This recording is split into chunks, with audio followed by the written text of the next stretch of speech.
Hey, what's up, gamer?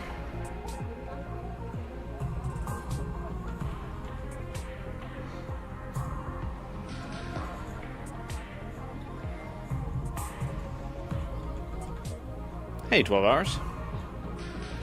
Indeed, it is the beginning of the end. We have 10 endings left to go now.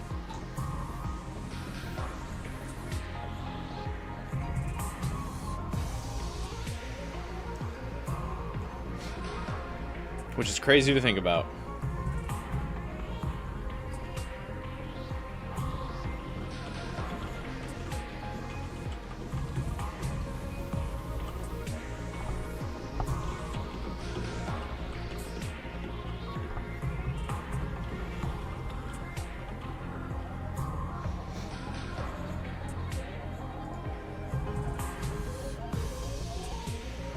This main menu music, not many times left to hear it. I'm gonna hear this in my, like, dreams.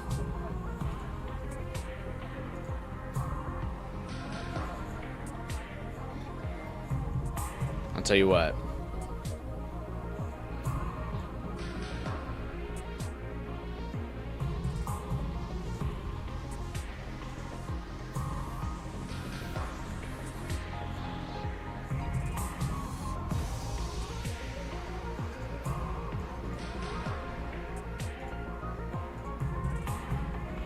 It's kind of crazy to think that we're making the final run for the game. I think I may have possibly just made the last two thumbnails today for this series.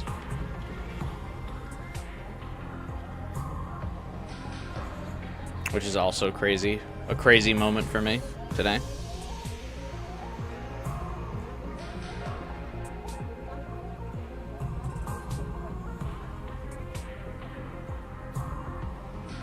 Hey, Josh. What's up, man?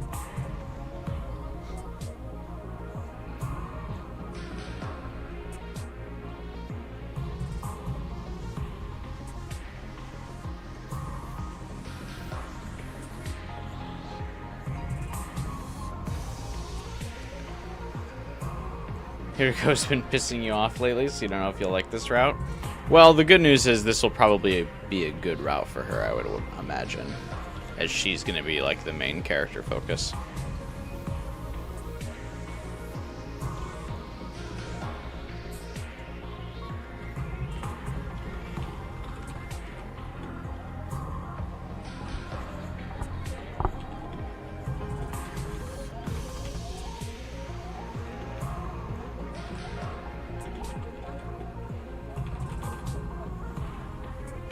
What route am I playing today? The Uchikoshi main route, with a focus on Hiriko. Then switching to mystery once we hit the story lock.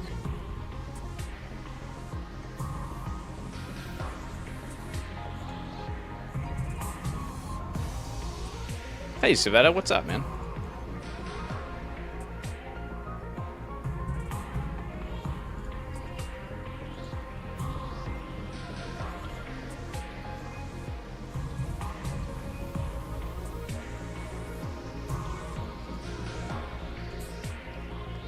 Get my notifications posted as we wait for people to rally in. I don't think I'll do a Wednesday stream this week, just as a heads up, because normally I've been doing Persona 5X for Wednesdays, and this Wednesday there's a patch for Persona 5X, so it'll be another one of those streams where I can only play for like 2 hours anyway, so.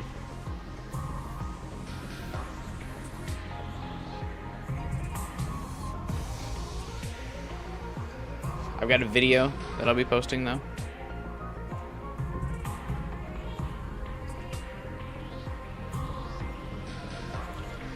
Hey Mikram, what's up, man?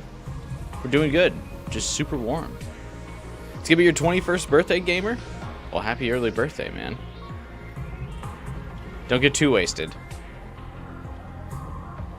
And remember to drink a glass of water after every alcoholic drink that you have. or else you'll just be in a miserable mood on Thursday.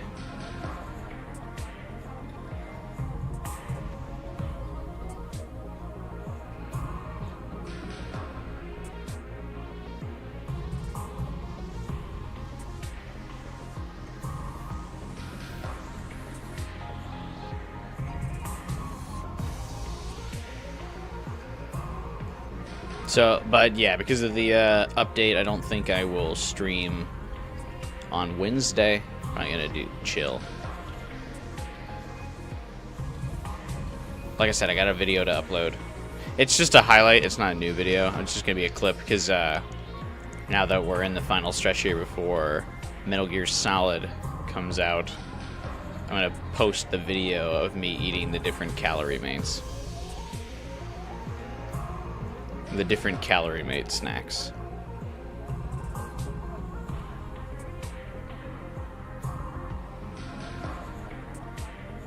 Which I think will be fun.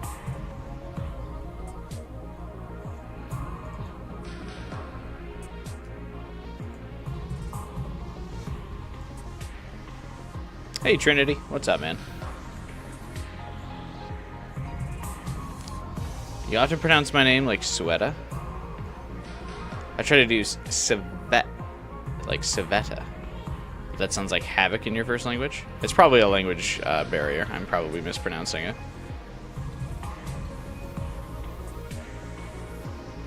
I wouldn't doubt that.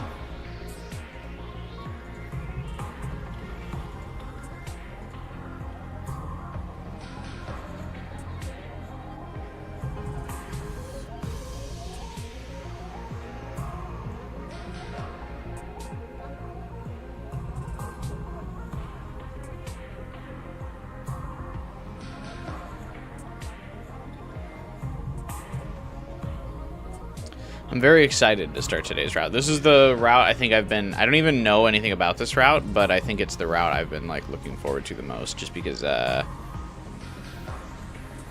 the author. I'm a huge fan of him.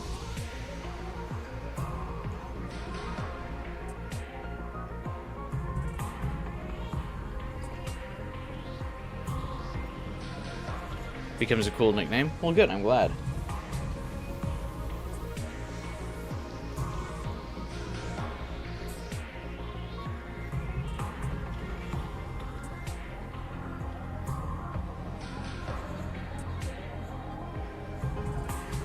Hey, Final Fighter, you made it.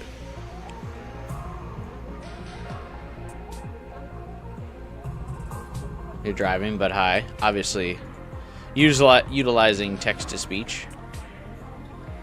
All of my employees do like speech to text, and sometimes it drives me nuts. Because I'll be talking to someone while they're like typing an email, and then they'll just like randomly say something that's like not related to my conversation. And I'm like, huh? And it's because they just like wanted to like speak out their email.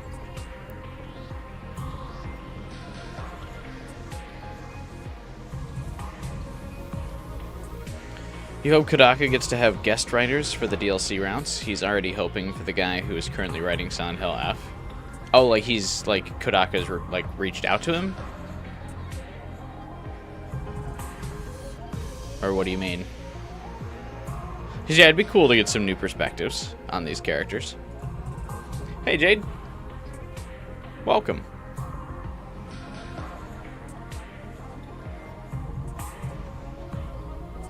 Welcome, welcome.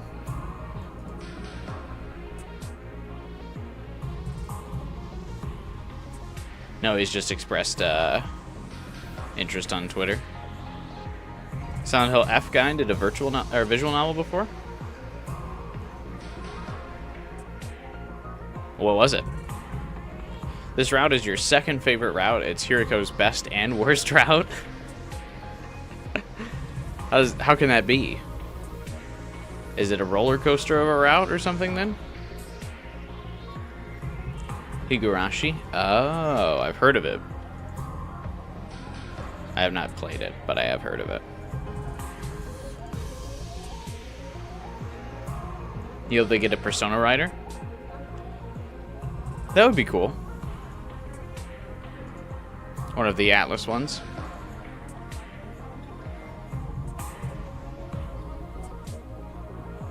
It's graphic, yes, so I've heard. But that would make sense because they're making Silent Hill F fairly graphic, right?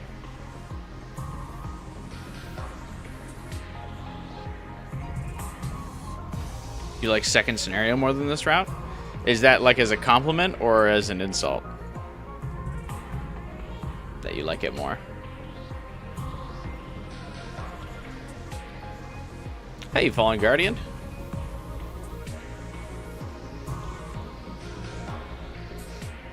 What's up, man? Welcome to the stream. I'm glad you'll finally be able to watch someone play this route. We're gonna get going here in just a couple seconds.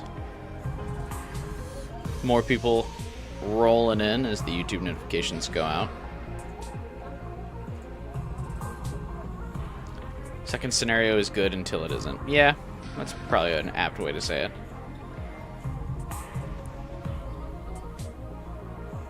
You guys are just depressed. Oh, I am.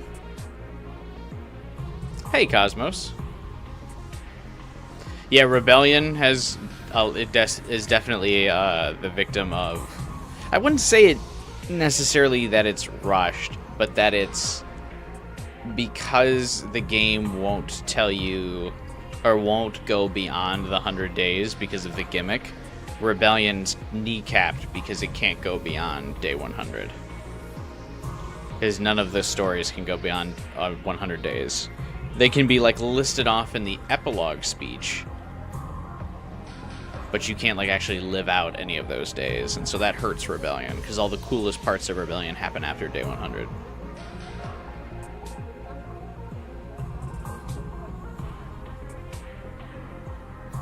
And yeah, welcome Cosmos.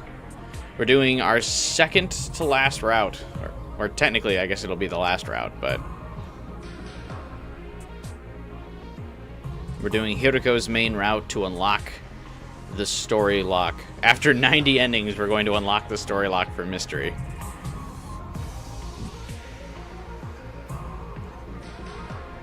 Hey, Alpha, what's up, man?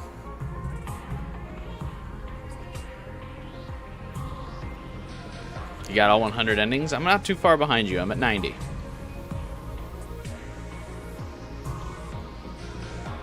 This is your second favorite route, mostly because Doremi is your favorite character, so her route's your favorite. Fair enough.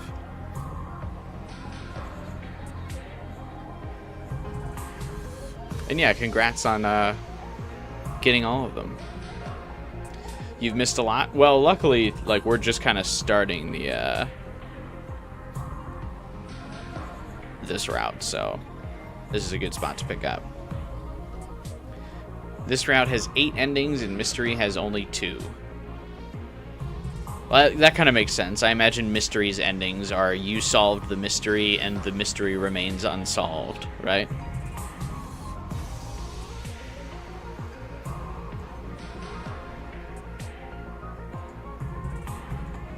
I'm very happy with the routes that we've got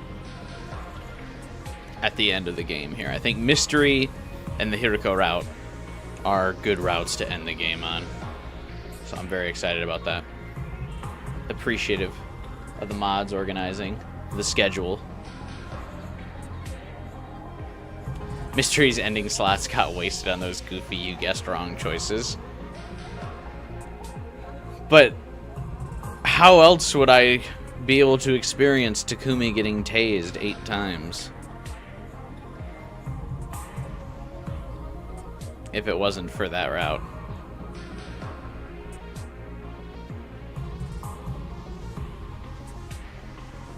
We already saw the beginning of this route. Oh yeah, that's right. That's not too far in though. We're only like, it's not like 20 days or so in. So I mean, that's still like a full route, right? Funny enough, Mystery also ends with Siri telling you to suck it and die mad. That'd be a good ending. Hey, Bikram, have a good night, man. Thanks for stopping by.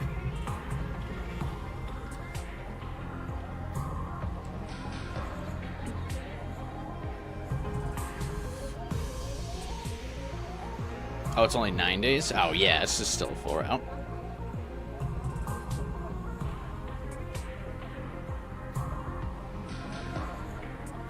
What game comes next?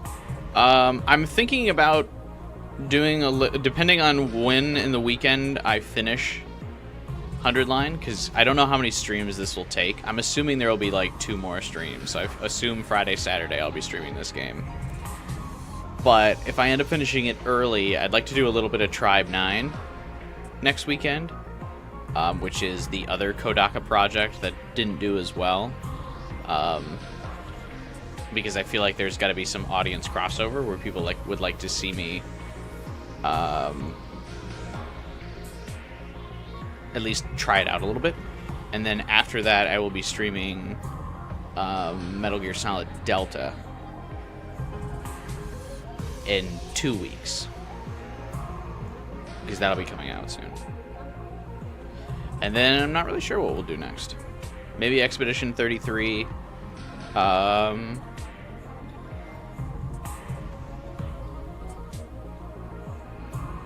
Yeah, I don't know. I don't know what else is coming out. Like I said, I really haven't been paying attention to upcoming games.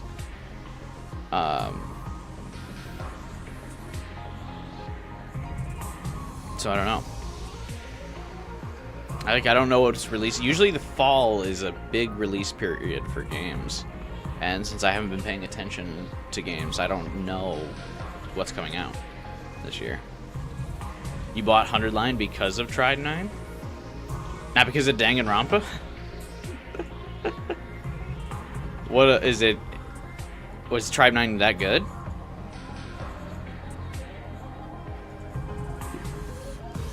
One guy you watch got popular spamming Expedition 33 shorts. Definitely using shorts is the key to YouTube success. The problem is I just don't have time to edit YouTube shorts, and I'm not very good at editing them.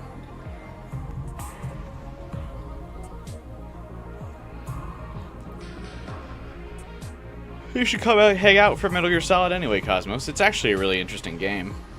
Metal Gear Solid 3's story. Sounds like it's time for you to become a Sonic tuber again. Does Sonic have a game coming out soon? You still need to finish Metaphor. I have to do New Game Plus for Metaphor and New Game Plus for Soul Hackers too. I never got around to doing those. But I will probably...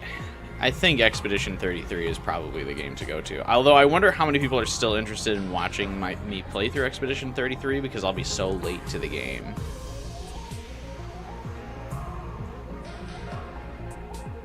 You're about to have less free time on your hands? Well, that's sad. Well, hopefully you'll still be able to watch the VODs and hang out with us on Discord if you can't come to the live streams. The Discord, of course, which you can join by clicking the link in the description below to chat with all of us here. We have our own nice little small community.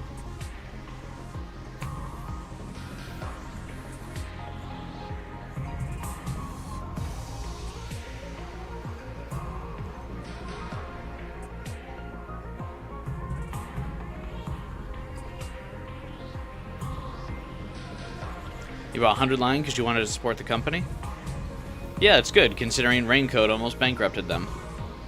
No, I'm not paying attention to the overblown development of 100 Line. It was clearly Raincoat's fault.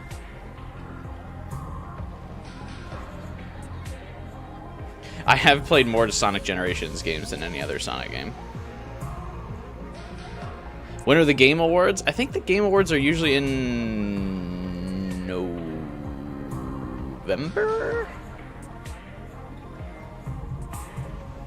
November, I think.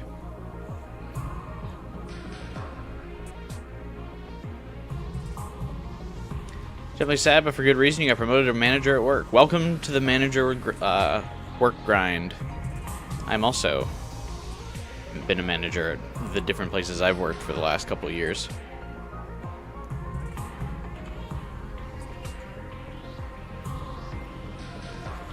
It's a good level of responsibility, but it's got its own perks as well.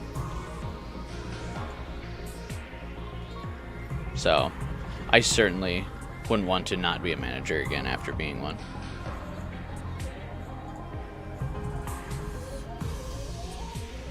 Yes, everyone join the Discord, absolutely. And chat with us even after streams are over, in between streams, during the week, all that good stuff.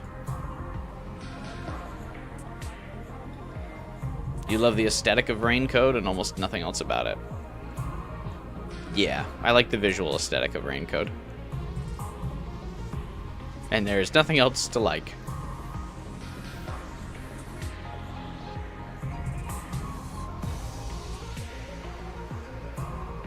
Think you're ready for it? You got a good boss? That's good. The development money was well spent on Conspiracy and Box of Blessings. I am not typically interested in doing tier lists. Because generally I feel bad when... Because like if I'm doing a tier list, like people will get upset if their favorite routes are not high on my tier list. I'm happy to say which routes I like, but I try to avoid tier lists because like just people get offended.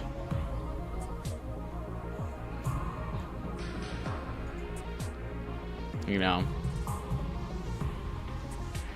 not trying to hurt any feelings because obviously when you play 100 routes or you get 100 endings with these characters, people take them very personally. And like have those emotional attachments to these characters, and I don't want to be like, yeah, that character that you really like, fuck them, F tier. Unless it's Shoma.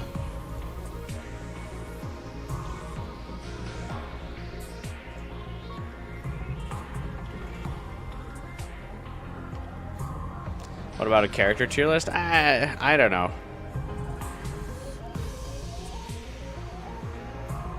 Avoid the Taser Sloth fandom's wrath.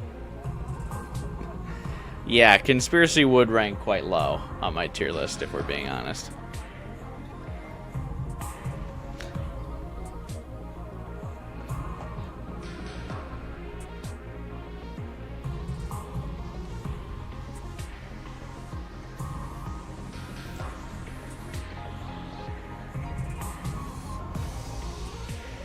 Make one and post it on Discord, then people will be sad.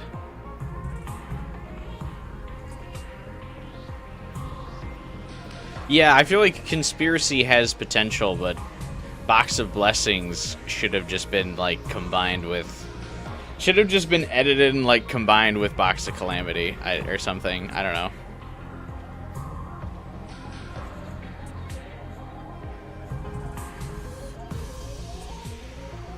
It just needed a lot of editing and revision. I mean, it clearly needed more editing because it like reveals Shion's name if you hadn't done second scenario yet. We got spoiled on his name in that.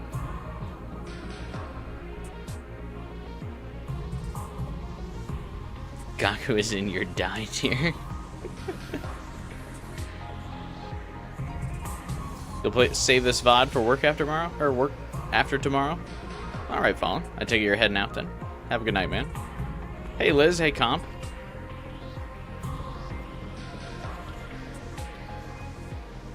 You don't know how you'd mesh Dragon Ball and Silent Hill Skinwalker shenanigans? I feel like it would just be like a slight route divergence if you picked the wrong box or something. I don't know, there's too much time spent on the boxes. You been enjoying Persona 5X? Nice, so have I. I just got Queen recently. She's a fucking nuke in that game. I just rinsed the weekly boss with her. That was awesome.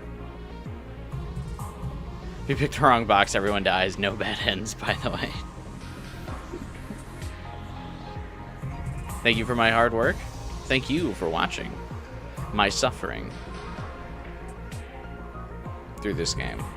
Blessings do not need 4 similar full-length routes. Yeah. A couple of those blessing routes should definitely have been trimmed down, for sure.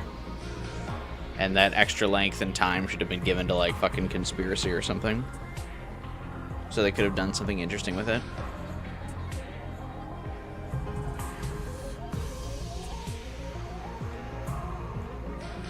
The Veshness route should have been longer. Rebellion should have been longer. Yeah, Coming of Age could have been longer.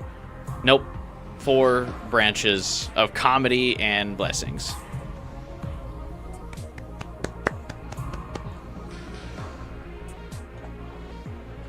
Yep. Yep.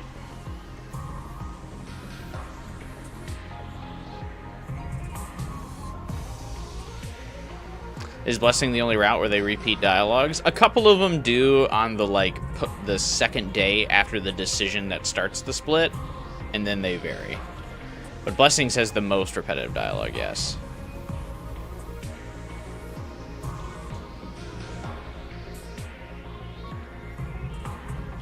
I also got Queen's Weapon on stream.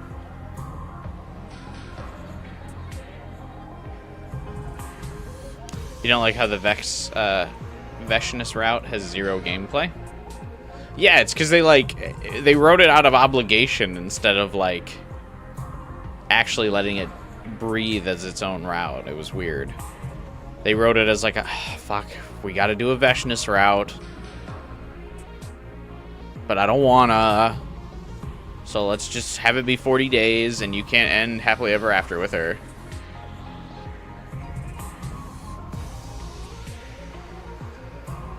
Because the game has to be tragic and there can't be a good ending like that.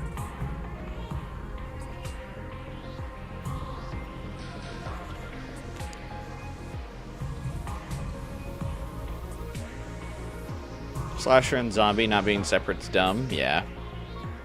A lot of the kill Ato side routes could have probably been expanded upon.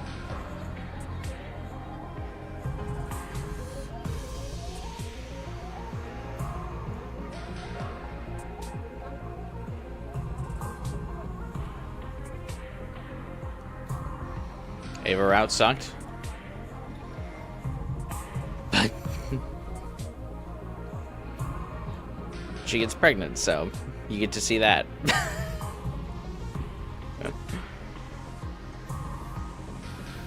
Yeah, I don't like that they ditch commune in that. I think that's super weird.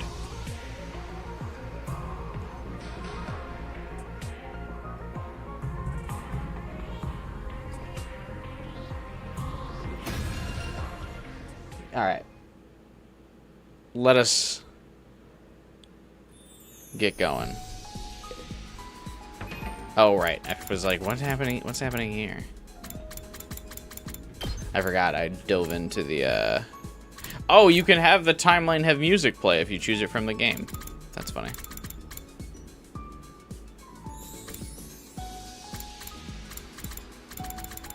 Is anyone fine with the length of the killing game route? What does that mean? I think most people are.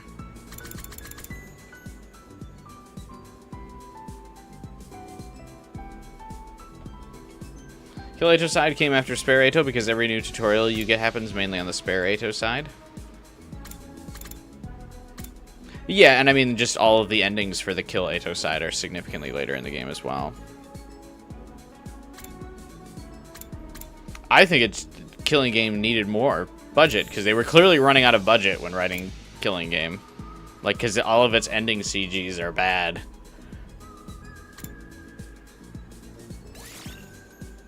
Okay, so what decisions led to this? Okay, so the Hiriko thing is don't reveal your secret. Is that the only choice we've made so far?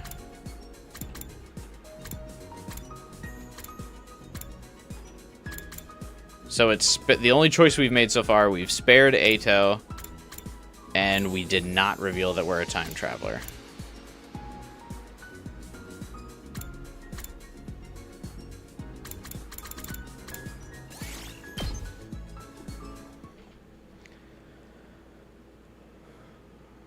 Your friend played Kill Ato first and got that Takumi has a secondary specialist skill tutorial halfway into the game. I was also getting tutorials 100 hours into the game.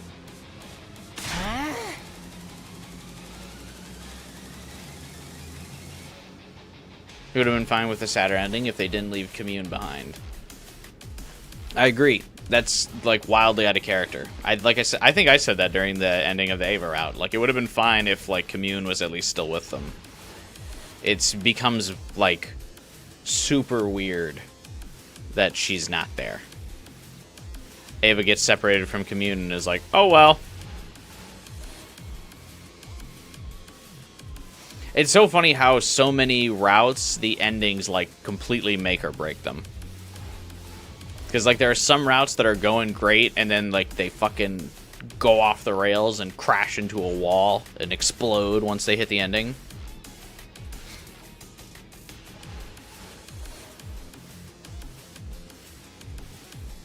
Like, everything's going fine. It's like, yeah, I can see how this is going well. Like, okay. Takumi, like, breaks off. He starts a new life with Ava and adopts Commune. And then they just randomly, like, careen off the track. And they go, and then Ava abandoned Commune. And it's like, what just happened? They, like, off-screened her.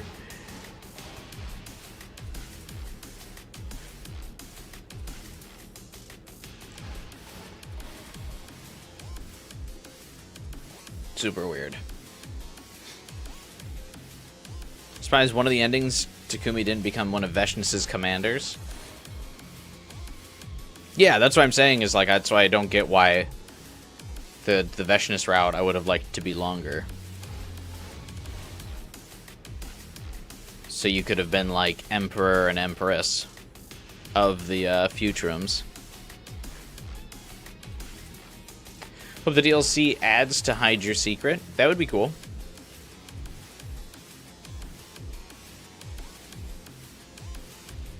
I also think it's funny that this day starts off with, like, Shoma, this intense music, and then just fucking Shoma.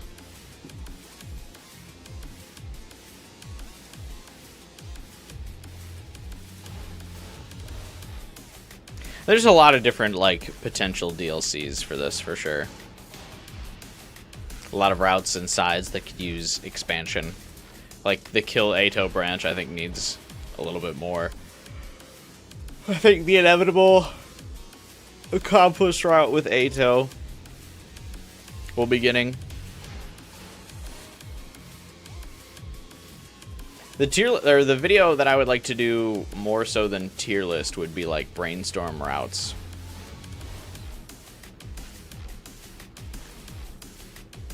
That would be more interesting to me than a tier list. Is like coming up with ideas for new routes.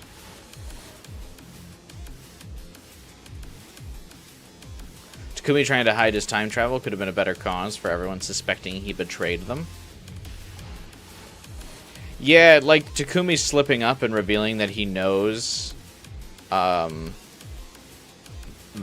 than he lets on would have been a decent cause for everyone to be suspicious. Hirako just randomly being suspicious of him and coming of age is odd.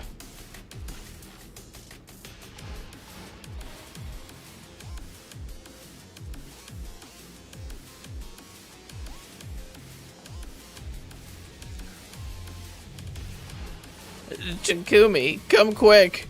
It's Ato. A little after breakfast, Shoma came charging into my room in a panic. Ato? What do you do now? He's not in his cage. He's gone. He's escaped. What? I was on my feet before I knew it. I followed Shoma and we both rushed outside together. Secret of Takumi has a lot of potential, but that's all. But it's all it's used for is romance in this route. Yeah, I mean, I think Kodaka just views Takumi as too much of like a transparent character. Like he's not really a secretive character, which I think is why he doesn't really want, or nobody really wanted to elaborate on this route. I don't really see that he's like he views Takumi as someone who would like intentionally lie to the team. Maybe suggest them.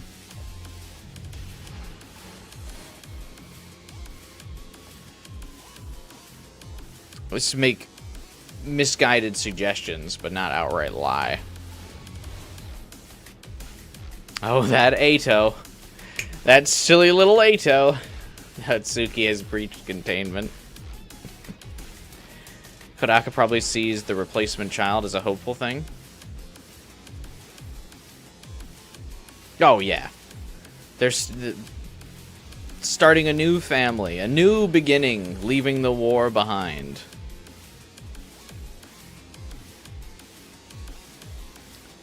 Hiriko at times feels wildly inconsistent.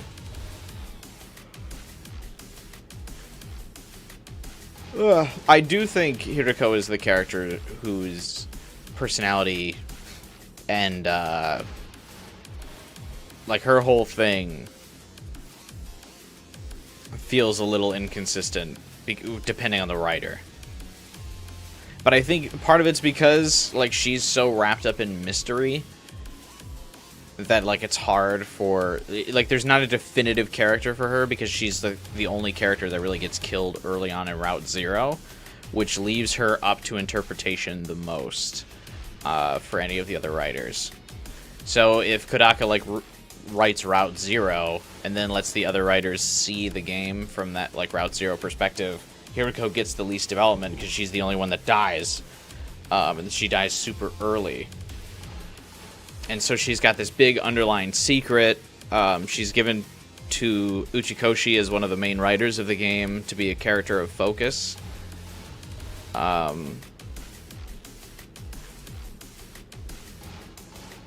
So I think like just not enough of the other writers really have that many details about Hiriko. So everyone kind of does what they feel would be necessary for Hiriko. And so in Route Zero, the little of Hiriko's character shows her being like abrasive and mean because she's like hijacking command of the team after Sirei's death. She becomes in some routes this character who's willing to immediately uproot authority from Takumi and like try to take charge and be assertive as the strongest member. When like we know that that's not actually her personality according to Uchikoshi, who's like her main writer.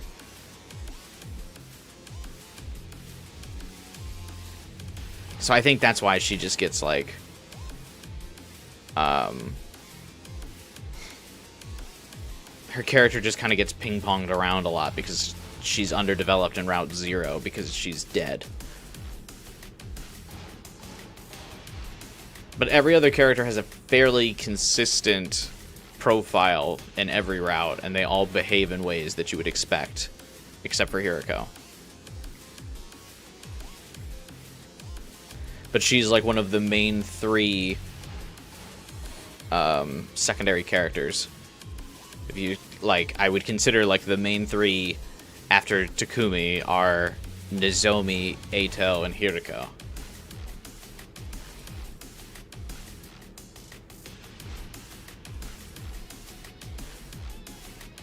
And Eito always kind of ends up being this like extremist. Nozomi is always humanity-pilled, hope-pilled. And then Hiriko kind of lies in mystery. Because it's weird that she is a main character despite having, like, no presence in Round Zero.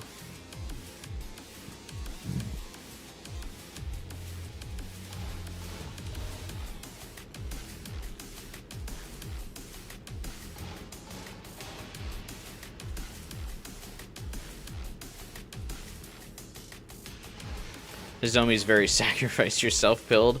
Unfortunately, she is in a doomed romance with a character who is double dosed on sacrifice yourself pilled. So we never actually see Nozomi do that often.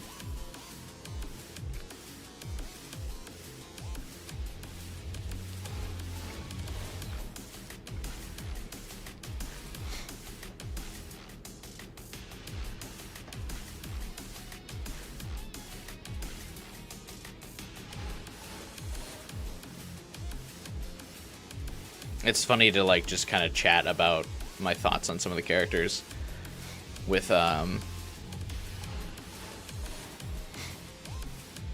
this intense ass music playing in the background.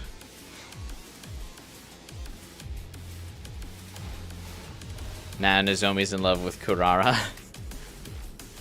I saw a meme earlier, I forgot to post it in the Discord. That it was like Nozomi, and she was like, I have feelings for one of these two. It hurts so bad, and like Kurara texts, and it's like a screenshot of Kurara texting Nozomi that's like, good morning, my sweet angel, how are you? Did you sleep well? And then it's a text from Takumi that's like, sup. And Nozomi's like, I have feelings for one of these two. It hurts so bad.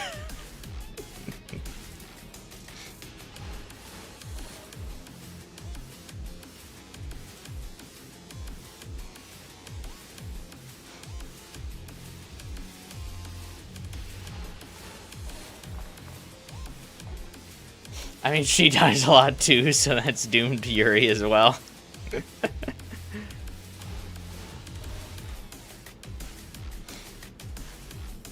You saw the opposite version of the meme?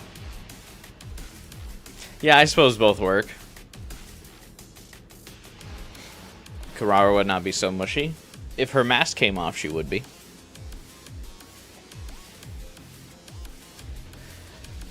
It depends. Hey, what's up, Frog? Welcome to the stream, man. It depends on how many timelines Hiriko has been through. Doesn't she kind of, like, forget most timelines, though? I mean, I guess we'll find out more of that in this route. We'll finally get, like, more of an explanation for that, because we haven't really gotten a major explanation for it. But Hiriko usually forgets most of the timeline that she's been through. My understanding, anyway.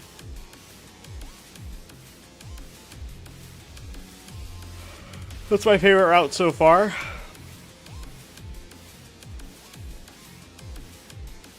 Probably Killing Game.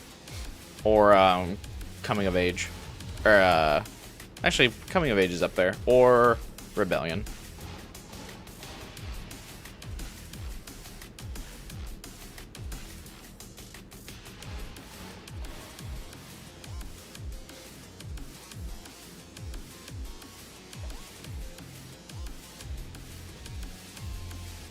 Anyway. Where's everyone else? I love Slasher, too. Oh, yeah. Sometimes I forget Slasher because a lot of the Kill Ato side routes do blend together for me a little bit. I kind of forget that that's not part of Killing Game. I like Slasher as well.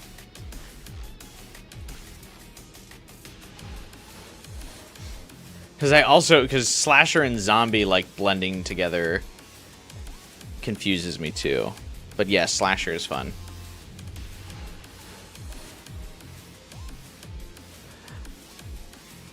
You're the first one I've told. Takamaru knows Ato escaped too, though. He and I were doing our morning training in the courtyard. That's when we noticed the cage was empty. Alright, you go tell the others. I'll look for Ato. Okay. Shoma nodded and hurried away. Ato escaped. But how?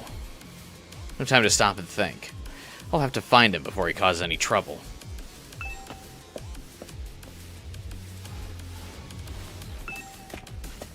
The zombie part kind of bogs it down for you.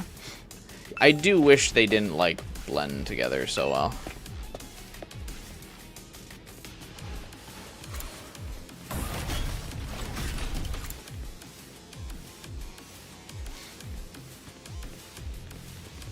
The Shoma Takamaru friendship mentioned. I actually like the Slasher route more than Zombie.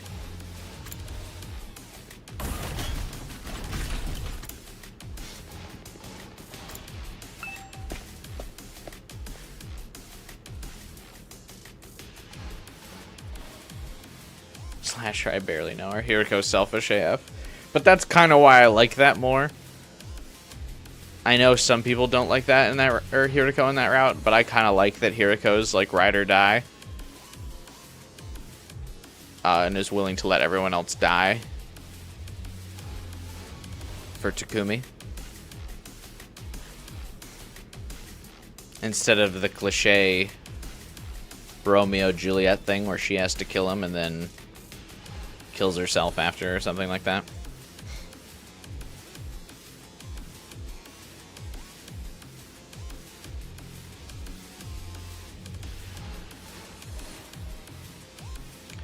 Takumi's done far worse for Nozomi. It's clearly made to parallel him. I think so, yeah. And if Hiriko knows there's multiple timelines, letting everyone die in one isn't a super, super terrible thing. Yeah, because she just can't bring herself to kill Takumi. And she wants to see if she can save him in a timeline.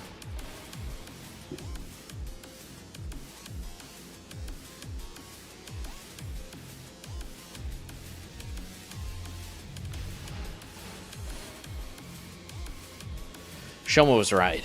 The cages are completely empty. There's no one here.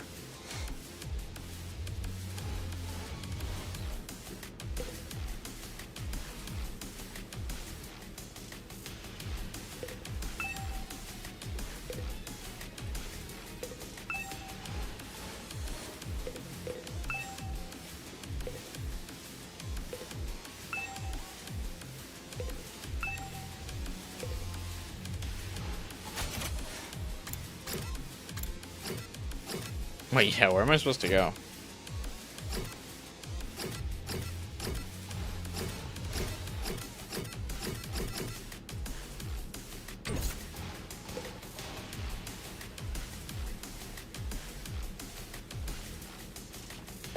Takamaru? Oh, okay.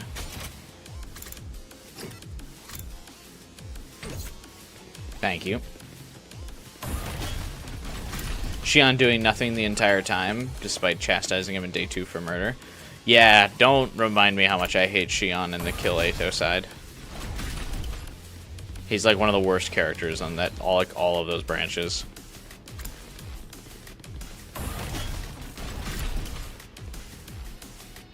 He's so dumb, it could have been avoided and Takumi would have been fine. Wait, how?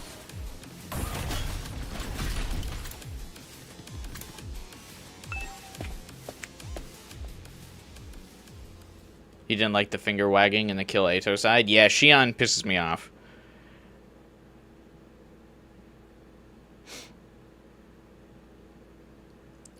Finally, I stepped into a room, and there he was. I'd found Ato, but that didn't mean I could relax. Don't make me ask again, bastard. Just what the hell are you doing in here? Yeah, everything about, like, Shion being, like, a judgmental little prick in the Kill Ato side is really annoying.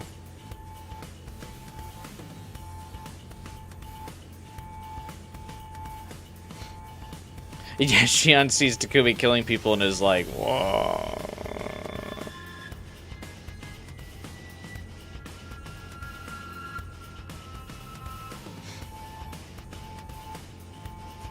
I don't know, it's just so weird. He just doesn't do anything. He's such a non-factor in the Kill Ato side.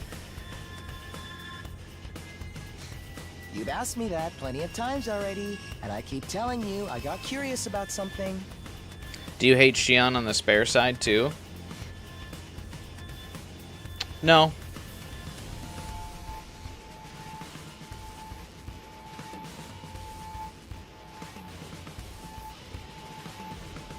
Shion's fine on spare side, but that's because he's not, like, going, you're a bad guy, Takumi. I'm not going to do anything about it. I mean, I feel like they gotta write him, like, awkwardly, because, like, Shion could obviously shift the power balance at any time, because he could, like, totally fuck up, or fuck you up.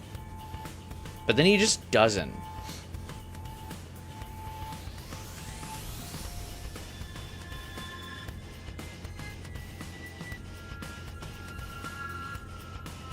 I don't know, it's just, the Kill Ato side for Shion is just weird. I feel like it would have just been better to write Shion to be like, alright, Takumi, I trust you.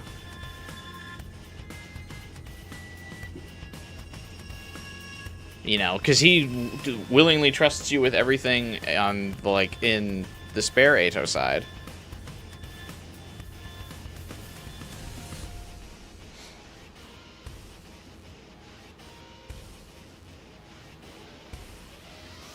About Hiriko dying early, you're pretty sure the other writers saw the second scenario. It's just that in second scenario, she doesn't reveal a lot also. Yeah, I mean, Hiriko is also a non-factor in second scenario. She's not elaborated on at all. So I don't really think it's relevant. So she's completely written off in Route 0 and then is a non-factor in second scenario. Which means she's got the most open to interpretation for the writer's personality of all the characters.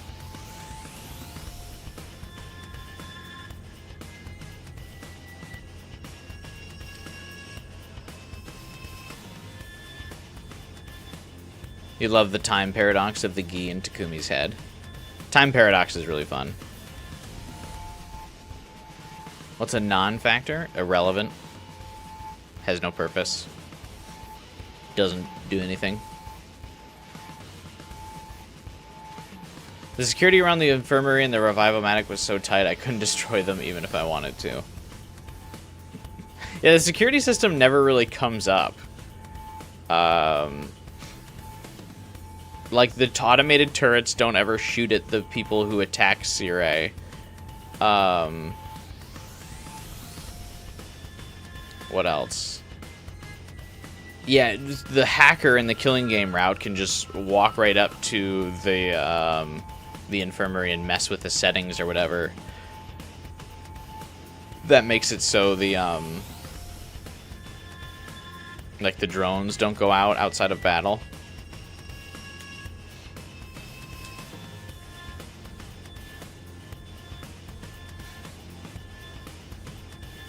The intercept system? The intercept system gets used at a different time. But, like, these turrets that are in the, in this room never get used. And there's also turrets in the war room that never get used either. They're just for set decoration.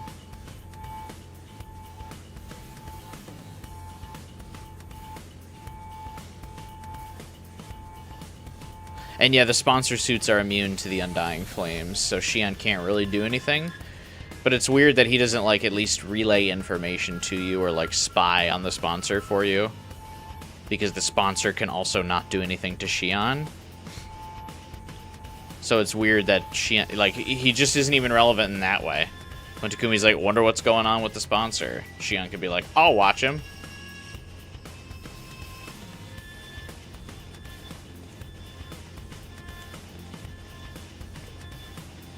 The intercept system does not get used outside of second scenario.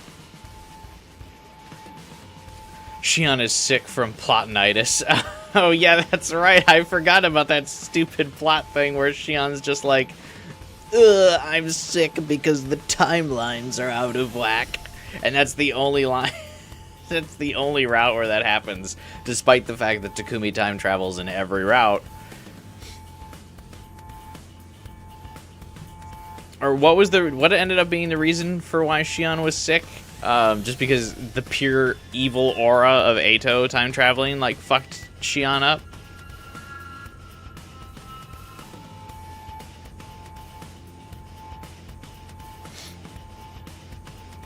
Being stuck on the shaking CG is funny. You will have a seizure on this stream. I'm just making sure of it.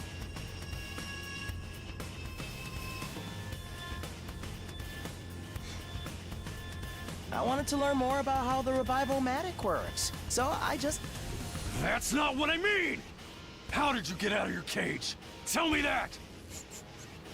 Hey, calm down, Takimaru. How am I supposed to be calm at a time like this? Yeah, Ain't you telling the one who Takamaru to said calm I'll down be always over works out. If this guy got out? I did, but...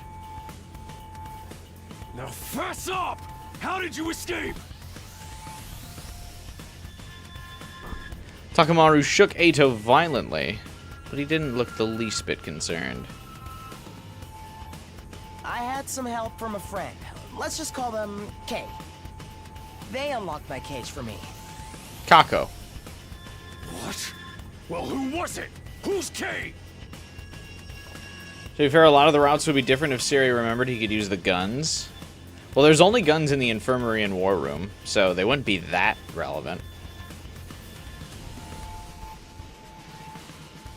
No, I'm afraid I can't tell you. I could never betray a friend's confidence like that.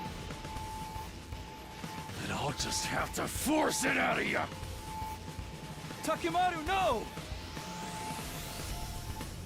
Takamaru already had his fist raised high. Tried to grab his arm and pull him away from Eito. It didn't exactly work out.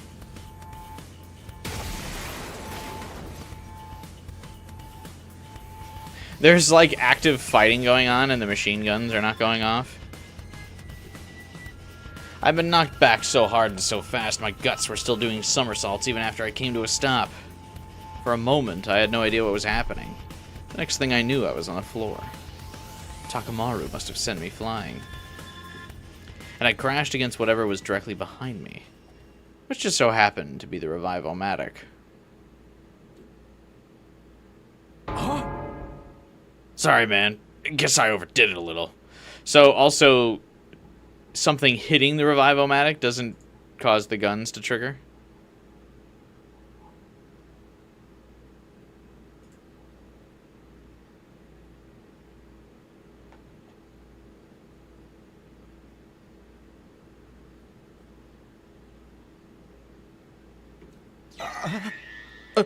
Are you alright, Takumi?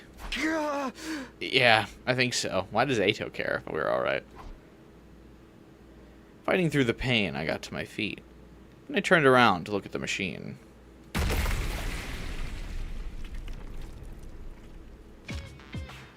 How did the explosion sound liquidy?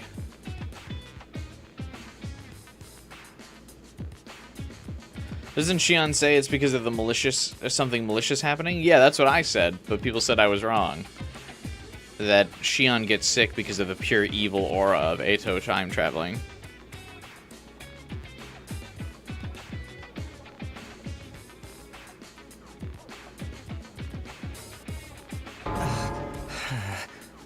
Yeah. It's broken? An ominous plume of black smoke was rising from the wreckage of the Revive-O-Matic. I had a feeling things were about to get a whole lot worse. This is bad, right? That's one way of putting it. It wasn't long before everyone else heard the noise and came running. Just what the heck did you guys do in here? The Revive-O-Matic, it's... oh dear, oh dear, oh dear, oh dear.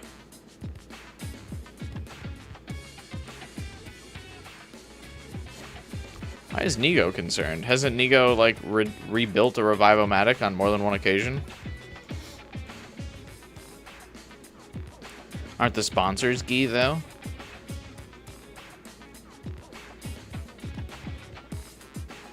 I don't know.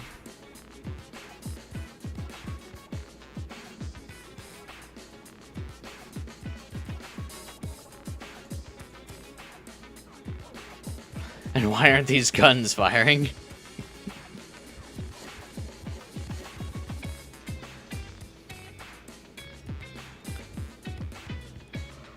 I feel like we still don't know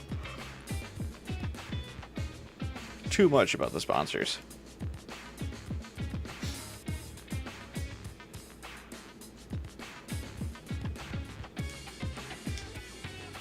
Sponsor suits are piloted by zombies. One's piloted by the, like, queen, though, right?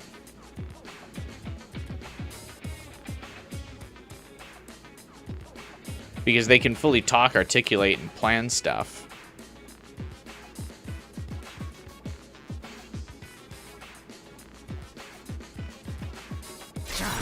Ato, you did this, didn't you?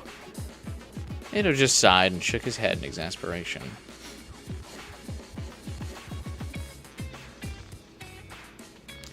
The Gi and Killing game act differently compared to the other routes. Oh, okay. Yugamo finds out the bodies inside were dead for a long time. This route goes into that? Yeah, I have a feeling, like what 12 Hours said, we're going to find out a lot more about the sponsors and stuff in this route in particular. Because I have a feeling this is the route that time travels to the other routes. Because we don't have a lot of info on what Hiriko is doing and her capabilities and all that different stuff.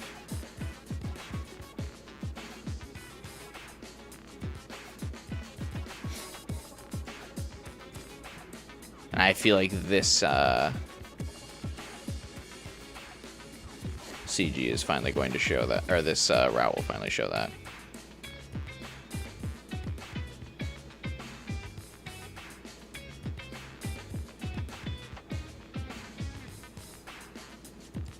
Or how the sponsored suits show up in different routes. sort of.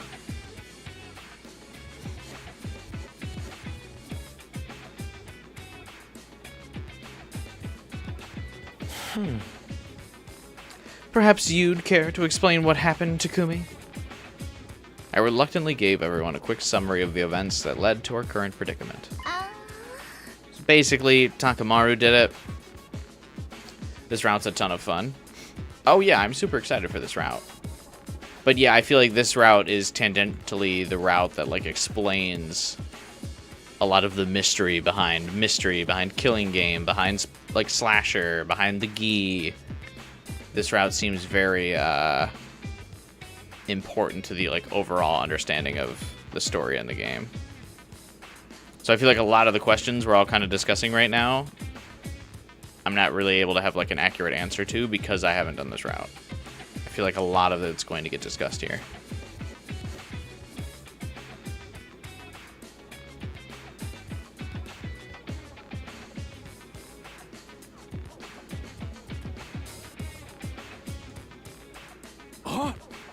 It wasn't on purpose. Takumi grabbed my arm and I just lost control. Whoever's to blame, this is a catastrophe nonetheless. Yeah, if we can't use the Revival-Matic anymore, any of us die in battle. Don't worry, the Revival-Matic's finicky anyway. Then we stay dead. There's no coming back anymore. The whole group seemed to freeze up for a moment. A lot of them started to glare accusingly at Takamaru. Come on, everybody. It's not all bad. Maybe we can repurpose the wreckage and use it to grill fish.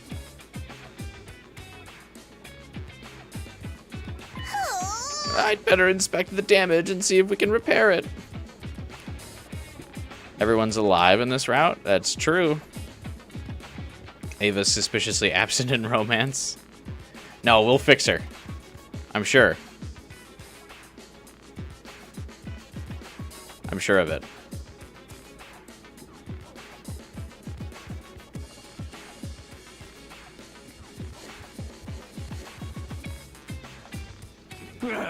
Before you start, it's back to the cage for you, Otsuki. I don't remember saying you could wander around as you please. You guys take him back to the courtyard. Neo and I will get things started here.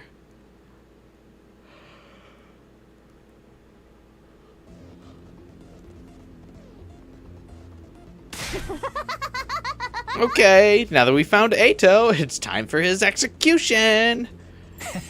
Ooh, allow me. Hold on, nobody said anything about killing him. Just locking him up, right? Let's just get on with it. Let's lock him right back into the cage that he escaped from. I think this is a good idea, and I see no real issue with that, to be honest with you.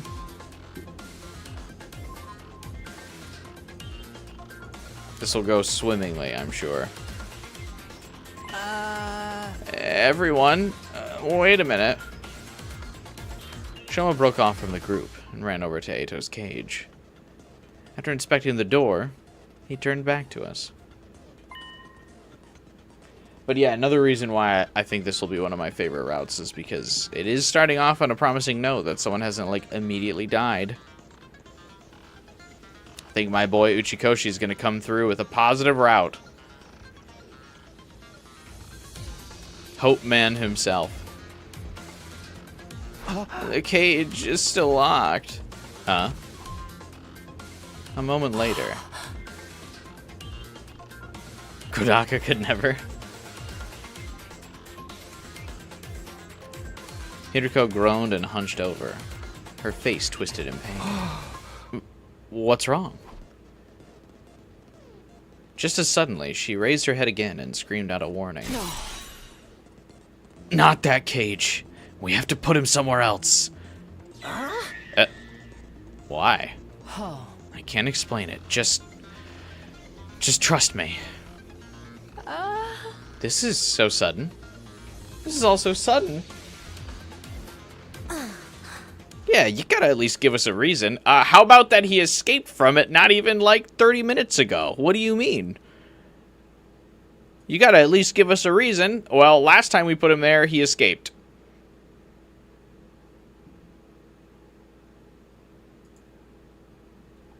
How about that?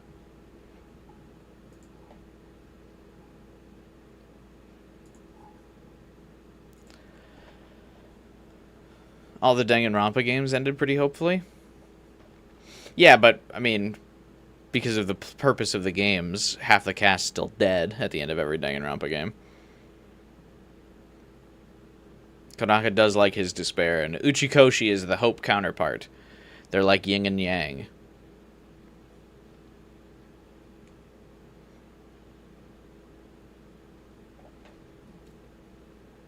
Everyone looked confused and a little uncomfortable. But that atmosphere soon dissipated when there was another scream. This time from Kako.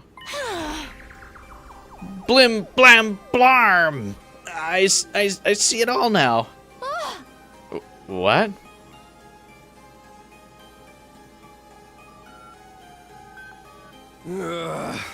Seriously, what the hell's going on? That was the sound of Kako's detective senses going off. I assume you've made another brilliant deduction, Sister Dearest. Eito, you said that Kay opened your cage for you, right? That's right. So then, why is the door still locked? Well, did Kay lock it again? No, that wouldn't make sense. The cage would have been empty. There'd be no point in locking it.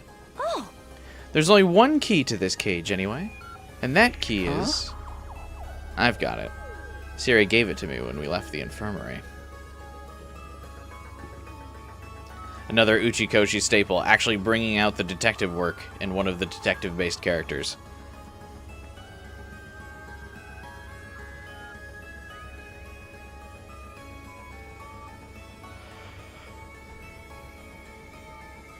Hope still prevails despite the overwhelming power of despair. Well, let me rephrase then. Uchikoshi is the one who's going to give me the, and everyone lives happily ever after ending. Not the, despite their scars, the characters soldier on. Never giving up again because they don't want their friends to have died for nothing.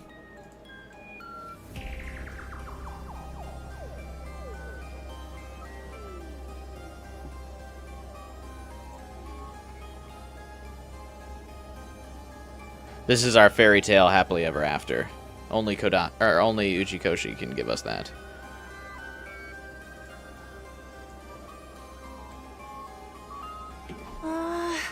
So how did Kay open the cage in the first place?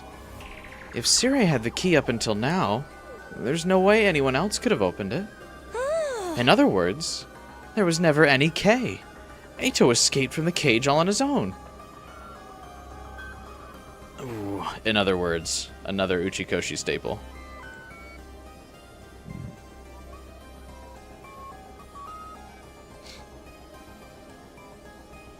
We're gonna hear that a lot.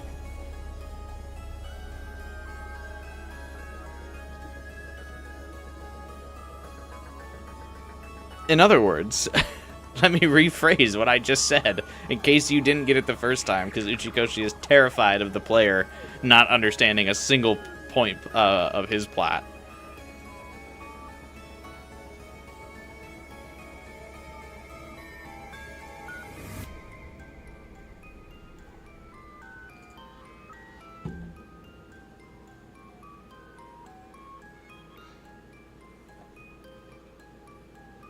I'll start being haters first.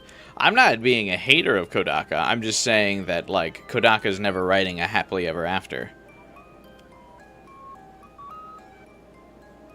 He's more of a... the sun rises and the crew marches on type deal. Despite their scars. You're more neutral? Yeah. I mean, I like Kodaka a lot, don't get me wrong. And I like a lot of his games. Obviously, I mean, I've played like every single Kodaka game, so I like him. But I'm just talking about in terms of my favorite stories. I like feeling nice and warm inside.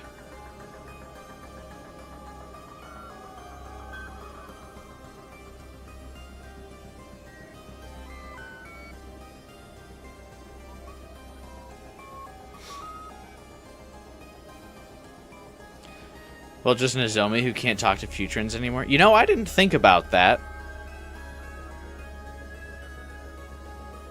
Does she lose the ability to speak Futuran once the Cryptoglobin leaves her body in second scenario? I actually didn't think about that.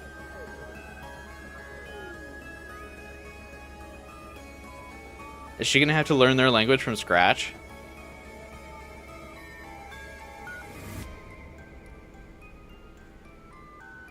Hey, Ratify. What's up, man? Welcome to the stream.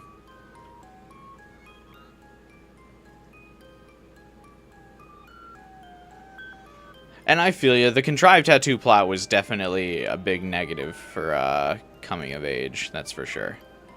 It didn't drop it into one of my least favorite routes, but it was definitely the low point of that route that hurt it from being, like, the best.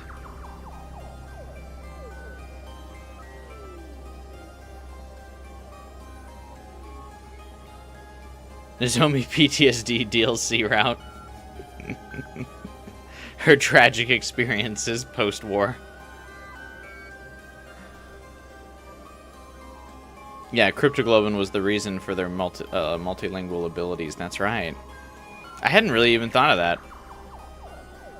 Because we've spent more time, obviously, understanding Futuran language than not understanding Futuran language.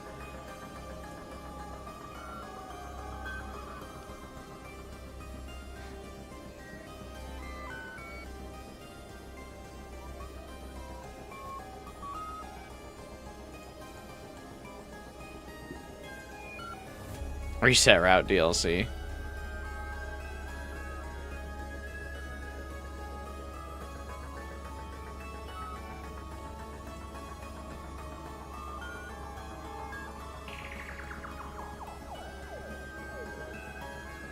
Enough Kodaka Doom posting. We need more detecting.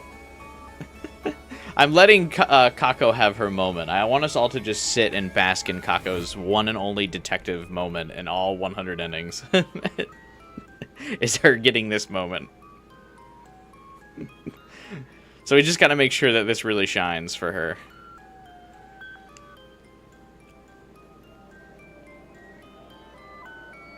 There's a lot of third scenario fanfiction. Oh, Lord.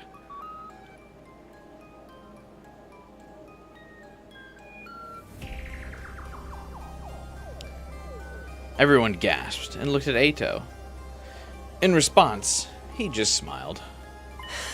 I see. That's an impressive theory. But even assuming it's true, how exactly did I get out all on my own?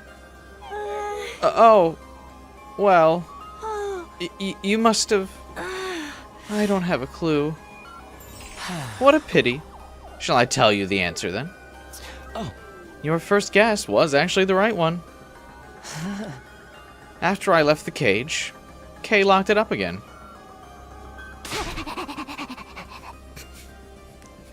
Forgot Darumi does that.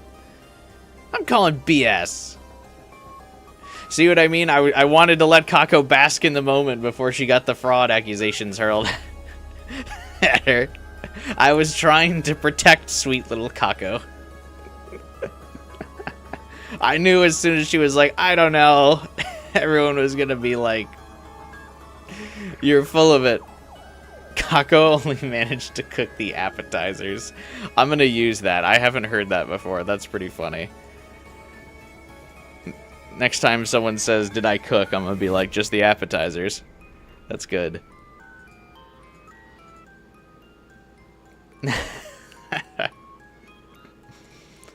This cast would be doomed in a Danganronpa trial. Yeah, if Eito's the first... Unless Eito's the first victim, this class is fucked.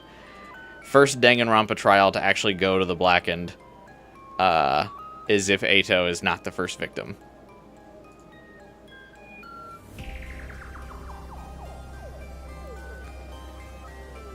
Absolutely fucked.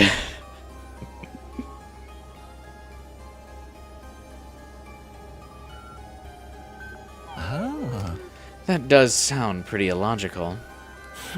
Perhaps. But consider the alternative. What's so logical about the idea of me breaking out on my own without even damaging the cage? Okay, then tell us who Kay is. I've already told you. I can't. How about we torture it out of him? Ooh, sounds fun. I hope this route actually gives us some Yugamu Darumi moments, because I feel like they would be friends.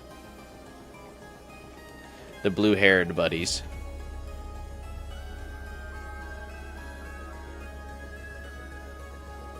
Yugamo and Hiriko would be the only ones to save the others from their stupidity. Yeah, Yugamo would be able to figure out the like weird methods of killing every time. And then Hiriko would kind of be our Kirigiri. But Takumi doesn't have a lock. So it would blow up on itself pretty fast.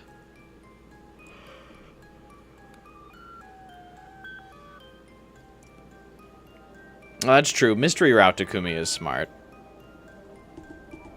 So maybe. Maybe Takumi just needs to lock in. That's all. Archimedes Principal Takumi. You're right.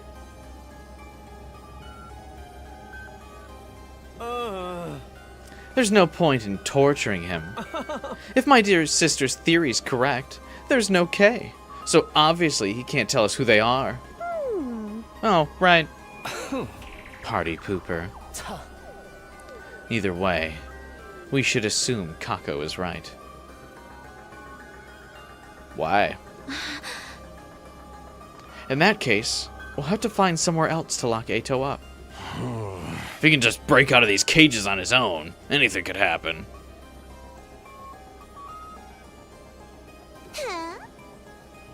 Where are we gonna put him then? Oh, I have an idea. Hiriko is Yuma, not Kyoko.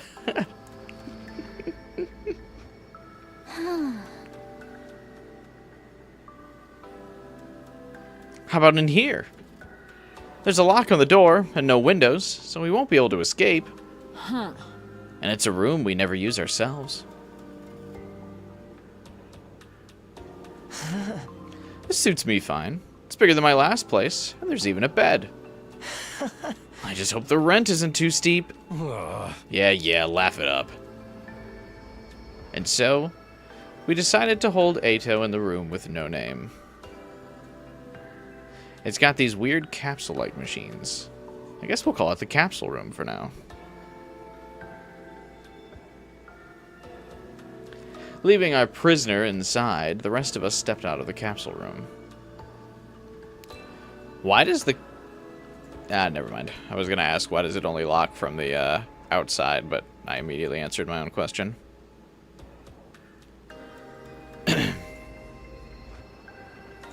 Because the scientists would have wanted to prevent Nozomi from getting in.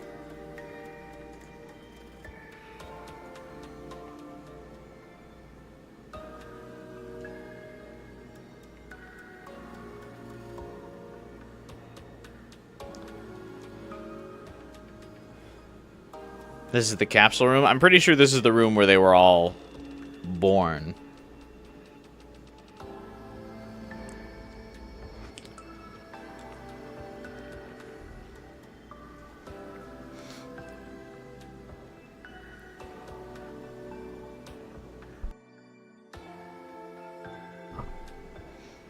Leaving our prisoner inside, the rest of us stepped out of the capsule room. I'd got the key from Sire when we told him our plan. Made sure the door was locked up tight. I'm shocked that Sire is still going along with this plan and still being like, alright guys, you need to just fucking kill him.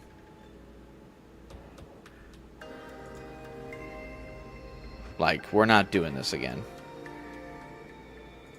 We tried to put him in the cage. He still broke out. Time to put him to death.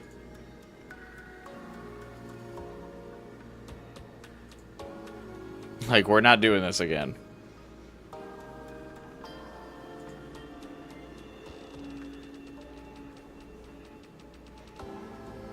Once I was satisfied there was no way Ato could get it open, we all left. There was no point hanging around there anymore.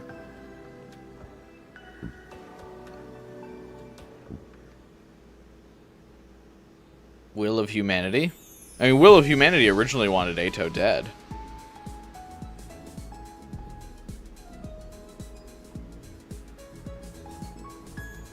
I had a lot on my mind. Ato, the broken Revival-matic, this mysterious K person, and whether or not they really existed. And Day 100 was still a long, long way off. I'd have to strengthen my bonds with the others if we were going to become a real team before then. You think a Danganronpa Takumi would be able to manipulate someone into doing something? The problem is Takumi's the protagonist, though, so it's not like you have to assume Takumi wouldn't kill someone in a Danganronpa scenario. Because he's the protag. So he's got to make it to the end.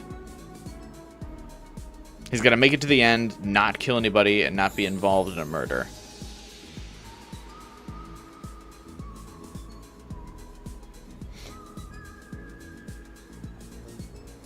Nozomi's the Makoto of 100 Line? Because she's very Hope? No, she's the Kaede.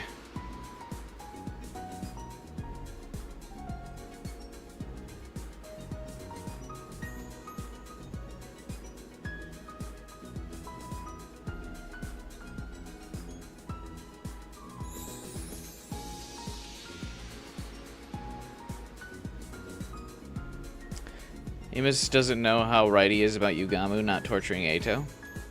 Spent 5 days in that brain-shocking chair and it did nothing. That's true.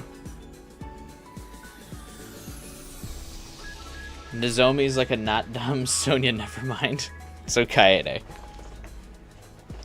You need to buy Persona 3 when it goes on sale? Yes, you should buy Persona 3 Reload 2024 Game of the Year for Q-Buy. Reload's fantastic. It was just on sale recently, so I don't know when it'll be on sale again.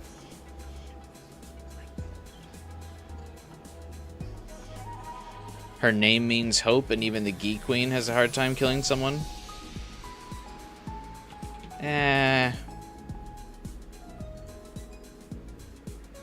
I would still say she's the Kaede.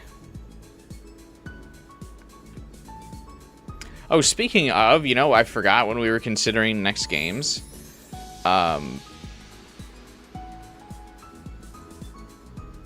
We still have to play Raidu. Whoops.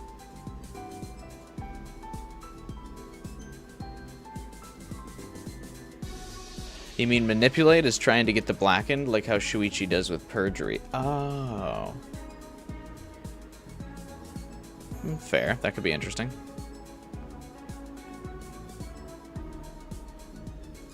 Yeah, Persona 3 Reload does go on sale every time Atlas has a sale, so should be able to do it.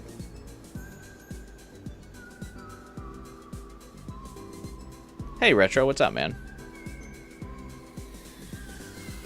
Thanks for stopping by. Enjoy your night.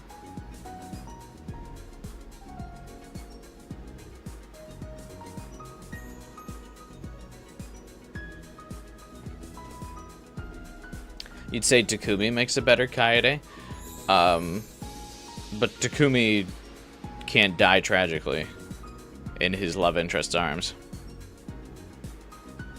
Well, I mean, I guess technically, second scenario.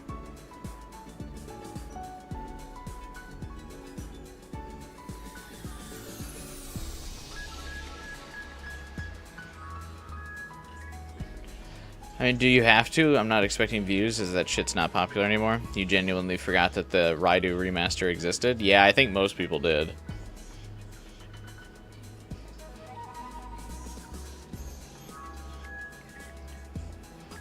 You're playing on a PSP?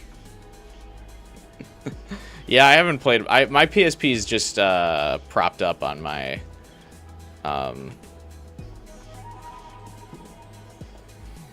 my bookshelf as like a decoration. I haven't used it in years either. I have a PSP emulator on my computer. I just use that instead.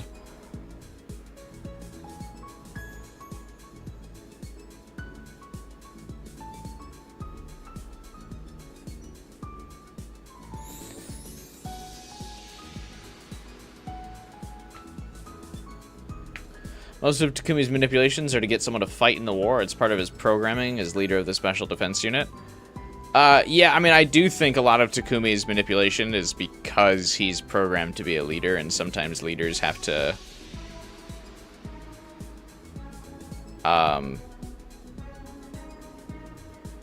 reshape the truth a little bit to make it palatable for the group so they don't fucking lose their minds.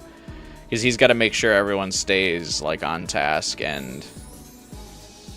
morale isn't completely plummeting. So I see that.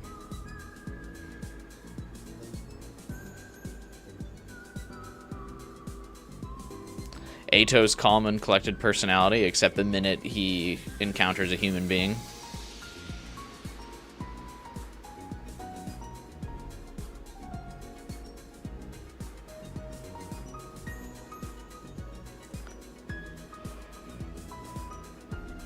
Did you hear about a new PSP? There's no way. I don't believe there would be a new PSP for a second. I think there will just be new versions of that like PS5 like tablet handheld thing. I forget what it's called exactly. But you're not getting another PSP. You'll get a streaming device that can stream your PS5.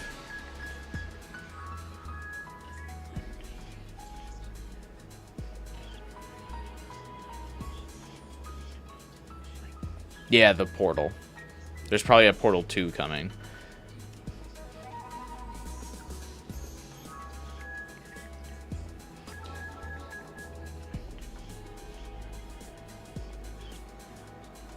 Ato has Chapter 3 killer vibes. Very true.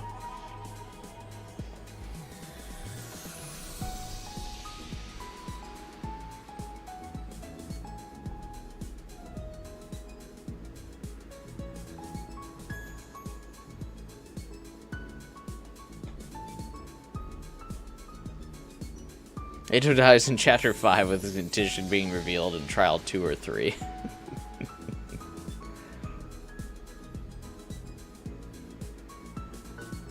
Yeah, Hiriko reveals Ato's condition right after Takumi almost picks the wrong Blackened. And Ato is the one that was convincing Takumi and the group that, like, someone in the group is really the Blackened. Then Hiriko throws out the evidence that Ato's manipulating everyone because he hates humans.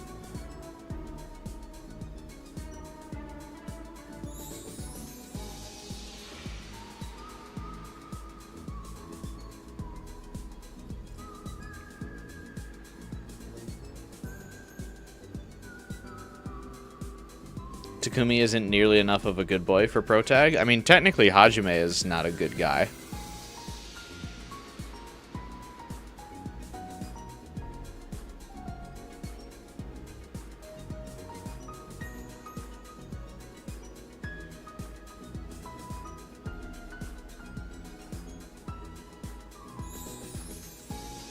So many RPGs, not enough time.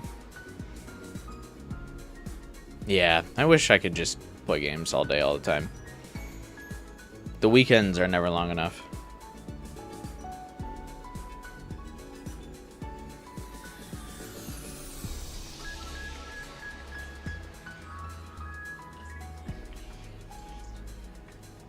That's what I was referring to, Final Fighter.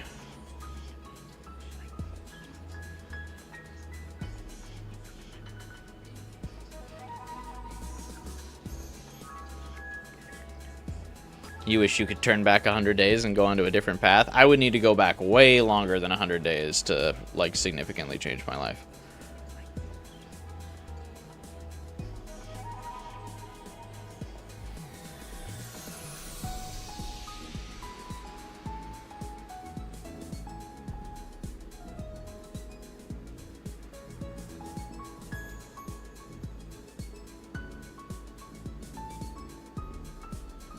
Ends of Chapter 2 are character-specific twists. I like that every Danganronpa game follows like the exact same formula, to the fact that it's like, yep, here's the trope for this chapter.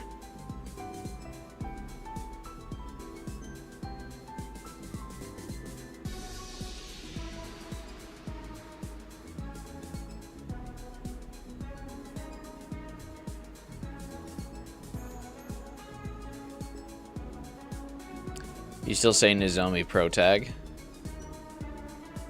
I just don't think she can carry by herself.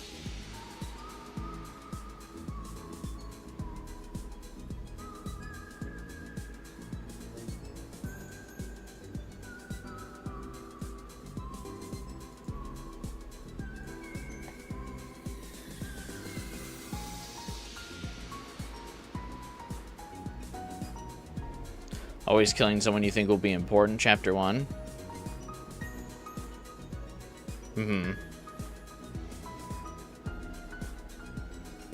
Twist Chapter 2, Double Murder Chapter 3. Chapter 4, Tragic Death of a beloved character.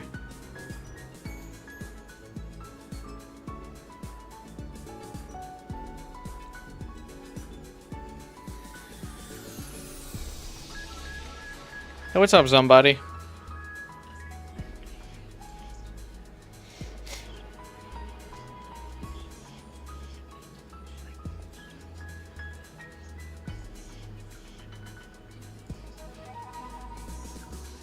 Death of the Gentle Giants.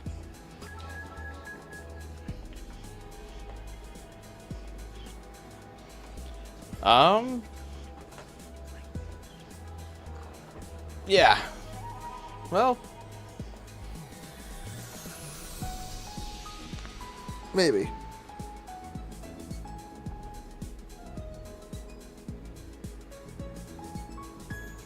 I forget. Isn't that Kokichi in Chapter 4 of V3?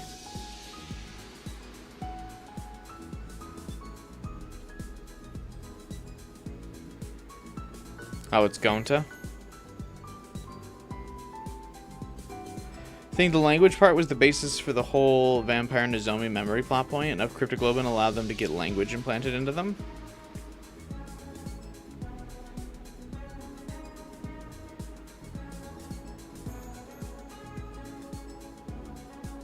So you think she'll remember the language? Okay, Kichi's Chapter 5, right? Oh yeah, Danganronpa V3 has like 6 chapters though, right? Compared to the other games? Or the other games have 6 chapters?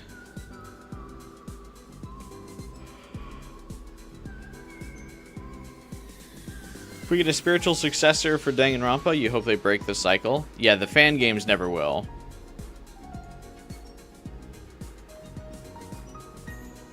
I do hope if Kodaka does touch Killing Games again, he like makes new chapter plot points.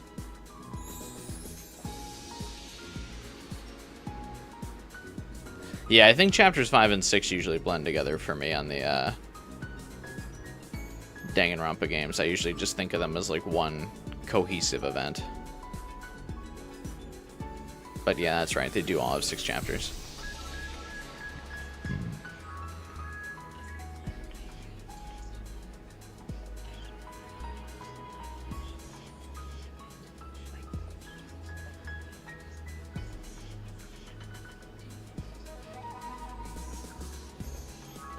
Five is unsolvable mysteries, right?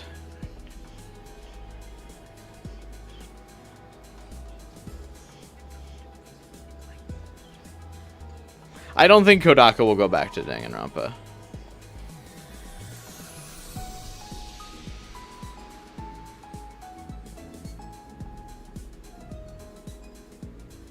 Or like that style format. I also don't think he would do a Kickstarter. Was Danganronpa ever co-written by any other, like, writer?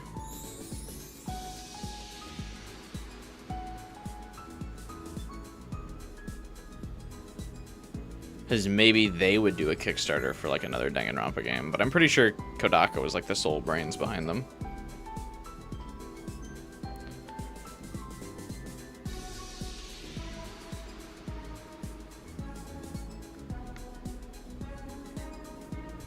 Makoto's still the only character to flat out survive an execution.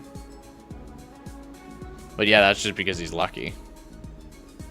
Like real good luck, unlike Nagito.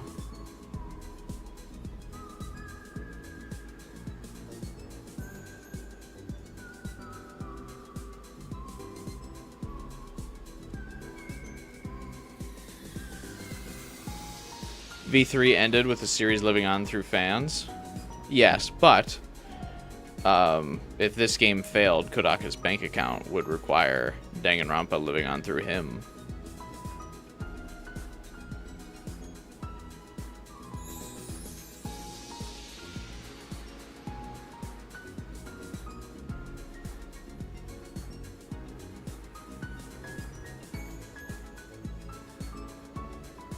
You know.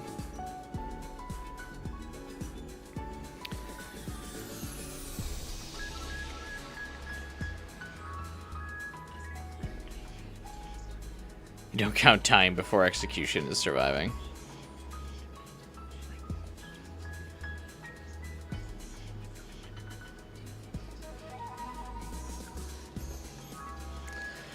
Anyway, Hideko said she'd tell me everything today. Well, tonight, actually. That means I have a lot of time to kill. Maybe I'll go hang out with someone for a while. Lamau. I will not.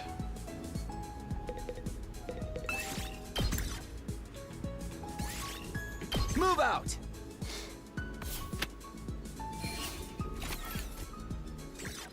Even if 100 Line didn't make enough money, Kodaka would still not go back to Danganronpa. He'd probably go to Raincode 2, I'm guessing. Actually, I don't know, was Raincode enough of a financial success where Spike would want the sequel to Raincode? I mean, I know I meme on it, but I actually don't even know if it made money. I mean, I just don't like it, but that doesn't mean people didn't buy it in, like, droves.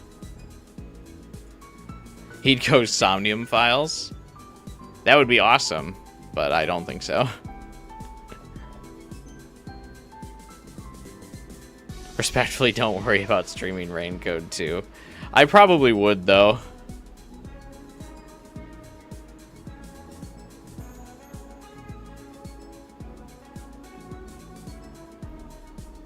They got their money secured because of the Nintendo deal.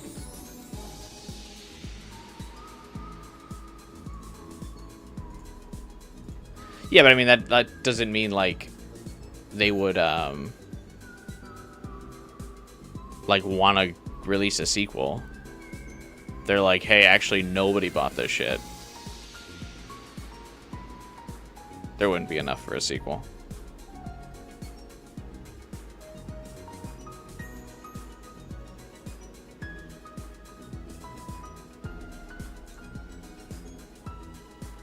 Hey, what's up, Taku?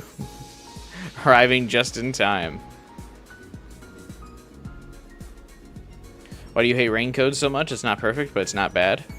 Counterpoint. It is bad. Checkmate.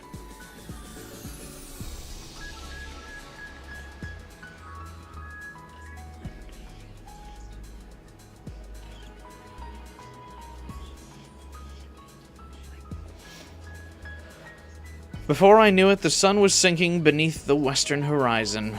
The night of day 9. This is when Hiriko promised to answer all of my questions. I better go find her. I didn't have to look for very long. I happened to glance around the roof and spotted someone sitting on the other side of the fence. It was Hiriko. What's she doing over there? I hopped over the fence and sat down next to her. Huh? This was something I hadn't expected. Hiriko looked different. It was her eyes. They were usually so sharp and cold, never betraying the slightest hint of weakness. But now, you can't believe that the wrong choice is, the wrong choice is to not kiss her. You mean the right choice is to not kiss her? That's because it's too early. It's only day 9. It would be unsatisfying if there was like no build up to the romance. You just got to kiss her on day 9. They gotta at least explain the time loop thing before they go all right, fine, you can kiss her.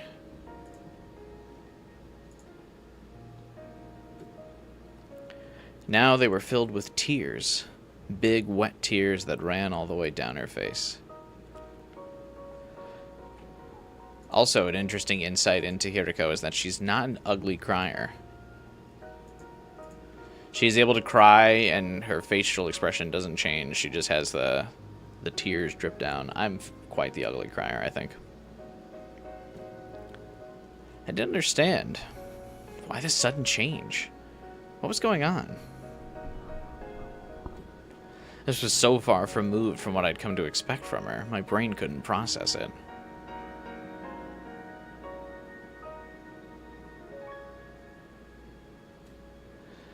Felt like I should say something, but I couldn't find the words. You like how cartoony it is? Hiriko falls off the roof with Takumi. Yeah.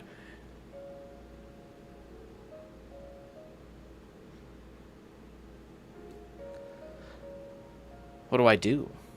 What do I say? What can I say? The normal thing to do in this situation would be to say something comforting. Something considerate. But in my confused state of mind, all I could come out with was something totally meaningless. Are you crying?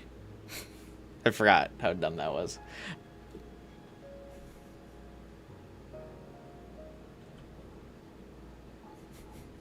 Hey, are you crying? Hey. You crying? Fucking brick. Hiriko took off her glasses and wiped her eyes. She took several deep breaths before answering. No, I'm not. You definitely are, though. Okay, if she says no when it's visibly obvious that she's crying, you just drop the subject. You go, oh, my bad.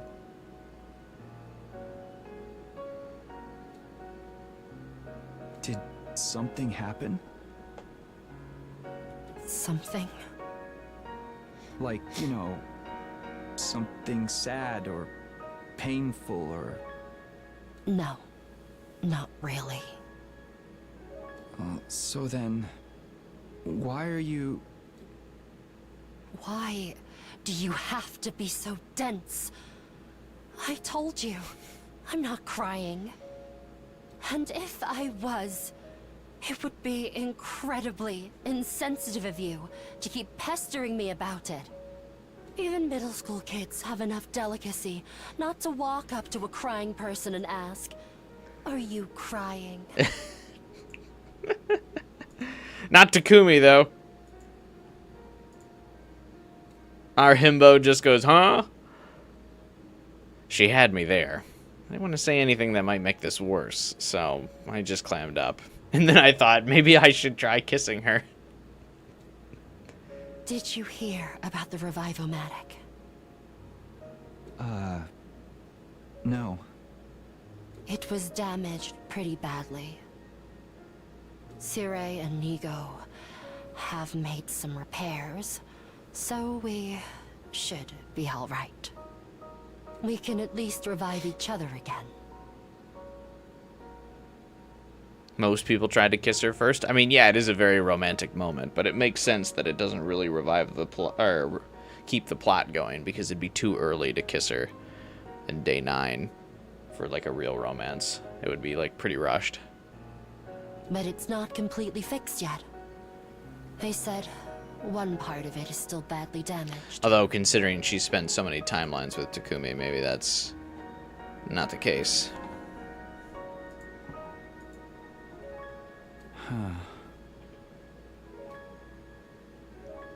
Hiriko's eyes were still fixed on the scenery that stretched out in front of us. She didn't look away when she spoke again. The way they light up the night like this, they're really quite beautiful. Romantic moment? You disagree? You don't think it's romantic that they are alone on the rooftop, observing the night sky, the undying flames lighting up the way around them, emotionally vulnerable with each other, contemplating everything that the characters mean to each other? Hiriko after seeing Takumi through countless timelines. Takumi after rewinding time to make sure everyone could be safe. Looking into each other's eyes as night falls and they get ready to tell each other everything. He asked, "Are you crying?" No, I'm talking about the moment when you get the option to kiss, not the beginning of the conversation.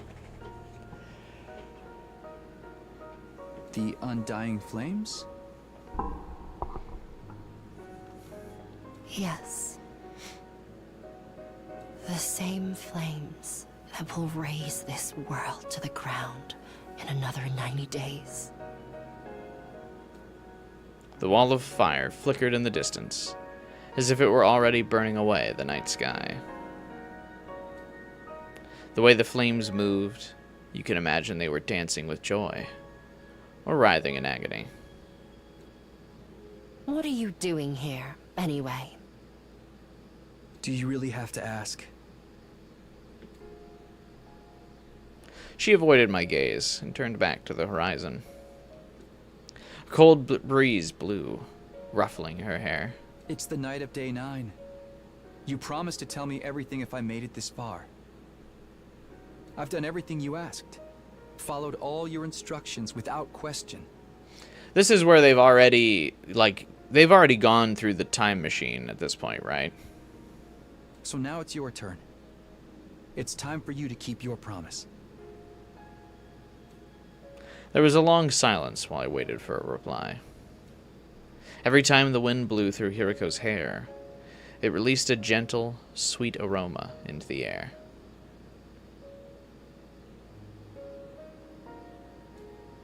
It was calming, comforting. I'd smelled it somewhere before recently, but I couldn't quite place it. Was this scent lavender? Just as I started to recognize it, Hiriko spoke up again. No. It's not over yet.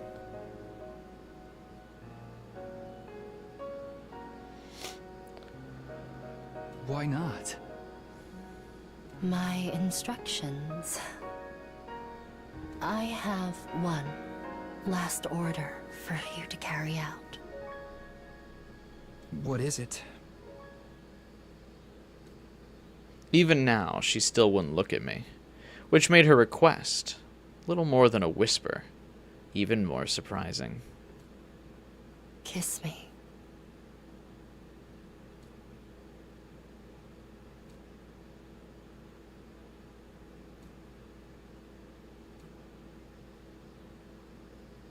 Huh? Not for the first time that evening, I found myself at a complete loss for words.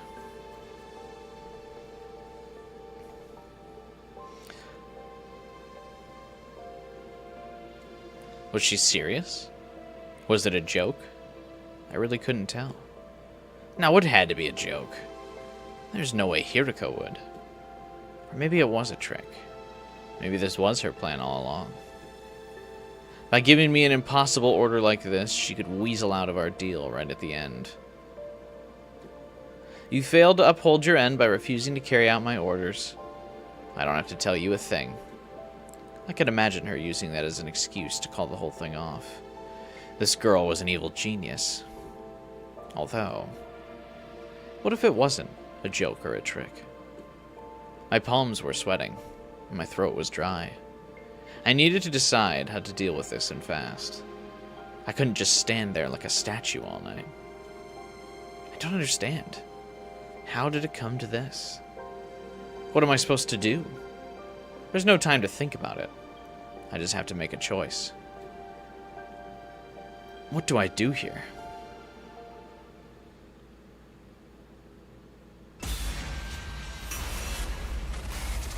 She's too tsundere to be able to just outright kiss her here. You gotta take it slow.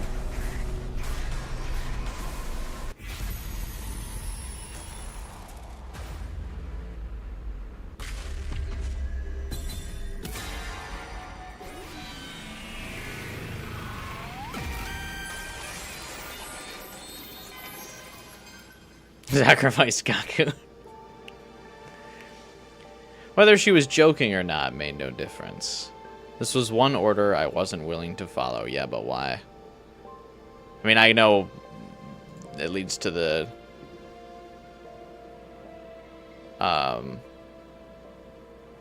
real route, but still sad.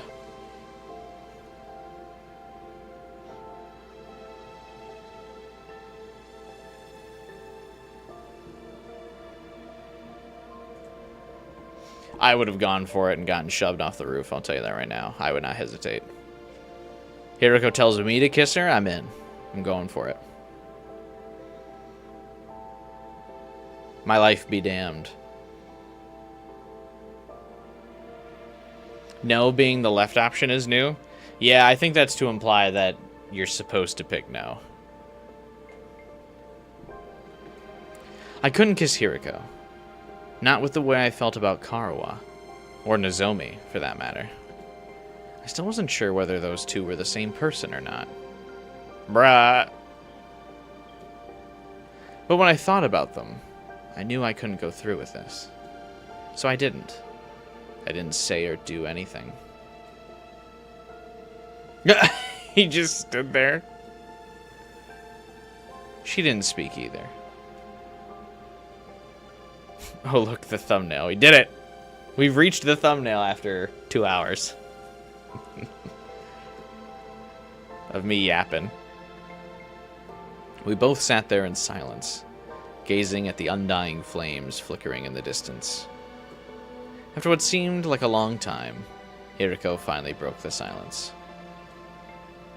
You didn't think I was serious, did you?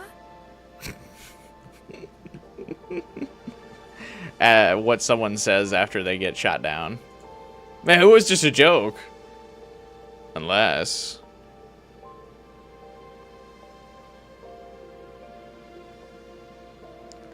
we could kiss. No, it's just a joke. It's just a joke. Unless...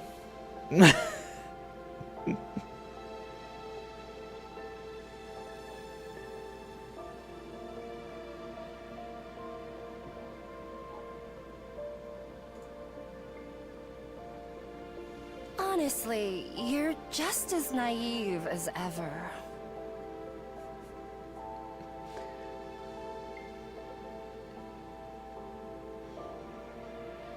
I feel like it's actually the voice acting for this scene is really good because you can tell Hiriko's trying to deflect here. That she is serious, but she's trying to save face. The voice actor did a really good job for being like, or for portraying these lines. I mean, Hiriko's voice actor does very well.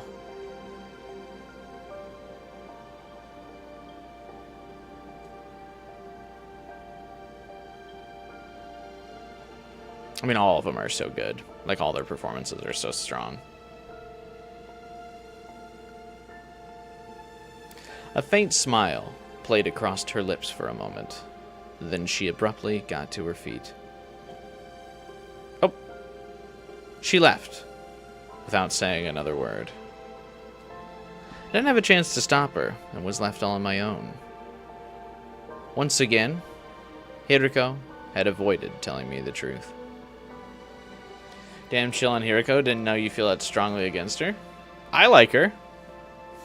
I was just memeing.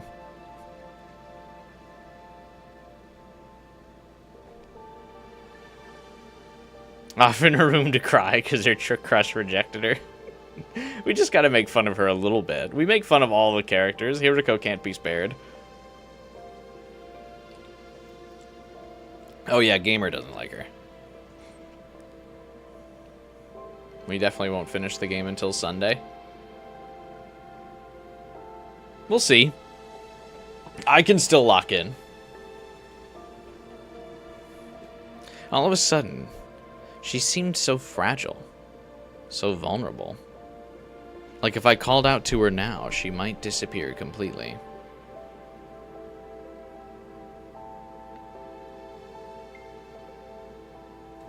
Despite all that, I think I finally had my answer. Just now, Hiriko said I was as naive as ever. That's a weird way to talk about someone you've only known for 9 days. Those words, along with everything else that happened, were starting to add up.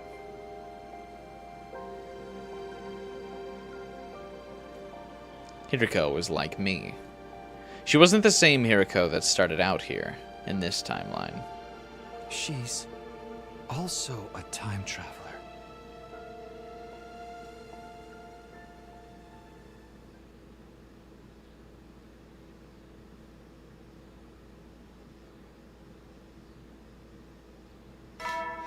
I like this ship quite a bit because I'm also quite a fan of the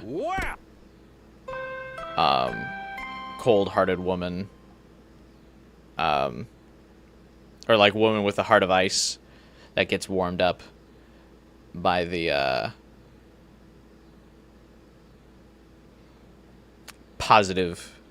overly positive protagonist who just wants to save everybody.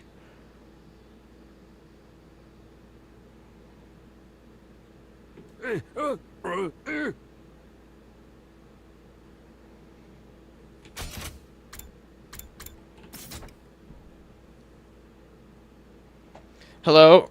Hello? This is a supplemental broadcast. Ignore the announcement about celebrating your milestone. I already unlocked all the classrooms. Hooray! That means you don't get anything special today. Just use this extra time to train hard, okay? Training, huh? I doubted I'd be making time for that today. I had something much more important to deal with. Namely, picking things up where I left off with Hiriko. She'd blown me off again last night. I was getting tired of this. Today's the day I get the truth out of her. Of course, just saying it was one thing. How do I actually do that, though? Technically, I'd refused to carry out Hiriko's final order. That meant her deal was off. If I tried the straightforward approach, she'd only blow me off again. But what else can I do?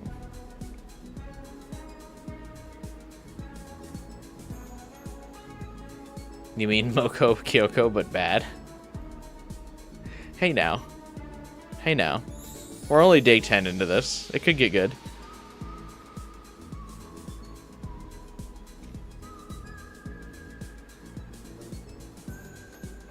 Hiriko reminds you of Fi. Yeah, I get a lot of Fi vibes from her too.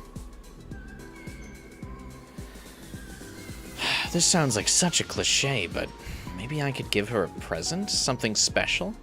Something that would show her I really care and get her to trust me? Only problem is, I can't think of anything that would move Hiriko that much. I thought about it a while longer, but I still didn't come up with anything. I guess I'll just have to ask the others. And so, after breakfast, I set out to ask around and try to figure out what to get Hiriko. As if anyone else would know. I mean, we know she wants the Calico Cat figure, but why would anyone else know? Alright, who should I talk to first? Hey, Ato. What do you think Hiriko would like? Hello, Takumi. I've been thinking about when you visited me a while back and said, "You're alive." I've been trying to figure out what you could have experienced to make you say that, and... And what? You really want to know? Yeah, that's why I asked. Then let me out of here. I promise I'll tell you then. So that was just another ruse, huh? Was it, though? I assure you, it's a very convincing theory. As if anyone would fall for that, I glared at Ato for a moment in silence. If you did let me out, I could be useful in other ways, too. I could act as your advisor, help you out with any little things you didn't want anyone else knowing about. Not interested. You're the one who's visiting me. Why are you even here if not to hear what I have to say? I came here for ideas on how to get through to Hiriko. But even if Ato did know anything useful, he was the last person I wanted to get help from. Oh, don't look at me like that. I might just have to tell everyone about the other thing, you know? Which other thing? About you coming from the future. You still haven't told them, have you?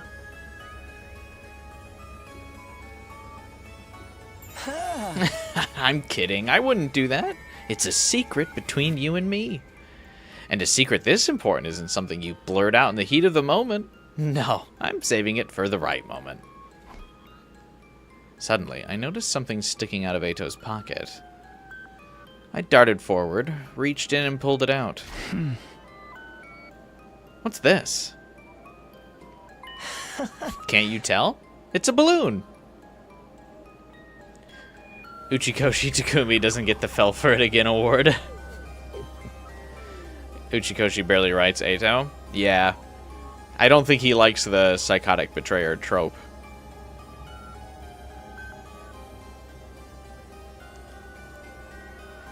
Not just any balloon either. It's made of a special kind of rubber that makes it extra sturdy. I stared at the balloon in my hand, trying to piece some things together.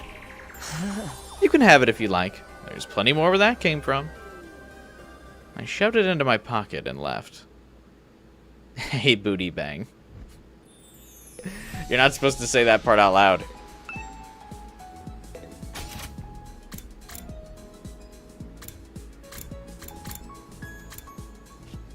Uchikoshi literally writing Mira. Right. I mean, I didn't say that he wouldn't write that character. I said that he doesn't like writing that character. And it's clear because Mira is so shit that he didn't like writing her.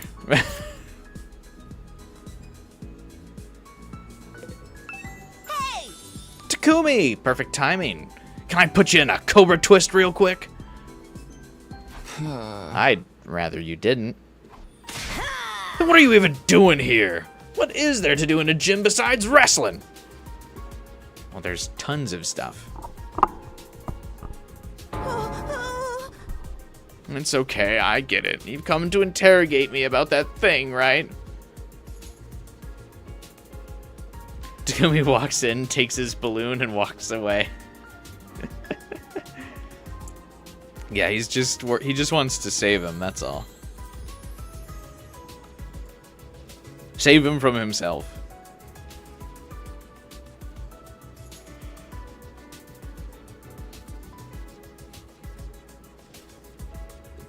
That's true. I opened the valve for the fountain in the courtyard all the way. What about it? You saying that could have had something to do with how Ato escaped? Oh, that is absolutely how Ato escaped then. I didn't say anything about anything yet. That sounds like it could be important, though. Also, this spoiling the mystery and mystery is funny.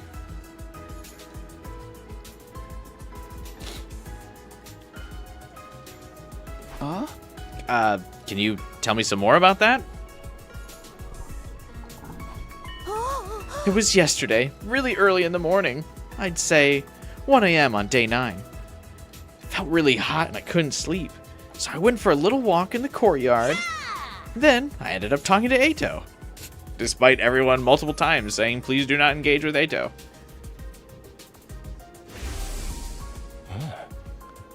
I've been wondering just how high that fountain over there can reach. Maybe you'd be good enough to turn it up for me? Once he mentioned it, I got curious too.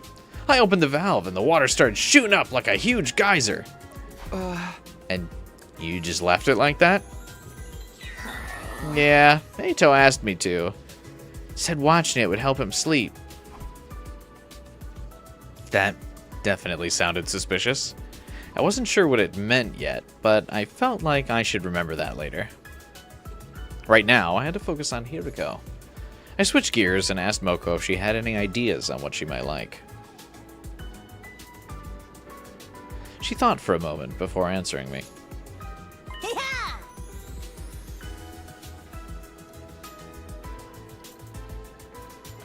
Moko's such a lovable personality, we all forgive her for being one of the more two-dimensional characters. Yeah, she doesn't really get elaborated on all that much.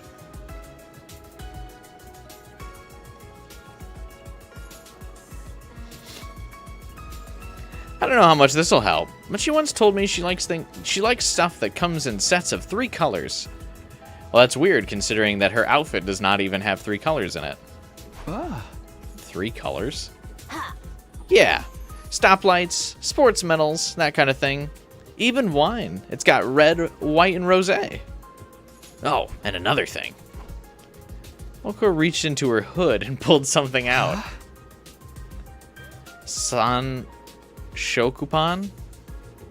No. It's 3 flavors in 1 bun. I got it from the cafeteria. I was gonna eat it later, but I got plenty more. You can have this one. I had no reason to say no, so I took the bun and left.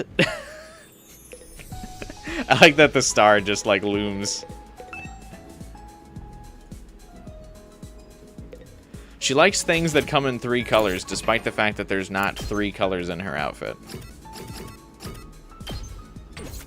Right?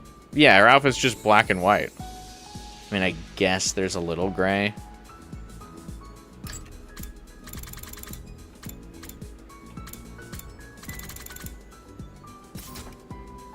The item image for high heels is purple, but I think her heels are also black, aren't they? Oh, I guess she's got a little gold because of her jewelry. Fine.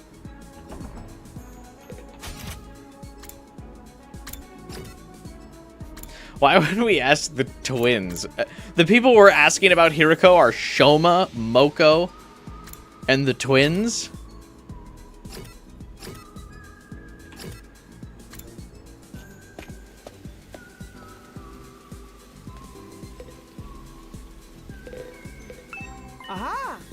Please don't disturb the crime scene, Mr. Samino. The world's greatest mystery-solving twins are working a case here. Ah. A case? Isn't it obvious? The SAD. Or the Scandalous Otsuki Disappearance for short. Why is the short version longer? Huh? Have you found any clues? Not yet, but there is one thing that's interesting. Oh. Takumi, did you notice anything strange about the courtyard when we came here last night?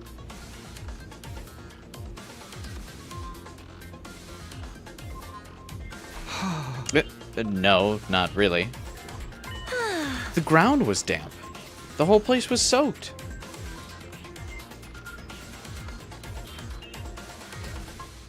There are lots of plants around here, so there's a lot of moisture around.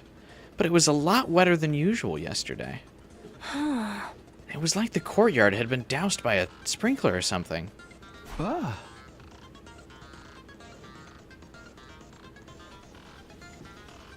Uchikoshi making up a weird name or acronym. Yeah, he does love his acronyms, that's for sure. The plot of Somnium Files summarized.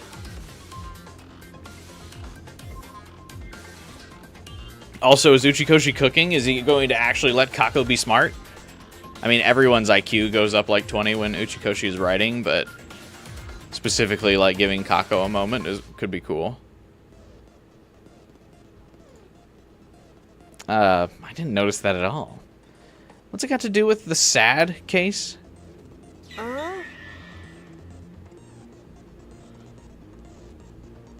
That's the question we aim to answer during this investigation. The ground in the courtyard was wet. It's weird, but I've got other things to worry about. I asked Ima and Kako for ideas on what might make Hiriko open her heart to me. Open her heart? Jesus. To their credit, the two of them gave the matter some serious thought before answering. Sorry, I've never really spoken to Hiriko all that much. Huh? Me neither. I don't think I can tell you anything useful. That's too bad.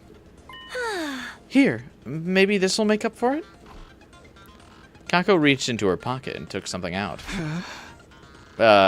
What's this? It's a piece of poop. What? She's kidding. It looks like some kind of animal fossil to me. I couldn't tell you what kind of animal it was, though.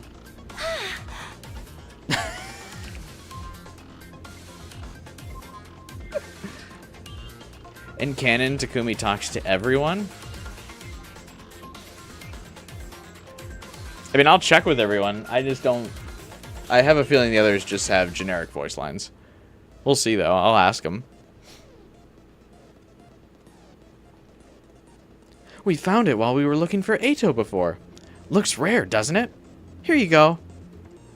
Without waiting for a reply, Kako pressed the strange fossil into my hand. Well, I had no reason to refuse to take it. I figured it might come in useful for something later on.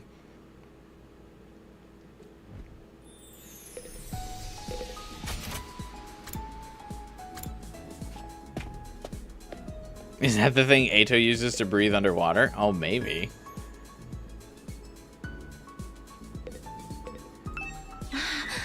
Is something to make Hiriko open up to you? I'm sorry, I can't think of anything. That's okay. Anyway, what are you doing in here? I wanted to make sure we have a solid strategy for our next battle. I thought I might pick up some tips on military tactics from some of these books.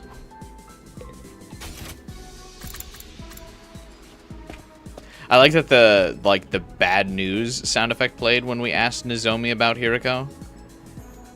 I guess like she was jealous or something. It was like the bad piano noise. Takumi, perfect timing. Would you mind if I killed you real quick? Of course I mind.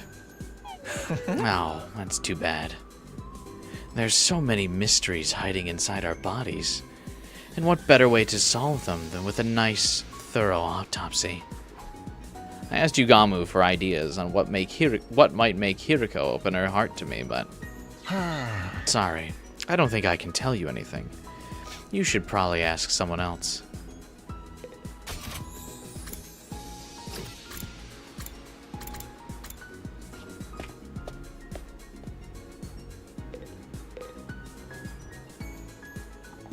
This is Hemo Anima, blood animation. This is Cryptoglobin, strange blood. This is a gi. That's the sound it makes. Like a Pokemon. You want Hiriko to take her top off for you? The indecency. I said I wanted her to open her heart to me. I wish you'd listen. Even if she does open it for you, I don't think there's enough there for you to get a real handful. Hey! I'm not talking about her chest. If I were you, I'd forget about touching and just watch her jump around or something. Even someone as small as hers has got to have some decent jiggle when she's in motion. This is getting me nowhere. Maybe she just can't hear me properly through her mask? Kurara not dodging the pervert allegations. It's just the fact that Kyoshika is the all-time gooner that Kurara gets overlooked as a pervert. Huh? Sorry, I'm kind of busy right now. Whatever it is, can it wait till later? Looks like Tsubasa's working on something. I don't think she's in the mood to talk. I guess I'll have to ask someone else. Yeah, I also take umbrage with Hiriko being small. Especially coming from Kurara, that seems a bit much.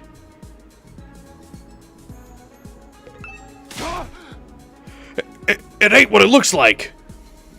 I totally wasn't gonna steal parts from the school bus to trick out my bike. Why would you even think that? So that's what you're doing in here?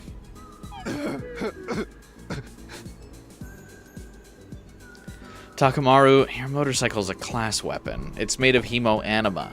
You can't just attach regular vehicle parts to it and expect them to work. Oh, is that how it works? I mean, I think so. I asked Takamaru for ideas on what might make Hiriko open her heart to me. Unfortunately. Sorry, man. I got no idea what makes that girl tick. Let me know if I can help with anything else. Gotta make up for yesterday somehow. Huh? What do you mean? You know, when I knocked you around to the infirmary. I've apologized to everyone for breaking the Revive-O-Matic, but it still feels like it's not enough.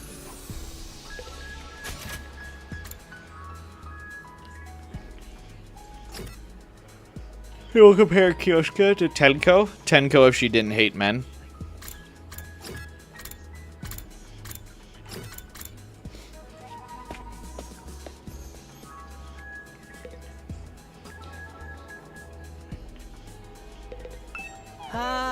Oh, Takumi, are you here to help me train?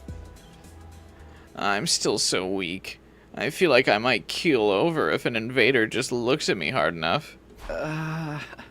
Sorry, there's something else I want to talk about. Why'd the music cut for this? I told Shoma about my quest to gather information. Oh, because I had to pop the comedy route track. Or the comedy song, whatever you want to call this. Something that will make Hiriko open her heart? Well, I can think of one thing. Soft vinyl. Huh? What, like plastic? Yes. Like a doll made from soft vinyl. Although doll isn't really the right word. Maybe a figure would be better? How does Shoma know this? What? It's not just the human-shaped ones she likes, after all. What? Did Hiriko tell you that herself? That's right. She used to collect them back at the complex. A sadistic ice queen like her secretly being a passionate toy collector. It's kind of cute, don't you think? Those are some surprisingly strong terms coming from Shoma. Oh, speaking of toys. About 2 days ago, Eito asked me for something. Why does Shoma know what Hiriko would want? What?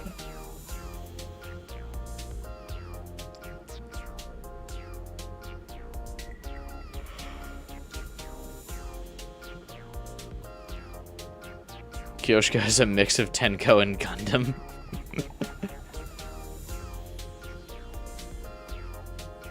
I just remembered now. It might have something to do with how Eito escaped. Huh? What'd he ask you for? Some sturdy rubber balloons.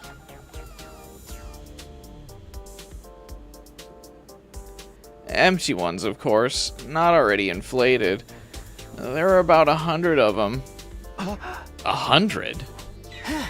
I made them using the Gift-O-Matic and gave them to him that morning, along with his breakfast. He said he wanted them to help strengthen his diaphragm and improve his lung capacity. I didn't believe that was all there was to it, of course. But I didn't see how it could hurt, so I gave them to him anyway. Alright. Thanks for fucking us, Shoma.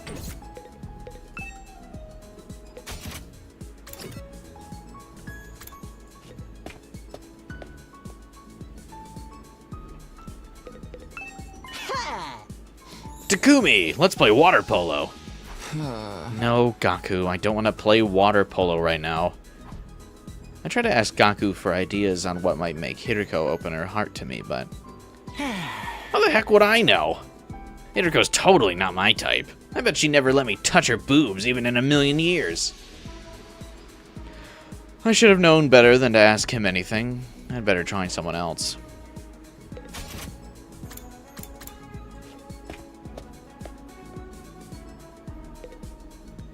Hiriko would break that little man. A way to rip out Mistress Hiriko's heart, huh? That's not what I asked. A way to get her cardiovascular muscle tingling? That's not what I meant either. Same diff. Did you or did you not ask for help stimulating her heart? Ah. I mean, I guess so, but... Oh, I've got it. Hit her with an AED. They're all about getting someone's heart moving. Ba-boom. Takumi doesn't even say anything. He just walks away after she says that. There's not even like a him going, all right, thanks, or anything like that, or like I shouldn't have asked Narumi like he did with Gaku. He's just like, he just walks away. He's like, nope.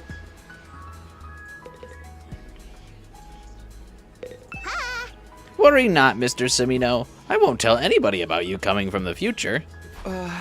Wait, why do you know about that? Did Sire tell you? Nigo and I are closer than two peas in a pod. We can't exactly keep secrets from each other when our data is constantly being shared in the cloud. So Nigo knows too. I had a feeling he'd find out sooner or later anyway. You guys have really done it this time! Huh? Are you still sore about the Revive-O-Matic? I thought you fixed it already. We repaired it enough for it to be operational again, but it's still not at 100% capacity. Huh? The cognitive reconstruction circuit's still fried. Even if we bring you guys back, you might not have all your memories.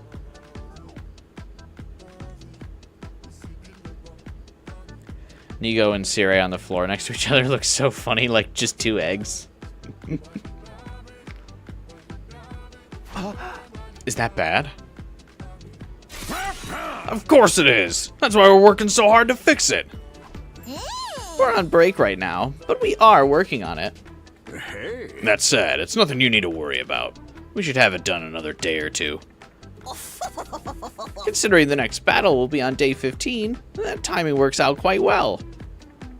Hopefully one of you doesn't push each other off the roof or something ridiculous like that in the meantime.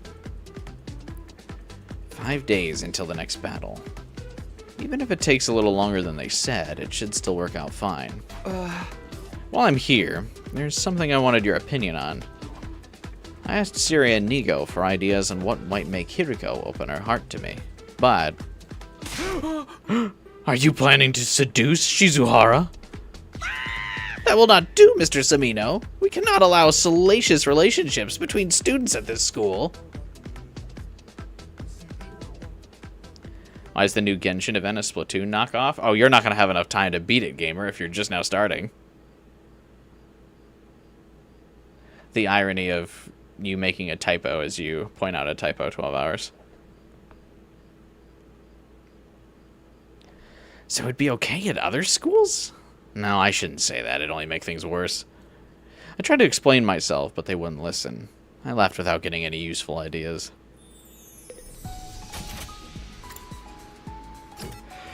Will they want us to have a romance? Because wouldn't that, like, bring Team Unity together?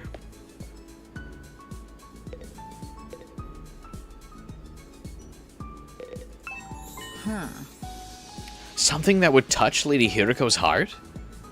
I'm not sure how useful this would be, but I believe she likes cats.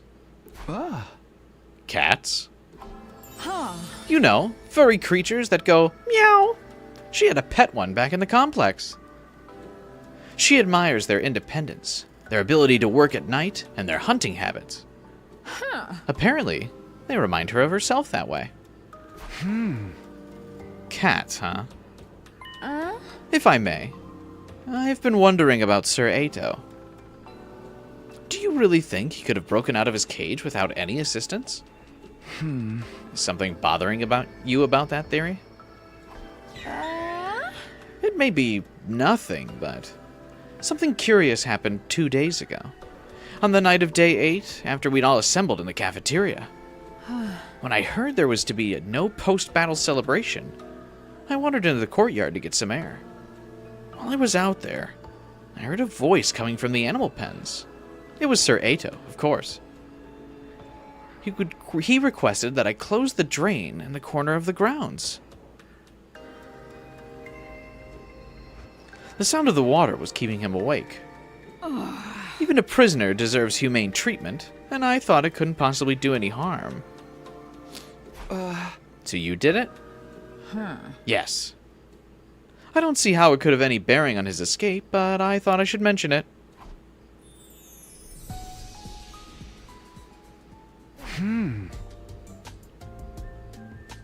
Kyoshka, sweetheart. I mean, Kyoshka's still smarter in this route. She would have thought nothing of it in the other routes. Again, everyone just being smarter in general when Uchikoshi's the writer.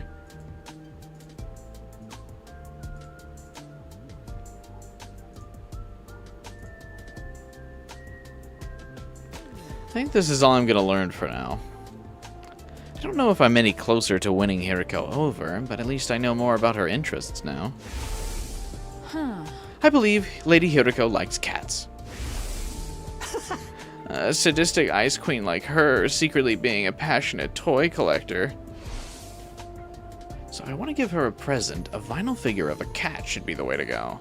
But not just any cat. There's one more important detail that I learned. And that's... Hiriko told me she likes stuff that comes in 3 colors. So a cat with 3 colors. In other words, a calico. Alright. I'm gonna head over to the Gift-O-Matic and whip up a calico cat figure.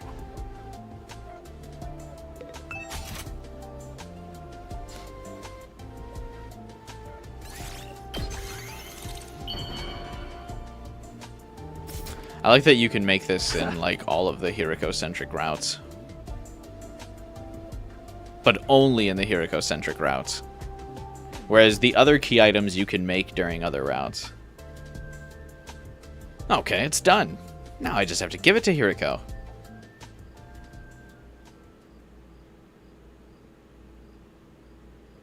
It took me a while to figure out where Hiriko was. Sometime after sunset, someone told me they'd seen her going into her room. So I hurried over there.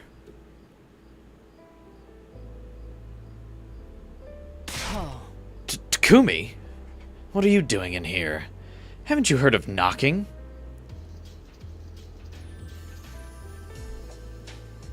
You love this song? It's jazzy. I also like this song a lot. It sounds like a song from Somnium Files as well, which is really cool. I dig it.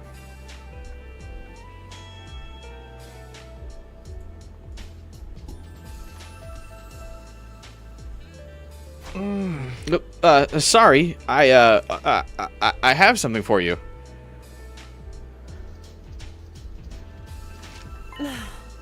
What?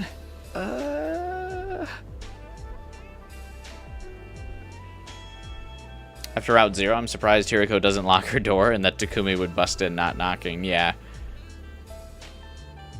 I feel like after Takumi explains everyone should keep their door locked, that everyone should lock their door.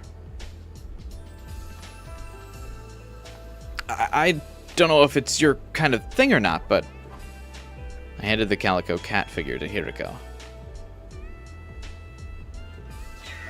I don't understand. It's a present for you. I thought you might like it. Hiriko stared at the little plastic figure, and tears filled her eyes. Wait, tears? I wasn't prepared for this. I didn't think she'd like it that much. It's not possible. Huh? What do you mean? You couldn't have possibly have known. About what? Hiriko didn't reply, but slipped the cat figure into her pocket. There was more going on here than I realized, but I'd gotten through to her, that much was clear. Pressing my advantage, I looked her in the eyes and asked again. Hiriko, please, tell me the truth. The truth about you.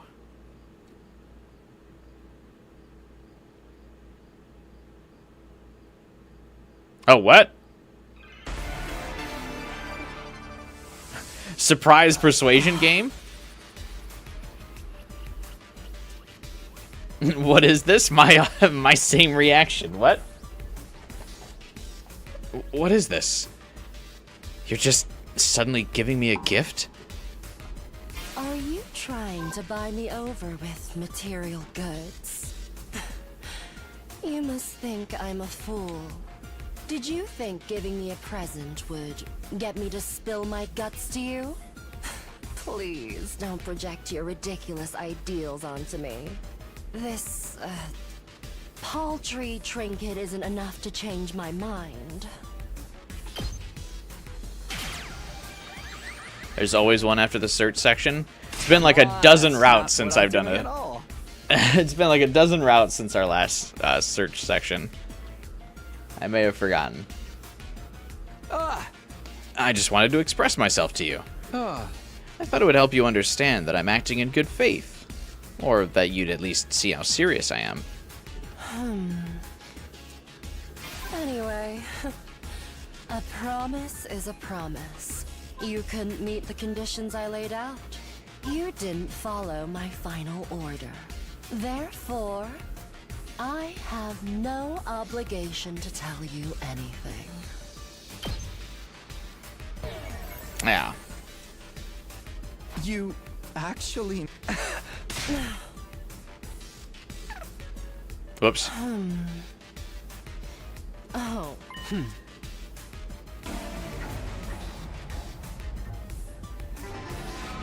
Are you trying... Yuma, did you think... My headcanon is that Hiriko is on the day that's zero not what I'm patch. doing at all. Ah. Ah. Anyway, a promise is a promise. You couldn't meet the conditions I laid out. You... What are you talking about? I don't really follow what you're saying. Oh, and so be it. Ah. Although, Well, there is something on my mind. but I was not supposed to say anything? Ah.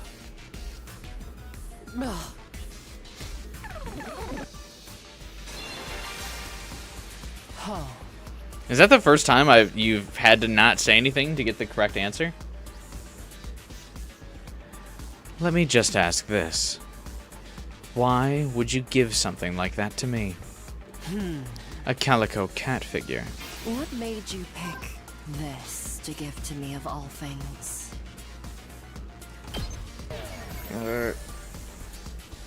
Oh, well... Oh.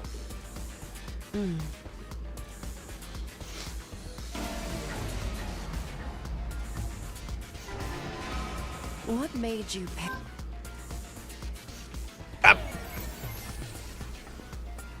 Oh.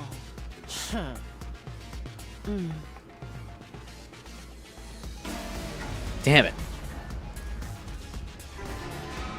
What made you pick this? It's like I told you before.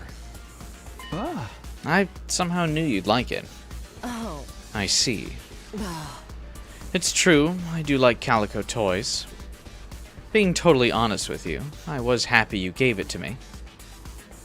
But how? How did you know? My fondness for soft vinyl figures. You couldn't possibly have known about that. So how?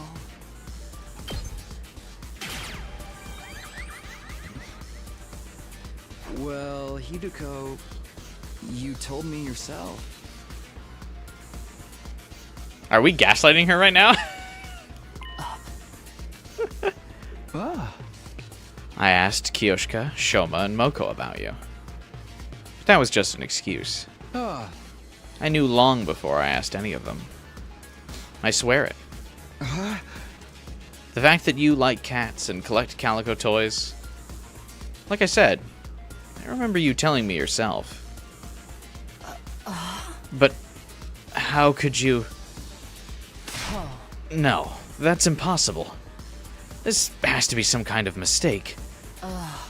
Well, I guess you have my thanks. for the calico toy. Thank you.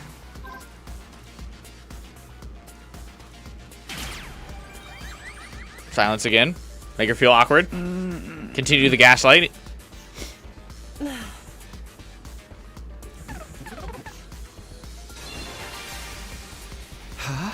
Hey, what did you just say right now? What did you mean by that's impossible? Oh, I thought he was gonna say thank you. Never mind. Don't worry about it. How am I supposed to... I told you. It's some kind of mistake. There's no way you could have known. Okay, we were supposed to respond that time.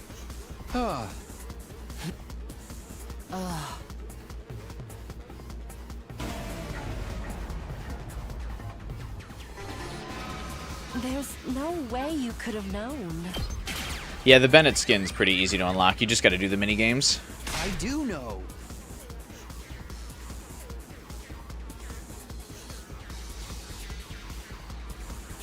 Definitely should make sure you unlock the Bennett skin gamer. It's really cool. It actually makes me use Bennett because I hated his default outfit.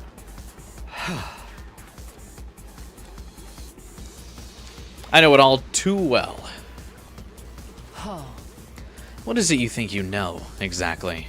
I know all the pain and suffering you've been through. Watch your mouth. Are you insane? Don't say things like that so lightly. You'd never understand.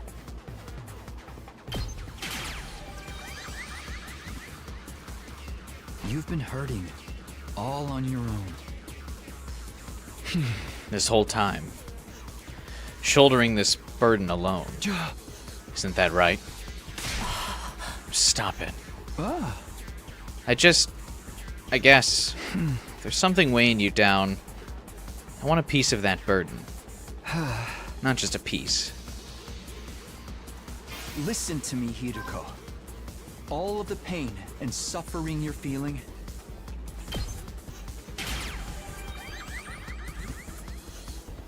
I'll share it with you.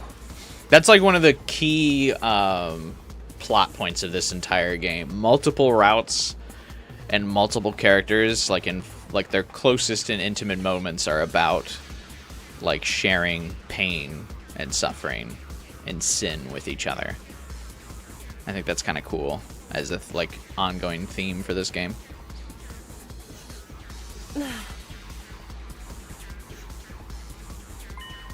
Takumi. Hiruko, we can build a new future. One where nobody has to die. A future where we all make it to day 100 with a smile. Not just day 100, day 101, day 102, and every day after that too.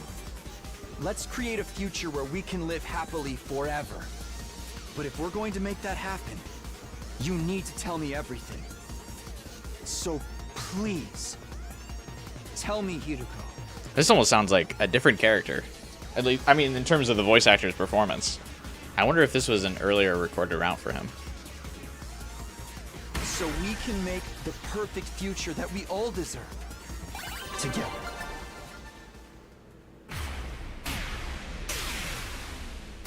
It's so funny that she has the blank expression sprite when losing the persuasion game.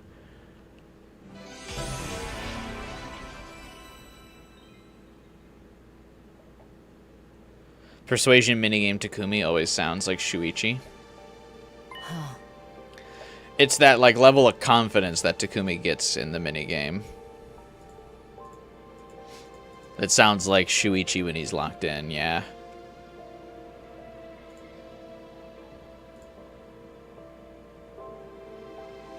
Takumi, are you sure you can handle it? The truth is a lot more cruel than you think. And once you hear it, there will be no going back. Are you prepared for that? Do you still want to know? Yes, I'm sure. Oh? All right. I'll tell you. But promise me one thing first. Whatever you might learn, don't let it destroy you. I looked into her eyes again. Okay. I promise. Hiriko seemed to accept my resolve. Then she abruptly left the room and led me outside. What are we doing out here? Oh. I wanted us to see the satellite.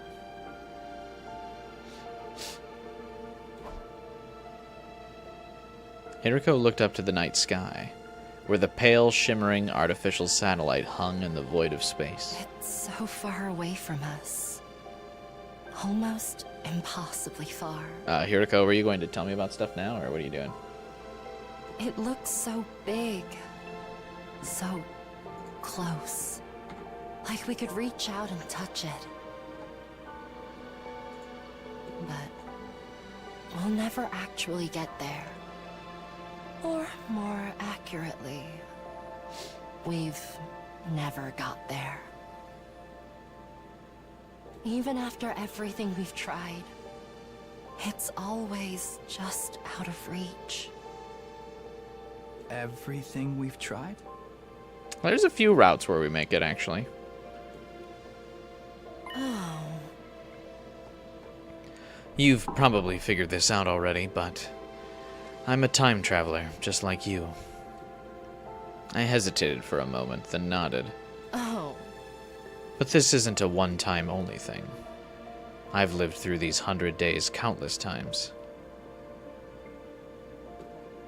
Every time, things play out a little differently, and create all kinds of new problems. This is very fitting to be like the last route you do. I feel like this wouldn't hit super hard if you did this early. But like being at the end when we've done like 20 other routes of like things always playing out just slightly differently and just always fucking things up in some shape or form. I feel like this line hits a lot harder. I've experienced all those variations, all the branching timelines that result from the different choices we make. That's why I've been able to tell when the next attack is coming, among other things. Oh? And all of this doesn't just apply to me. Huh. There's someone else. And that's you, Takumi. Huh? You've also experienced our 100 days here, countless times before. What was she talking about? I was so confused, I blurted out the first thing that came into my head. That can't be right. This is only my second time here. Tuh. No, it's not. You've been through this just as much as me, over and over again in an endless loop. Even now, this is only the most recent in a long series of 100-day cycles. You just can't remember the others. No, it can't be. Strictly speaking, neither of us are time travelers in the way you think we are. But I am. I rewinded time. This isn't a matter of us leaping back in time. It's more that we're trapped in a time loop. That goes for me, and you too. You're the same as me, Takumi. You're not a time traveler. You're a time looper.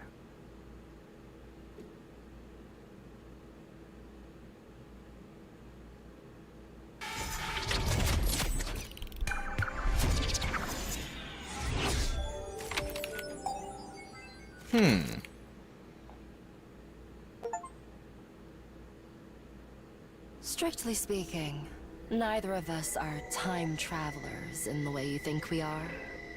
400 hours in, story lock unlocked, by the way.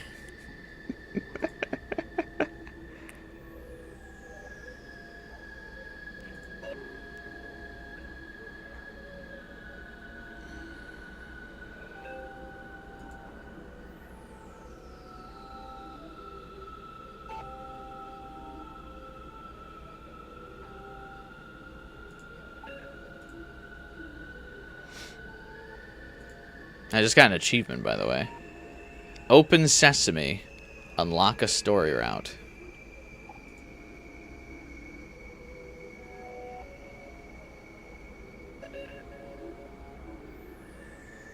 Your friend got to this lock on her first route?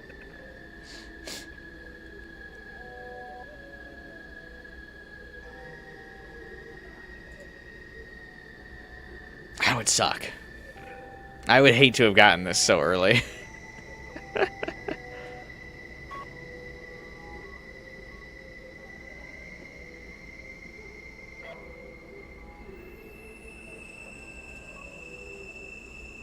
This isn't a matter of us leaping back in time. It's more that we're trapped in a time loop. Line's so important, Uchikoshi made you hear it twice. That goes for me, and you too. You're the same as me, Takumi. You're not a time traveler. You're a time looper.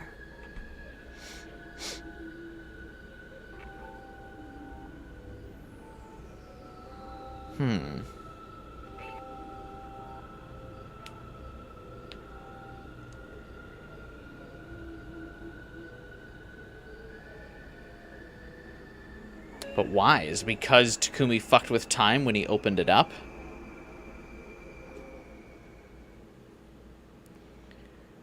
The moment I heard those words, my head seemed to fill with a blindingly bright light, and then...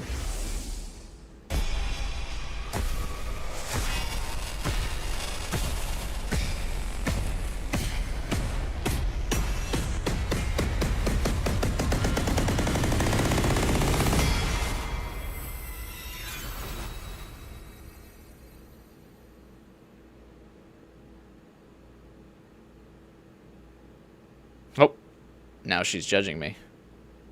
Should we switch to mystery route here now? Or should we keep going for a little bit? You jumped. Those were like all the Gi related routes, right?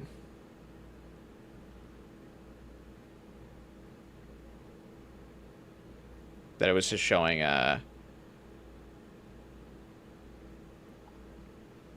CGs from. That's still locked? What do you mean? What?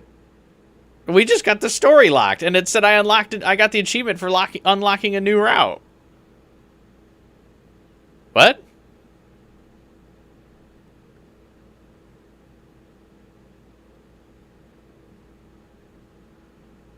One of these was doing the ritual with Gaku. Truly the most traumatic memory.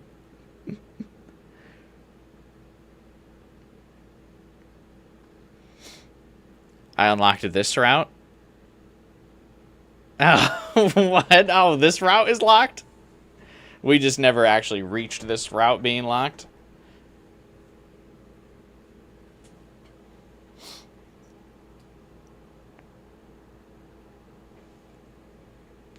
Okay, I gotcha. Well, I have another thumbnail I'm going to use. It's here, this one of Hiriko judging me.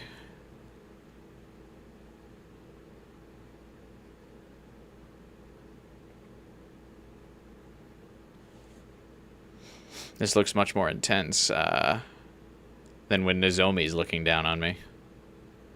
I kind of feel this in my bones. I'm not gonna lie. That stare. Pretty hot. Mystery unlocks with one of the endings here. Okay.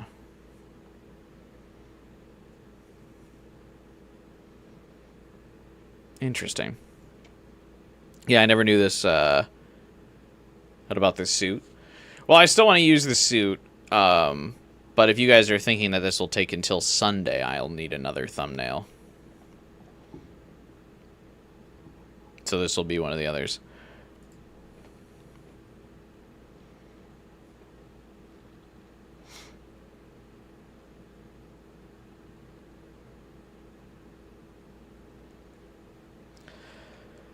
I guess, so the animation that played before was actually the initial story lock, and then the thing that happened immediately after was the, oh, you've unlocked the locked route thing.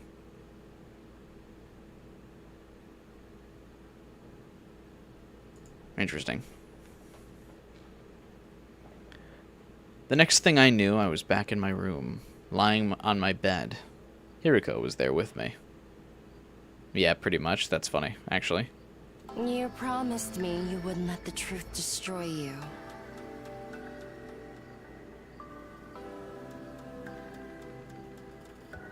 So I mean by the mystery doesn't mean much since the lock here is before you resolve it.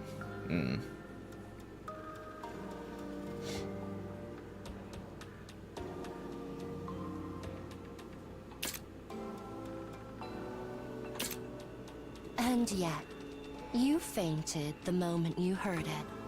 What are you? A salmon roe? What do you mean by that? You're soft and squishy and fall apart when the heat is on. She had a point. I held myself up and got to my feet. Fall apart when the heat is on. Sunlight was streaming in through the window. I must have been lying there all night. I remembered about all the other times I've lived through these 100 days. Does that mean that this Takumi still has the gi in him? And what about what happened in those other, I guess we should call them timelines? Oh? But not all of them, right? Yeah, it's all a little fragmented. Oh. How many did you remember? 10? 20? More than that? No, not even that many. Oh, you're still just a beginner. A beginner? Come with me. Hey, where are we going this time?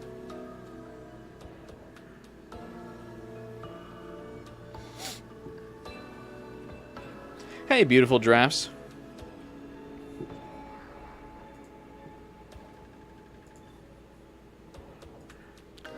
Interesting. I wonder how this is going to play into all the other timelines. I mean, Takumi does still then have the power to rewind time, though, right?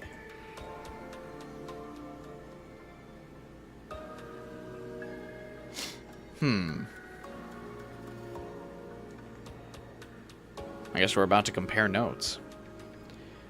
You wanted to hear the whole truth, didn't you? It's not something I can talk about here.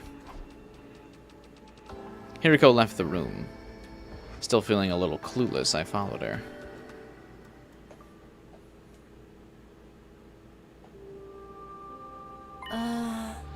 We should be safe in here.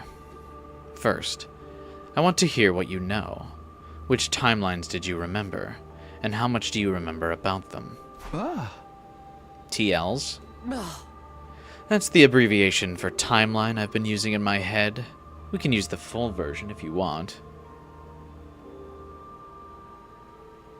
I'm not really sure how to explain which ones I remembered, though. Oh? Any key points or characteristics will do. I actually will really like if she calls the routes, or like the timelines, by their route name. And like Hiriko's the one that names all the routes. That would be cool.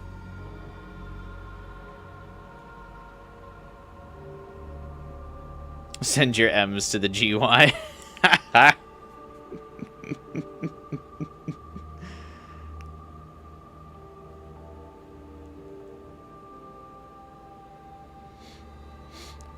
Uchikoshi did something similar in Zero Time Dilemma and Annihilation Route. Yeah, but I don't think I actually got the story unlocks done before I reached the story locks in other games before.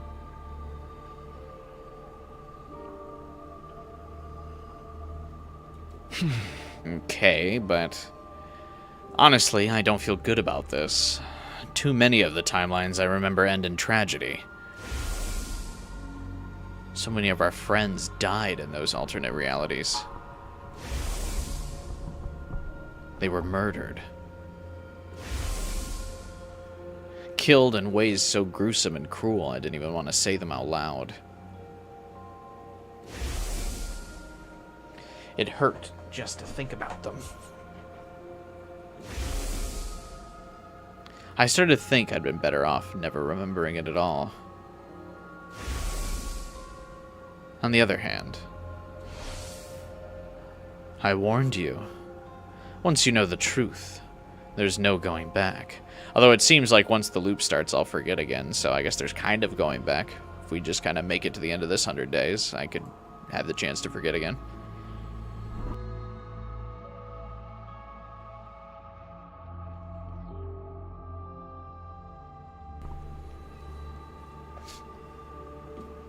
But you said you could handle it. You promised not to let it destroy you. I did say that.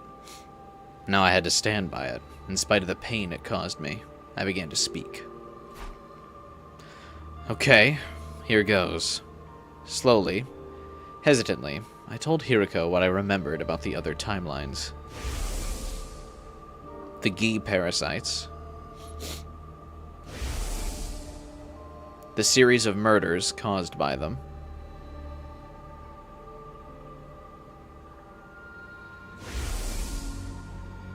The exorcism rituals I held with Gaku.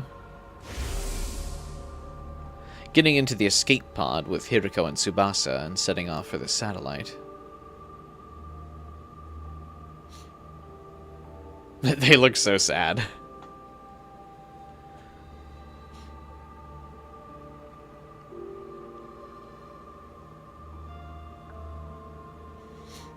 I wonder what's causing the loop. This is so fascinating to me.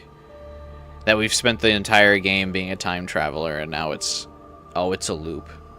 All these routes are like, congruent. Which is kind of what I was hoping from the beginning, is that, like, Takumi does actually experience all the timelines. I remember that was my theory in Route Zero. That Takumi would actually experience all the timelines. So at least it seems like in Uchikoshi's little corner of the game, they are all real, and they are all an experience. So that's sick. I really like that. Because it means I was partially right back in Route Zero, even, that this would happen.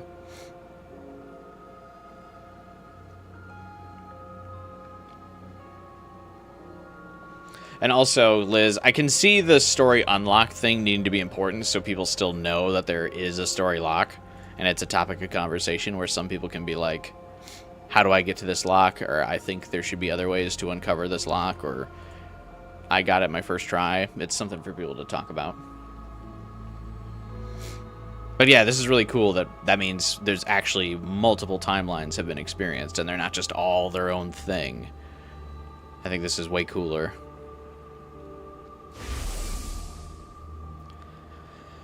There was another timeline with a serial killer in it, too. Except that time, it turned out to be Yugamu. Wait, Yugamu? Yugamu was the killer?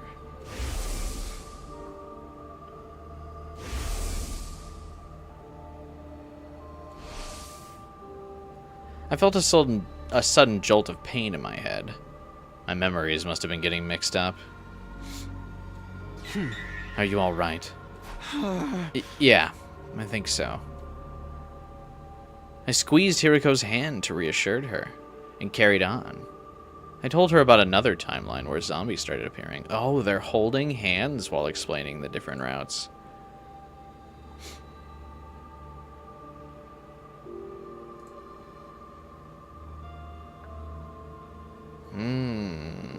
How cute.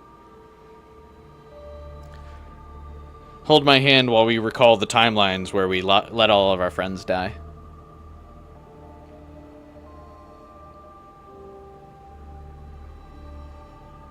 All routes are canon because of the parallel universe. Right, but isn't this in its own little bubble of a time loop universe? Like, so I know they're all parallel universes, but the time loop ones are all, like, one universe, kind of, right? Because they all, like, Mobius loop around each other.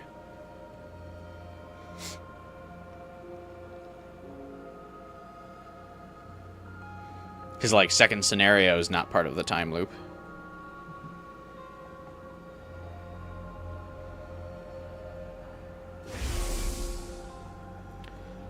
We tried using Yugamu as bait at first. But even after that, our friends kept dying and coming back as zombies. In the end, I got caught by them too, and...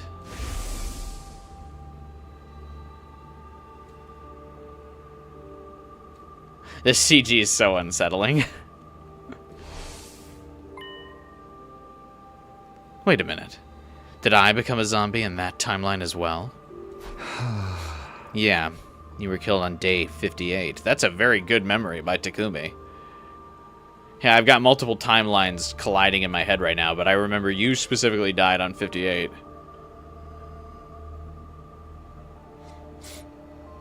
Damn.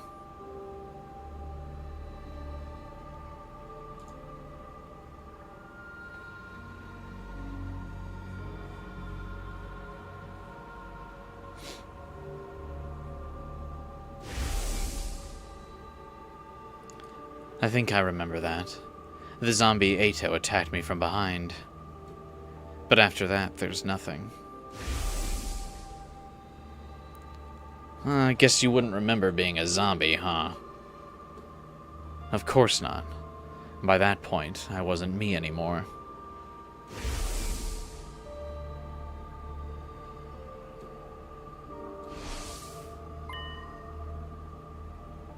We'll talk more about that timeline later. Tell me about the others. I nodded. Not much to tell. There's just one more I can remember. That one all started with Gaku being killed. Then, Kako's body was found. She'd been poisoned.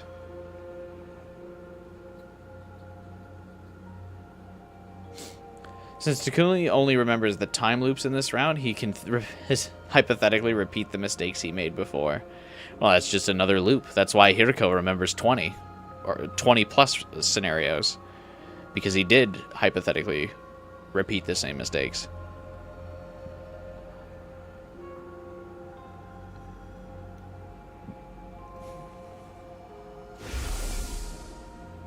After some investigation, we figured out it was Shoma who killed Kako.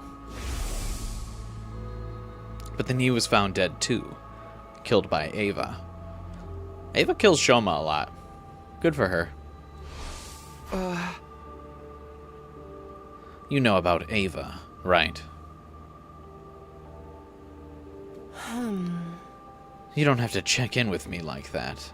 Assume I know everything besides what happened while I was zombified.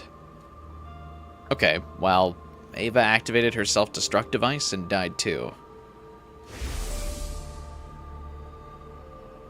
But that still wasn't the end of it. The killings continued. Next to go was Tsubasa, then Moko. Hey, by the way, let's re-show you all of your favorite characters dying. Hope this doesn't upset you.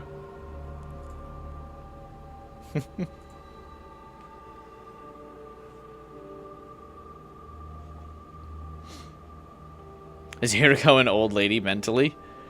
I mean, 100 days. Let's say she's done it like 30 times. She would be like mentally in her, she'd be middle-aged.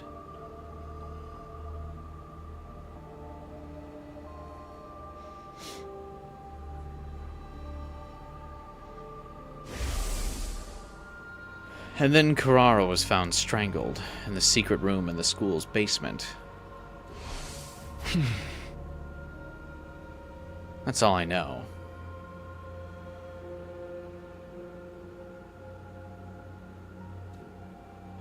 Shoma and Ava both mentioned a mastermind called X, but we never figured out who that was.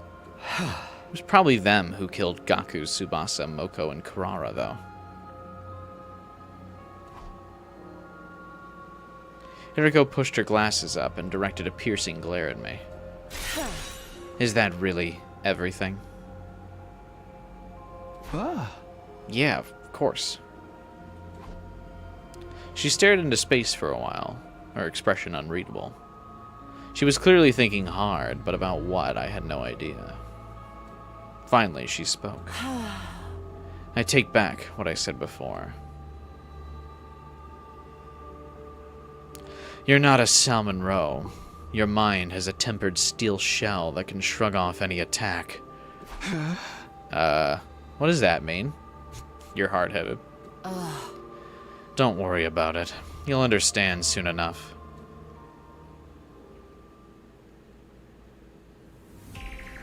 Huh? Why do we keep moving around? Huh. To throw off anyone who might be trying to eavesdrop on us. Ah! Is someone really doing that? Probably not, but it pays to be careful. So going from place to place is safer than staying put and just going through the whole story? Hiriko nodded. She also just wants to take a walk with you. Takumi, wake up, bro.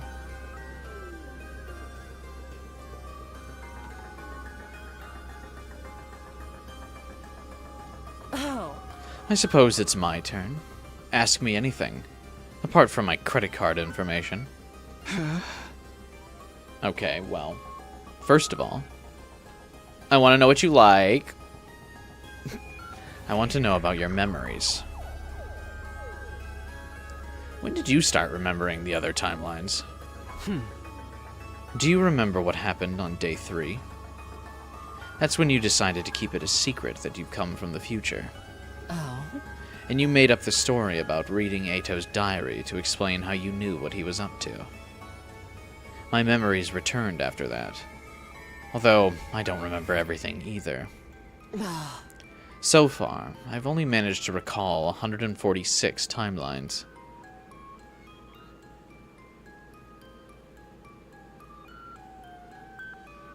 Damn. 146? I've been through at least 146 loops, and most of them made it to day 100. I don't believe that. Well, I've made it through 90. The 146th line.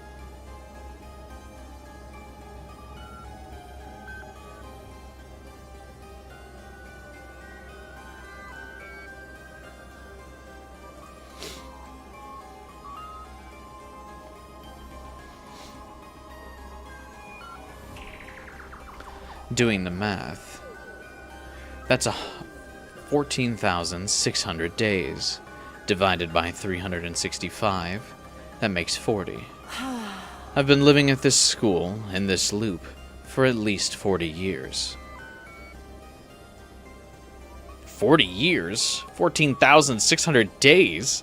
It was hard to even wrap my head around that length of time. It was making my brain freeze up. I just stood there completely dumbfounded. Can you imagine being 40? Damn. That would be crazy.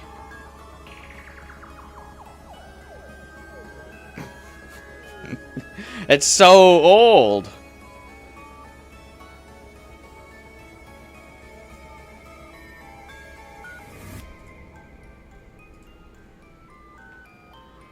Oh.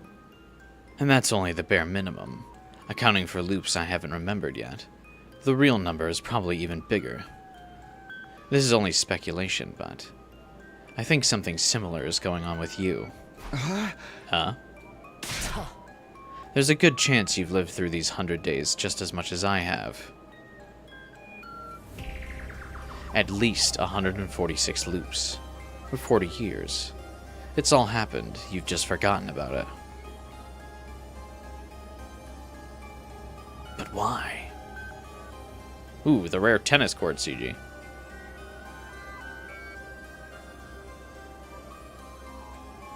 We changed locations again. I was still dazed and confused, so Hiriko picked up the conversation without any prompting.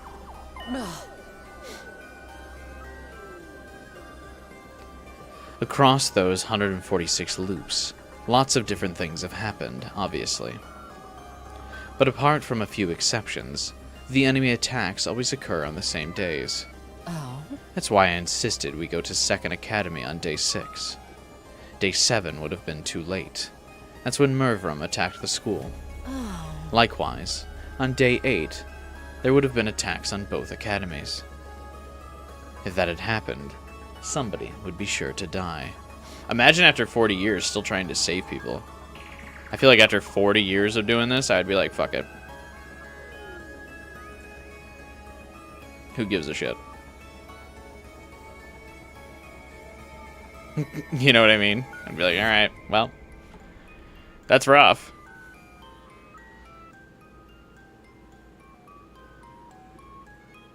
Oh no, Second Academy might be getting attacked.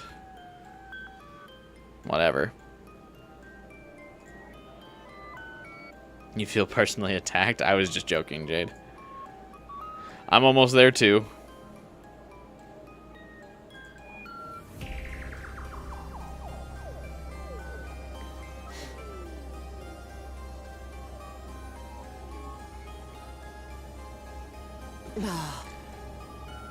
Getting the entire Special Defense Unit together by day 6 was the only way to prevent that.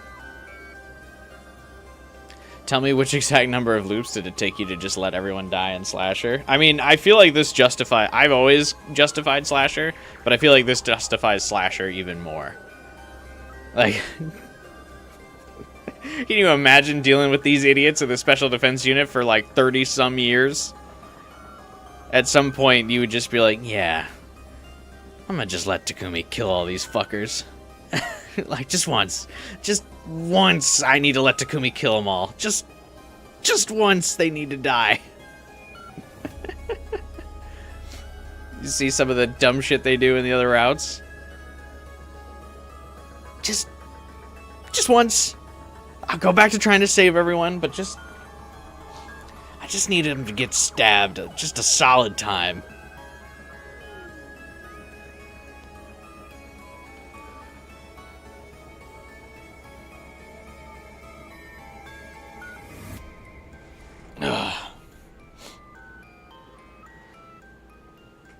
It wasn't key data, it was just Takumi actually snapping.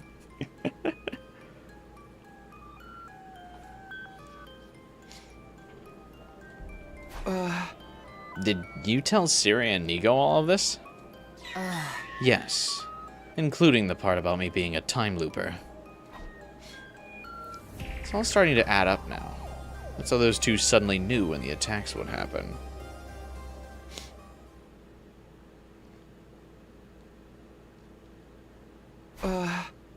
Why didn't you tell me about the loop? You told Siri and Nigo, but not me? Huh? I did tell you. I've told you and the others so many times in so many timelines. But things always played out the worst possible ways when I did. Oh. All of you died, and I was the only one left standing. It's happened like that dozens of times. For some reason, telling people the truth only takes us down dark and chaotic paths. It's like we're cursed, never able to escape our fate or change it for the better. I don't want to watch you all die anymore. Okay, so she got that last one out of her system. She got Slasher out of her system and was like, alright, gotta lock back in. She did Slasher and was like, okay, last time. So I stayed quiet about it. I thought if I didn't tell anyone, then maybe...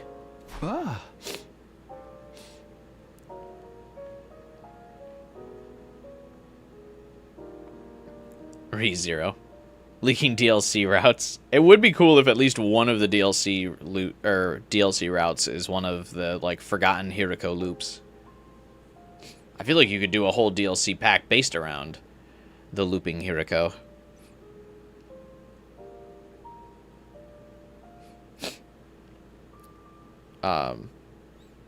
There's like a whole... I mean, there's so many routes you could expand, but I feel like some of those loops could definitely be expanded too. But you're telling me about the loops now. Is that okay? You're the one who kept asking. You just wouldn't let it go. I guess that's true. Hiriko drew a deep breath and exhaled.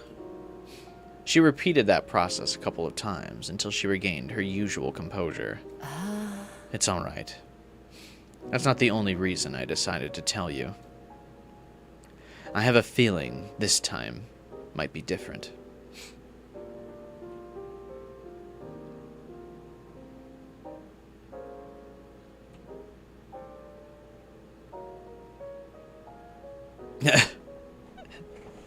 Either she's ready to go gambling or she's ready to fall for it again.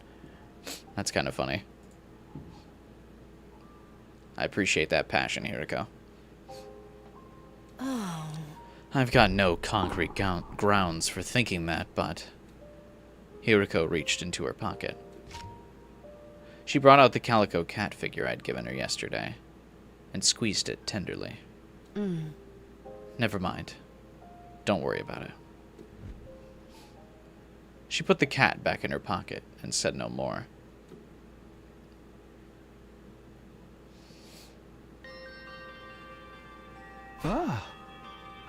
This explains a lot, but I still don't understand how we got stuck in this time loop in the first place. Oh? Before we get into that, let me tell you some more about the loop itself. It begins on our second day here. I also am glad that this is the Uchikoshi route, because I know he's going to explain all this shit, and I'm not going to have to be like, huh? Uchikoshi loves to explain shit.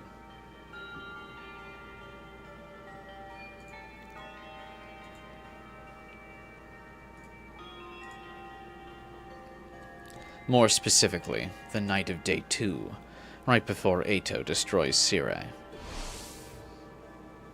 When the loop resets, that's always the point in time that we return to. Huh? And when does it reset? Huh. It depends. There are 2 possibilities. Either when we die, or at 10 a.m. on day 100. Day 100, 10 a.m. The 1,000-line reference? 10 a.m. 1000.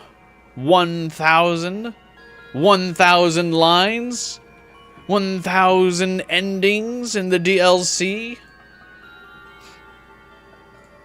The 3rd entry in the series. Anyway. Yes. Right around the time the school launches its final attack. For whatever reason, even if we make it to the end, we still can't escape this place. When it gets to 10 o'clock, we'll be forced back to day 2 to do it all again. Don't ask about the Box of Blessings ending where the war continues for decades after Shoma dies. Rebellion does the same thing. Continues for years after his death, too. Or after day 100. So we know Rebellion and Box of Blessings are not included in this loop. Have a good night, Erica. Oh yeah, Ava route. Ava route's gone. Rebellion's gone. Box of Blessings gone.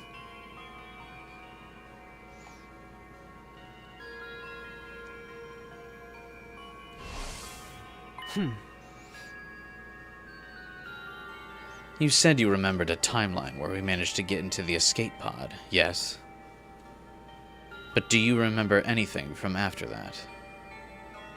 Hey, Bolson. We're at 90 endings so far.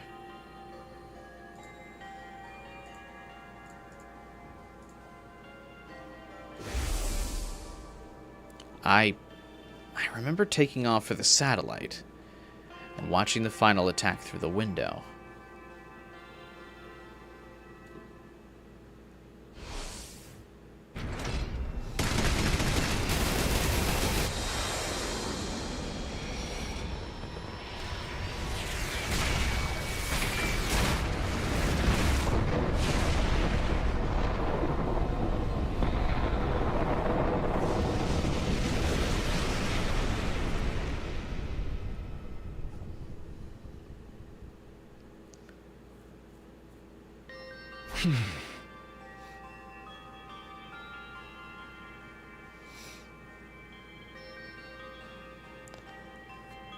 You like to think that it's one Hiriko and a few looping Takumis. That makes sense to me.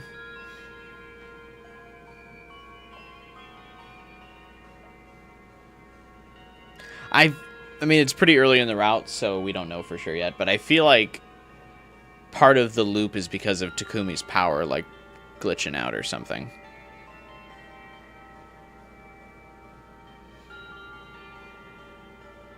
Or, like, whenever it's, like, a bad ending, he subconsciously rewinds time, but, like, Hiriko's kind of aware of it.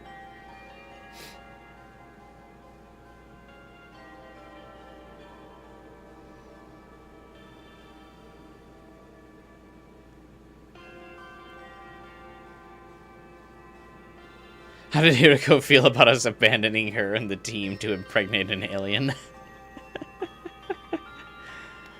Good question.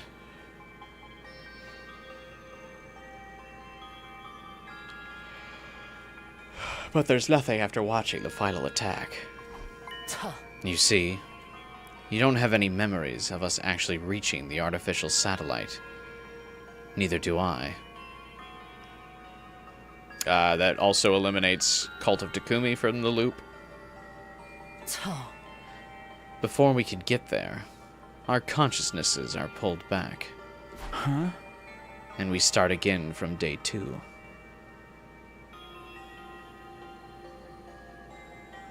I think that has something to do with what they were talking about in second scenario, though. Where, like, the cryptoglobin gets weaker.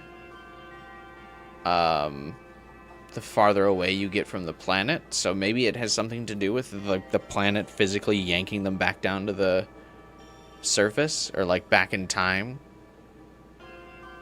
I'm just throwing out massive speculation right here.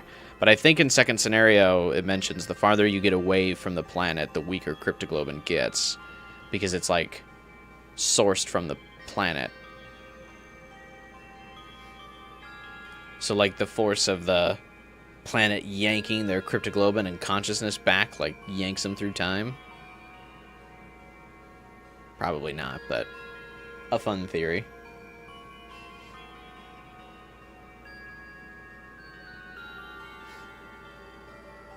She definitely holds a grudge for Ava. Well, she does suggest killing Ava every time.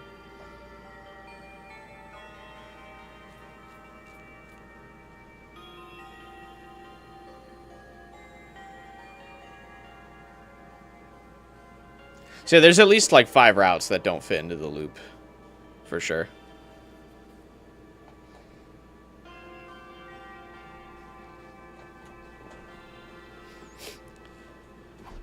Hidriko nodded. But is this really all true? Somehow I have a distant memory of days beyond day 100. Oh. I know. I said things turned back in the loop on day 100 at 10 a.m. But that's no more than an educated guess. It could end up being slightly earlier or later, or in some situations, much later. But even so, it doesn't change the fact that we'll be brought back to the evening of day 2 at some point. Oh. Think about it. If you continue to exist in a timeline after day 100, into old age, how could you possibly retain those memories from after day 100, in the here and now? You're right. If we weren't caught in the loop, I wouldn't be able to remember any of that time.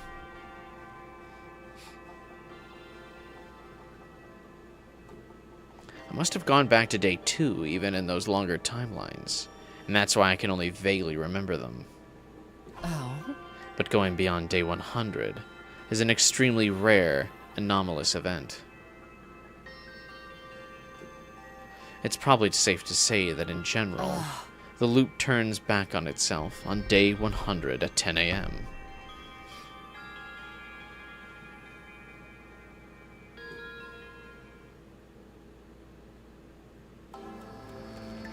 Now we're in the forest. When I arrived back in the past, I didn't have any memories from other timelines. Was it the same for you, Hiriko? I told you already, didn't I? My memories started returning on day 3. We forget everything the moment we've returned to the start of the loop. In some cases, like right now, we suddenly remember them again. Does anyone else ever remember?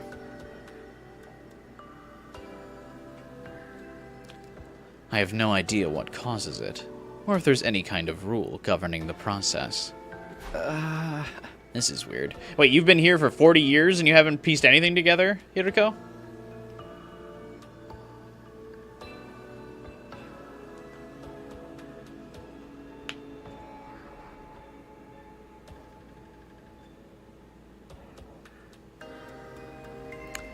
Can I hula hoop? I mean, it's been probably 15 years since I've last hula hooped, but I was able to, like, in elementary school.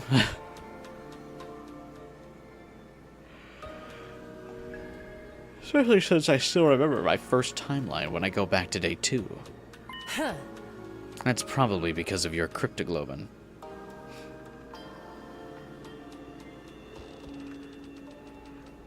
That's why Okabe is better.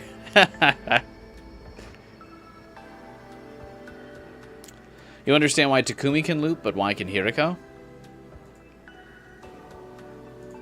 Because she is his fated partner. Or something, I don't know.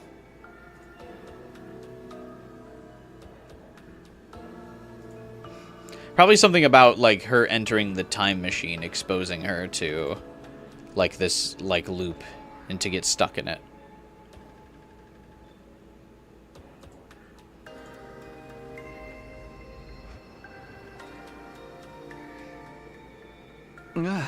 What do you mean? The first timeline we experienced. I'll just call it the first cycle to make things easier. During that cycle, you absorbed Eito's power, but not just his. When I was killed by Eito, all of my cryptoglobin was incorporated into him. And now, by way of Eito, That's the case, why doesn't Eito loop? you.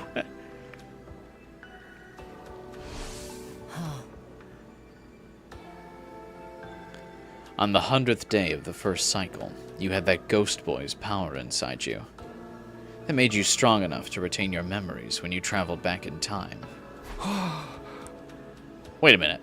So the time loop and the cryptoglobin are related somehow? And also, I definitely did time travel then? Is what you're saying?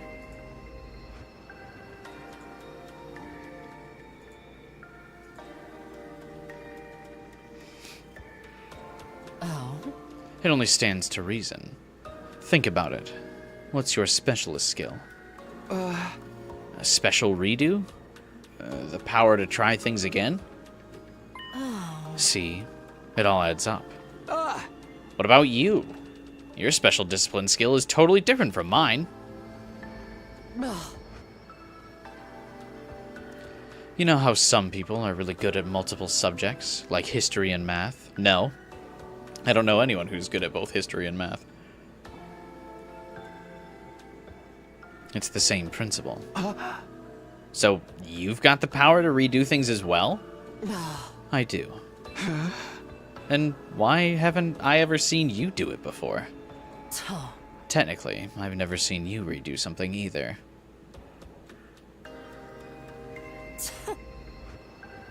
The effects of skills that alter the flow of time are only visible to their user.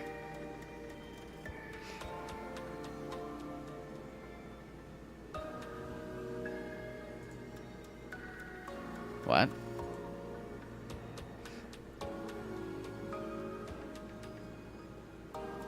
I mean, I guess is this just like the Undying Flames explanation of why, like, both Veshness and Xion can use the Undying Flames? Is like once you reach a certain level of power, you can just use the Undying Flames? Is the explanation here that after you've reached a certain level of power, you can just use the redo? But then shouldn't Veshness be able to do that?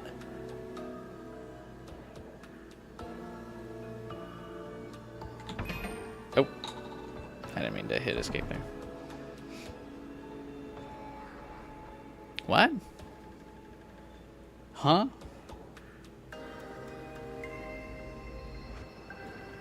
Neither of us can tell when the other uses this skill, or what changes when they do. Okay, but so wait, there's the initial time.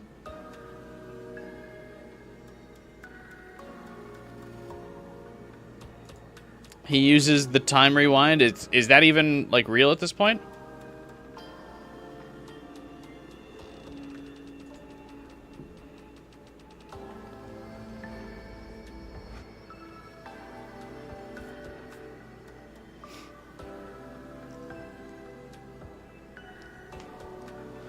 Are you saying that's not even his power? Like, just that he was kind of coincidentally doing it?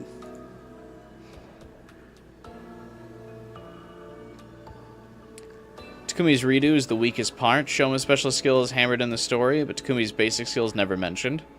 Yeah, it doesn't seem like there's ever an instance of, like, Takumi ever using, like, a small redo. And yeah, shouldn't Shoma also be immune to the loop's effects because of his defense protecting his memory? Like what you said, 12 hours? Because his defense protected him from being brainwashed and his memories being overwritten. But he's not protected from the time loop?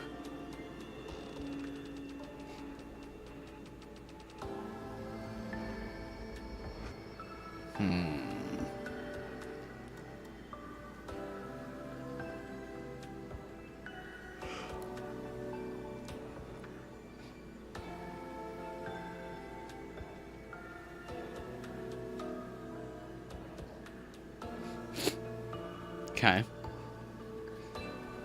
Neither of us can tell when the other uses this skill, or what changes when they do. Ah. Does that mean there are defensive battles we've only won thanks to you redoing stuff? I've lived through this loop 146 times. Don't underestimate what I can do. What about me? Takumi's the time travel guy. What?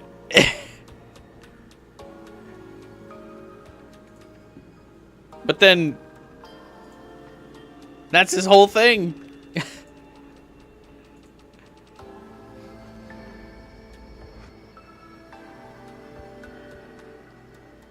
Okay. I think I get that the time loop is somehow caused by our specialist skills. But there's still something I don't understand. Huh? The end of the first cycle, I wanted to change things more than anything. That's how I was able to go back to the night of day 2. Ah. But why does it keep happening in the other timelines? Why does dying or making it to 10 a.m. on day 100 pull us back to that same point? I don't know. But I have a theory. How do you only have a theory after 40 years? Get it together, Hiriko. It's because that initial jump back in time was the trigger.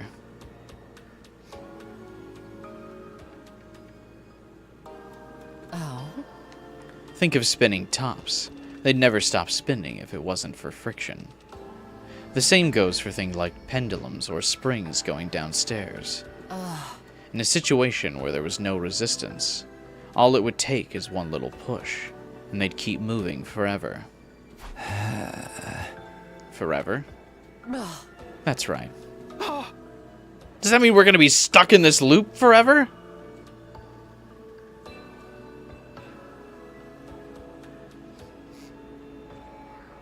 Oh. Takumi panicked. Takumi demoted to sidekick. Wild. Is the Game Theory channel going on? It got sold off. So it's still going, but now it's not as interesting as when MatPat was running the channel.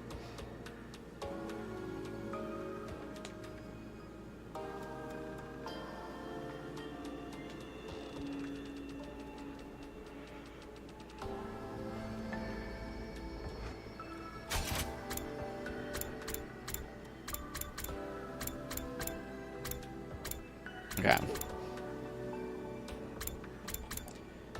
Game Theory did not get sold off. MatPat just passed it to the other Game Theory employees. They sold their shares after. They're like really not a part of the company anymore. It was initially like a handoff to the other employees, and then they just like sold their shares back to that one company that owns them.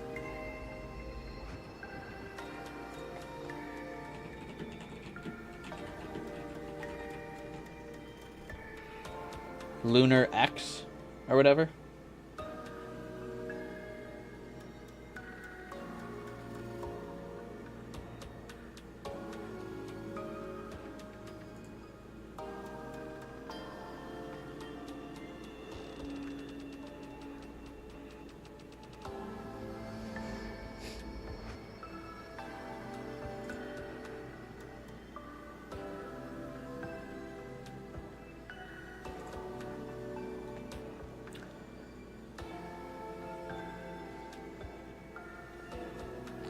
You remember this ridiculous theory Matt did that Teddy is a shadow? Oh yeah, he just didn't actually play through Persona and just like made a theory about the game. But he doesn't. They don't do any like wild theories like that anymore. It's just always FNAF bullshit now. Have a good night, Taku.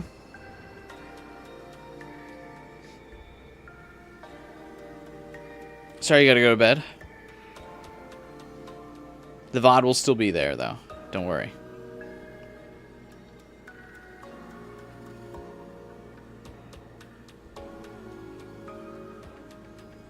There must be a way to break out of the time loop. There has to be. What is it? Do you think I'd have to put up with that idiotic face of yours for over 14,000 days if I knew?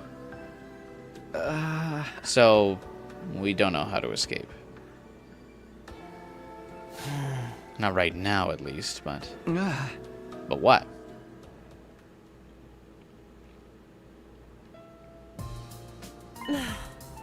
This is a first for me. Huh? Oh.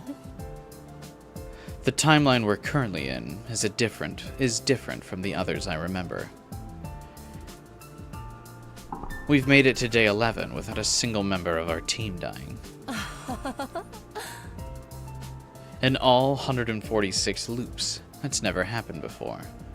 This timeline must be special somehow. Is that necessarily a good thing, though? If neither of us have experienced a timeline like this before, we won't be able to predict what's going to happen.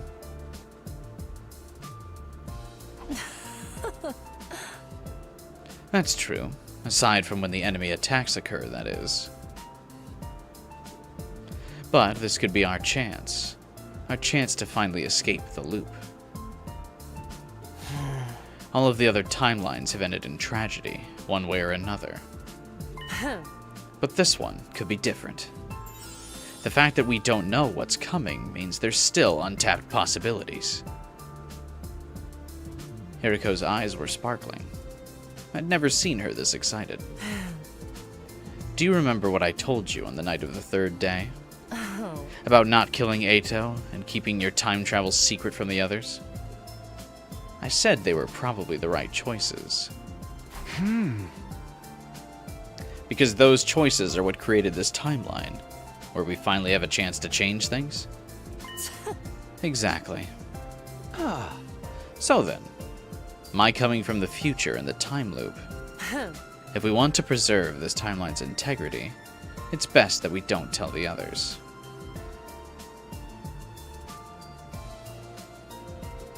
There's a good chance things will develop the way they did in the other timelines if we do. Eito knows, though. Should we warn her that Eito knows? That seems like a ticking time bomb now.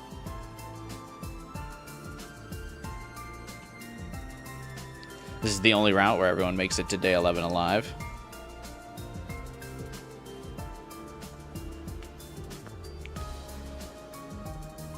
There was still plenty I didn't understand about this time loop thing, but I had a pretty good grasp on the basics. I felt like Hiriko had told me everything she knew about it anyway. But there were other questions I needed answers to. What was it that Siri had handed Hiriko that day in the war room? What was with that old lab in the ruins? What was parallel leaping? Why was Ato still alive when I saw his dead body before? Why did Hiriko try to strangle me that time in the infirmary? Who was in the drone she put into the Revive-O-Matic? Perhaps, strangest of all, why was she crying when I saw her on the roof at the end of day 9? But just as I was about to ask her, that should do it for today. There's still so many unanswered questions, actually.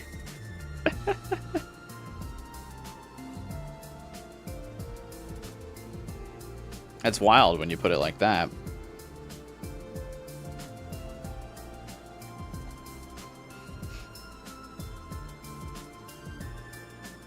Huh? Oh. You need time to process all this information. We can pick up this conversation again tomorrow. No, I'm fine, really. But Hiriko wouldn't listen. She turned around and headed back towards the school, refusing to say any more. Oh, man, why is she always like this?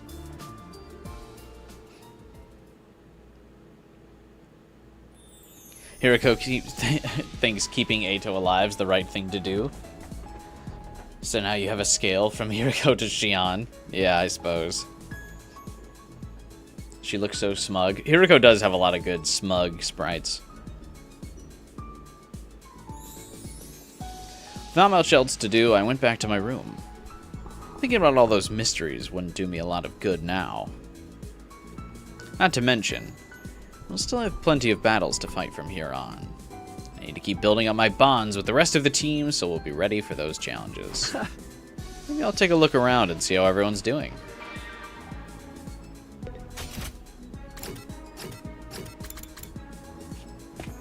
Xion's like, yeah, he almost killed my dad, but whatever. It's all good.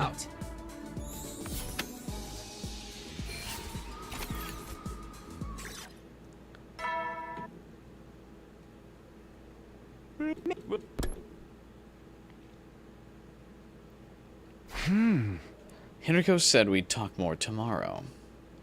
She's finally started telling me stuff, so I don't think she's about to go back on that promise now. I had no choice but to trust her. I crawled into bed and let myself drift off, wondering what revelations tomorrow would bring.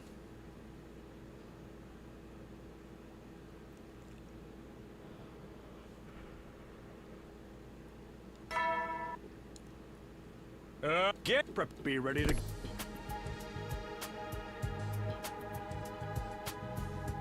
Hiriko called on me after breakfast. She told me to meet her in the entrance hall. Looks like she's already here. Huh? Are we exploring outside today? Don't you want to hear the rest of my story? Yeah, of course. Then don't ask questions, and follow me. Don't forget your fire extinguisher. Hiriko walked away at a brisk pace. I grabbed an extinguisher and hurried after her.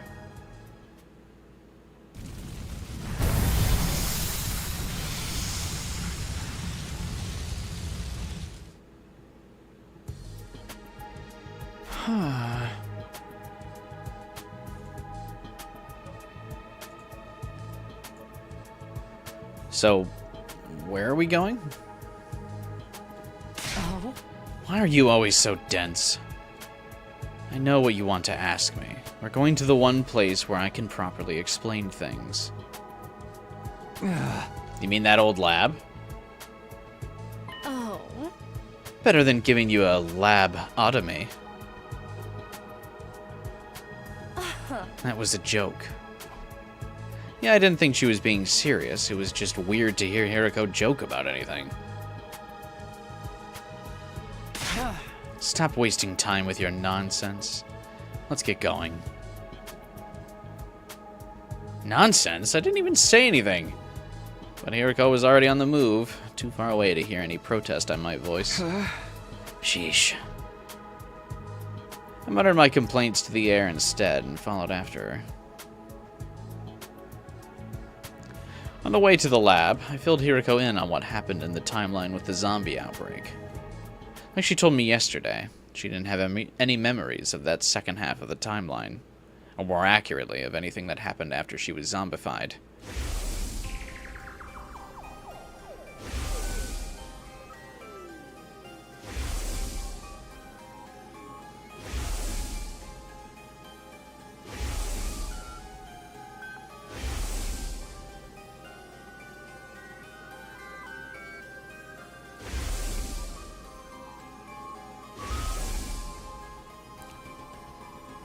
I got geed.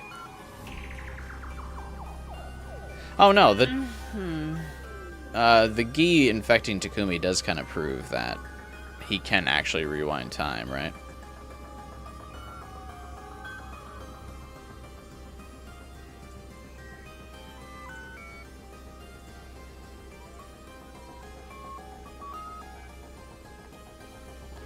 Unless the Gi go with him in the time loop, that would be weird though.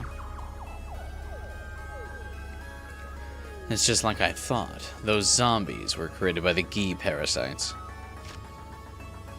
It all began when the Alpha 1 and Alpha 2 specimens Darumi and Gaku brought back. Alpha 2 was already in its male spawning phase. It laid its eggs in the bodies of our dead friends, including me. Oh?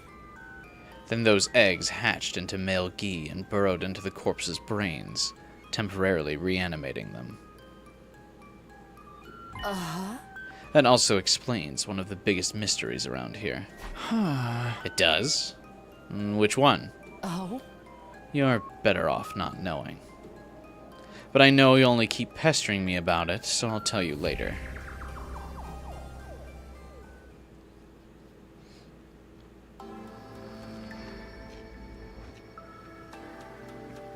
When we arrived at the lab, Hiriko dispelled her class armor, and I did the same.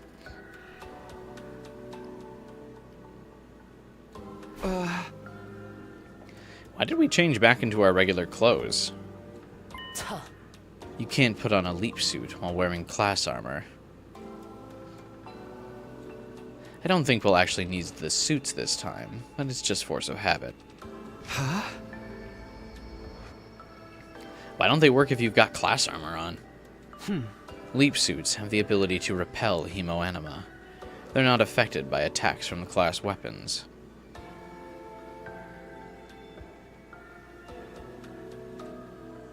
If you tried to put one on in class armor, the two surfaces would refuse to touch each other, like magnets with the same polarities.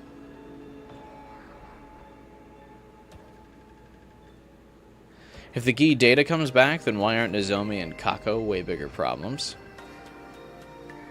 Well, Nozomi and Kako have, like, actual Gi in them. Takumi only had data. Remember? Because the physical Gi did not go back in time. Just the imprint it left on his brain and cryptoglobin. But Kako has, like, real Gi in him, or in her.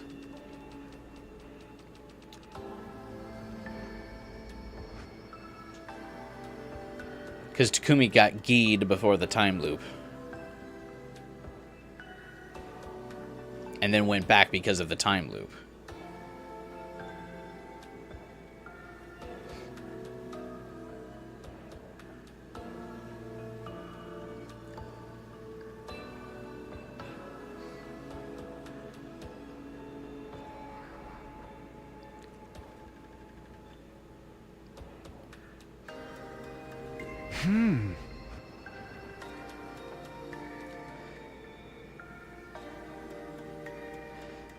Doing a parallel leap without one of those suits is a bad idea, right? Oh? You shouldn't need to ask me that. You've already experienced leap damage firsthand. Leap what? Leap damage is what happens if you parallel leap without a leap suit.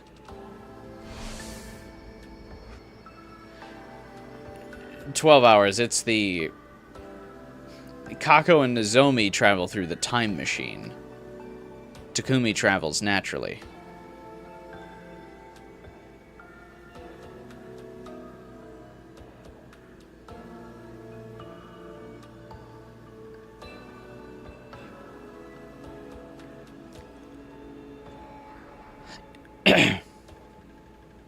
You've mentioned this leaping stuff a couple times now.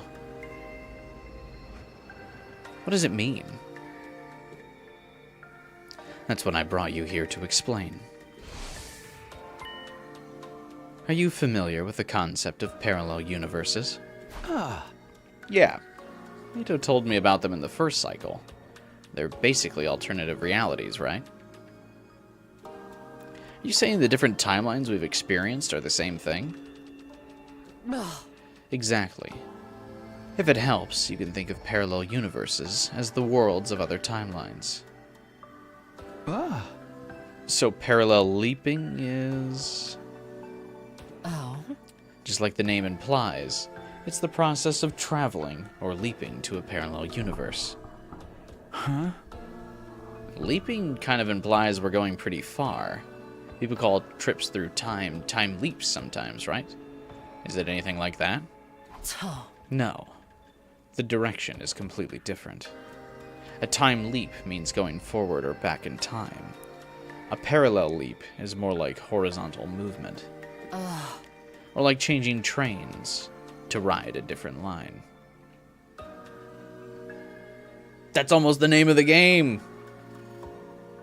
What if there was 100 lines? Ah!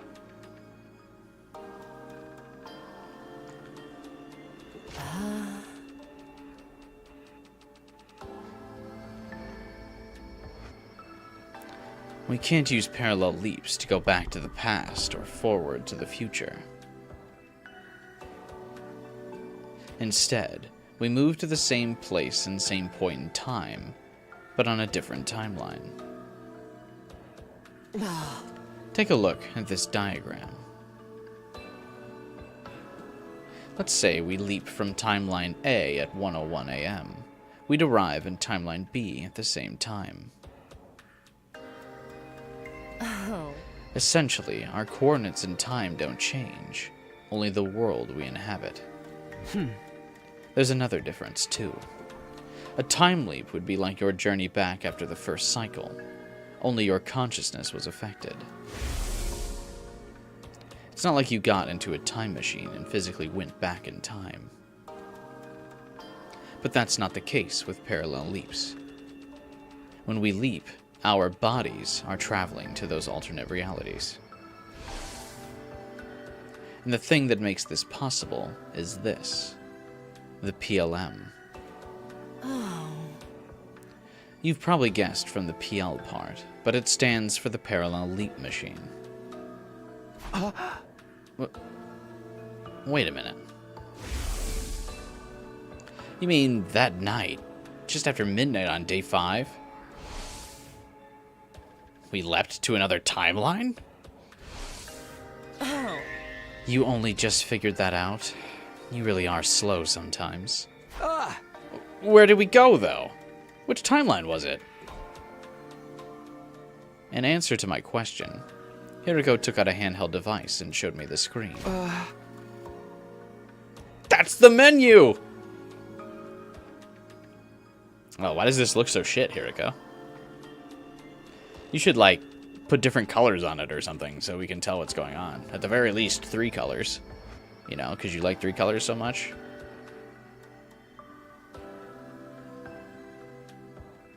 You loved Quantum Leap? I never played Quantum Leap. What's this? Oh. A map of the different timelines, based on the machine's data. The timeline we went to last night was...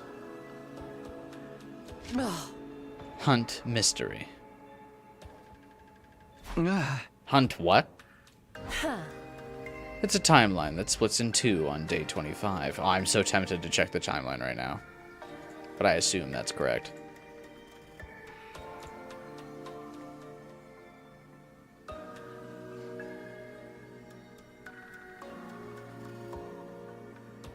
So that's the reason the UI is garbage. That's why they can't change the UI. I mean, they still could, and then just update that screenshot that Hiriko shows you to show the newer timeline.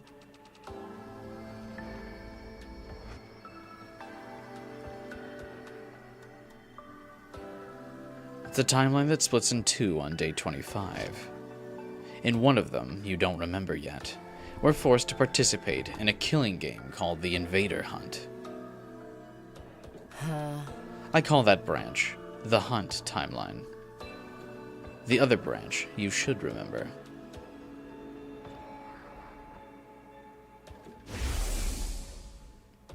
It's the one where Gaku was killed on day 5, and Kako's body was found on day 27.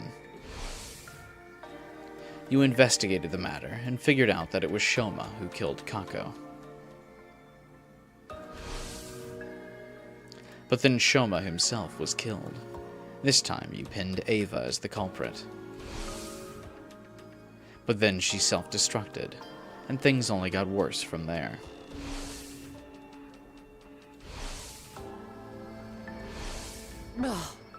You were beset by a whole host of mysteries, but still did your best to solve them. There's a video game based on that TV show, Jade.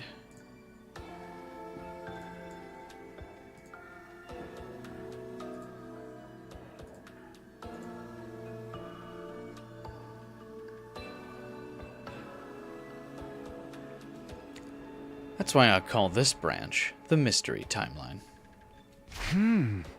The Hunt and Mystery Timelines, huh? Oh. That's right. And this is the line that both of them split off from. So I combined the names together, making this the Hunt Mystery Timeline. And that's the one we went to? Yes. On day 5, just after midnight. Why did you want to go there anyway? I had 2 objectives. One was to prevent Gaku's death. The other was to do something about Omega. Wait, what? Omega? Who's that? Just for a moment, Hiriko hesitated. Omega is the one who killed Gaku. You mean X? Isn't that what the mastermind behind the murders in that timeline was called? No. X and Omega are different people. Omega had his brain infected with Gi data.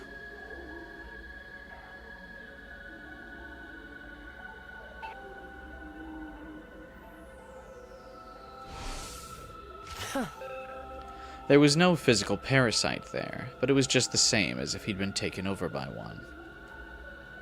That's what drove him to murder Gaku.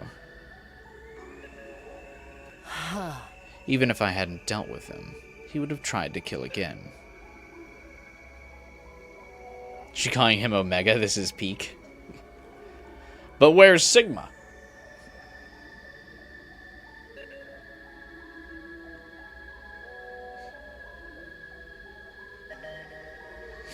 Takumi the Omega male. That's what Hiriko thinks.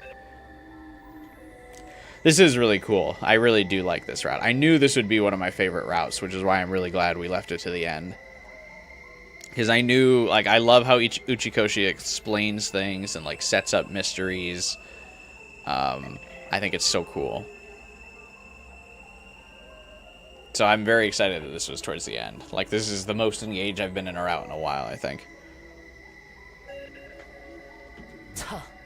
That's why I went to that timeline. To remove the Gi data from Omega's brain. Those were my goals that night. Honestly, I still didn't get it. I waited for her to carry on. You fixing the other timelines. What does that do for us, though? Like, what's your goal? Oh. On day 4, you saw me and Sire talking, yes? The thing he gave me that day was a cerebral glitch repair program. Or rather, a thumb drive with the program loaded onto it. I couldn't have erased the Gi data without that.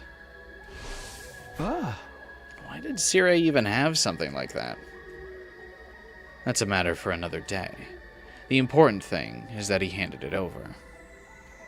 Once I had that program, I jumped to the Hunt Mystery timeline at midnight on day 5, just like you saw. Hiriko went on to tell me what happened after that, during the time I lost track of her. First of all, she went back to the school and rang Omega's doorbell. She hid on the dorm roof and waited for the murderer to come out.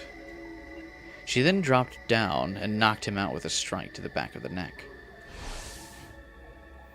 With Omega unconscious, all that was left was to take him to the infirmary and run the repair program on him. But then the Gi data in his brain took over. He got up, grabbed Hiriko's arm, and threw her against the wall. I was still down in the morgue at the time, freaking out over seeing Eito's body. Of course, now I realized that was the Eito from that timeline, not the one I knew.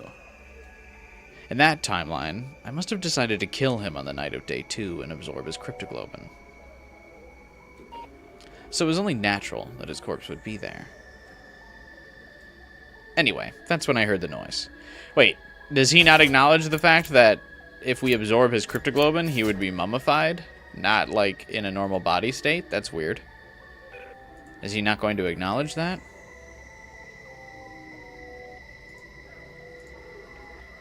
Anyway, that's when I heard the noise. Turns out it was the sound of Hiriko crashing into the wall upstairs.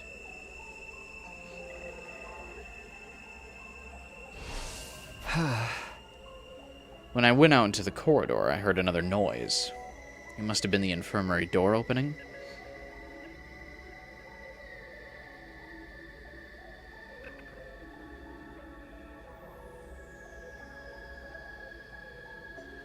Right. I know. We know that, like, Sirei can restore the mummified bodies, but this Takumi shouldn't know that.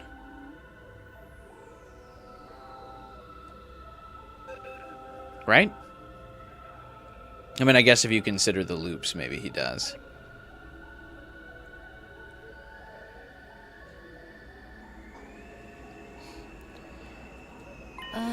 That was when Omega got away from me. He must have realized there was someone else around and ran. Of course, I didn't actually see any of this. That blow against the wall knocked me out. And the next time you came to was when I was holding you? That's right. Then I kicked you in the stomach and tried to break that little matchstick you call a neck. Couldn't you try to sound a little more sorry about that? I already apologized. Yeah, but you never told me why you did it. What do you mean? Haven't you figured that out yet? I had a bad feeling about this. A chill ran down my spine, and I broke out in goosebumps.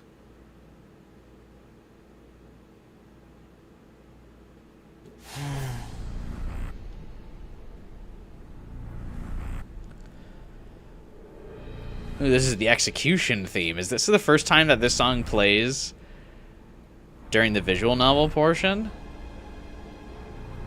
Ooh. This route also seems to do a lot of cool things. I guess it won't have animated cutscenes like Second Scenario, but it does seem like it's getting quite a lot of attention.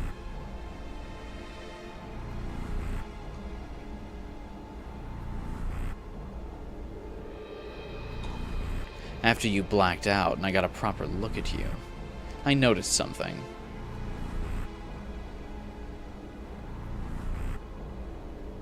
It also played when the Gi Queen got Takumi in the zombie route. Oh yeah, that's right. That's also kind of like an ending that it plays for. This is the first time it's like in the visual novel. But yeah, I guess it does do that as well.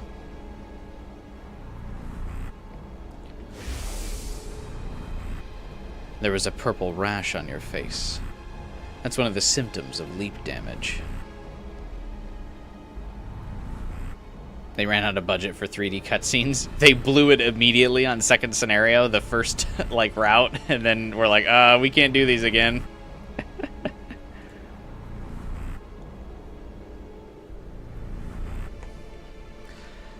When did Hiriko get leap damage, I wonder? That's when I realized I made a mistake. So I released you and went to go look for Omega instead. I knew where he'd be, the classroom on the first floor. From the way things played out before, he was bound to show up there eventually. I got there as fast as I could, but... I was too late.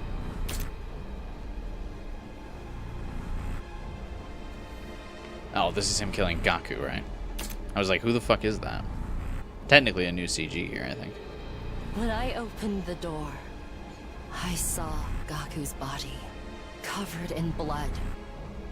And standing above him was Omega, still waving around a kitchen knife. Please, don't tell me. Was Omega?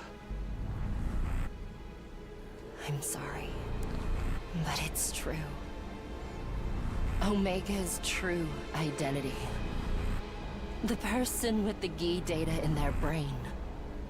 The one who killed Gaku. Alright, spit it out! It was you, Takumi Sumino. No. It's a lie. I won't believe it. I did it. Why would he care that much? Not because he's killing Gaku. I mean, obviously, why would you care that you killed Gaku? But, like, this is just a different timeline version of him. That's, like, not current version of him. I would get it if he, like, currently had the data in his brain, and then he was, like, freaking out. Like, she's basically saying, hey, the data's in your brain. But this is, like, an unrelated Takumi. I killed Gaku? I mean, you kill a lot more people in a lot of other routes, Takumi. Get over it. No! It can't be! That can't be true!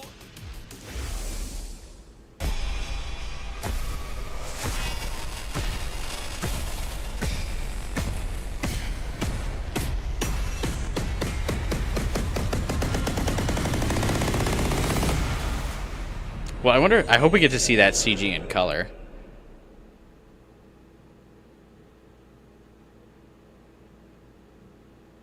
That would be cool.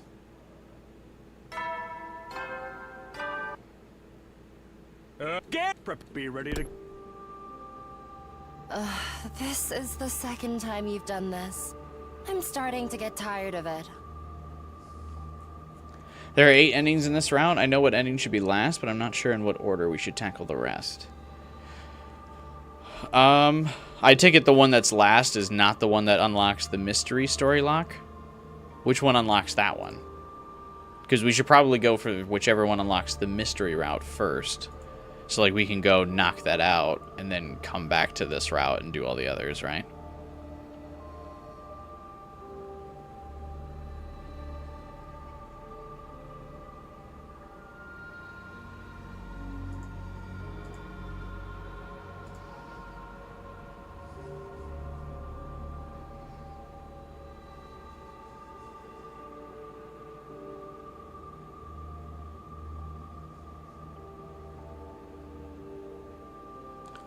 Mystery is unlocked halfway through this. You can't continue until you get mystery ending. Oh, okay.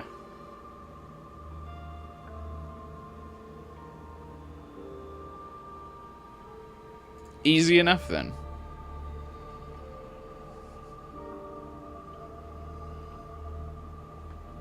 Did I pass out back at the lab? Yes. And I carried you all the way back. I'd say that makes us even for the whole accidental strangling incident. Okay, but could you do it again while I'm, like, lying in bed? Just, like, a little bit, though. Not, like, as serious as last time, but just, like, kind of a little bit. Just, like, you know, like a quarter of it, maybe? It's fine. I can see why you did it now. You thought I was the me from that Hunt mystery timeline. I sat up and got out of bed. I remembered about the other timelines I've experienced. You said that already. Back on day 2, yeah. But I remember more of them now. Oh, What do you remember exactly? Well... Still no idea where they got the fucking bees. That's also one of the mysteries I'm hoping we get answered. I feel like they're gonna gloss over it, but... I do want, like, confirmation. I agree 12 hours, the bees probably came from the Box of Blessings, but I would like to hear, like, the game give confirmation of that. You know what I mean?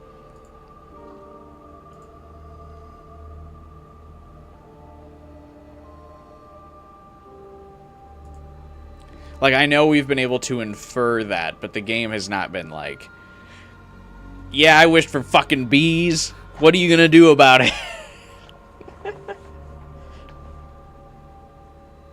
I just want to see that moment, I guess, is like what I'm saying. Didn't Commune explain it? Oh, she might have.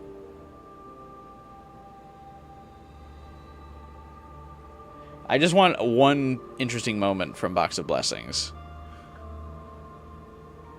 And I want to watch the boxes be used to summon the bees. And I want them to pour out of the box like locusts from hell.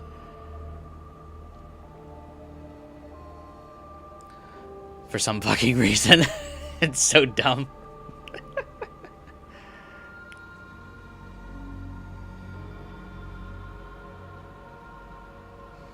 It is the literal Dragon Balls. Oh yeah, the Box of Blessings is just Dragon Balls. Yeah. That's why I said it was so tragic that Kyoshka was dead for that route. That's literally her route. She's a massive Dragon Ball fan.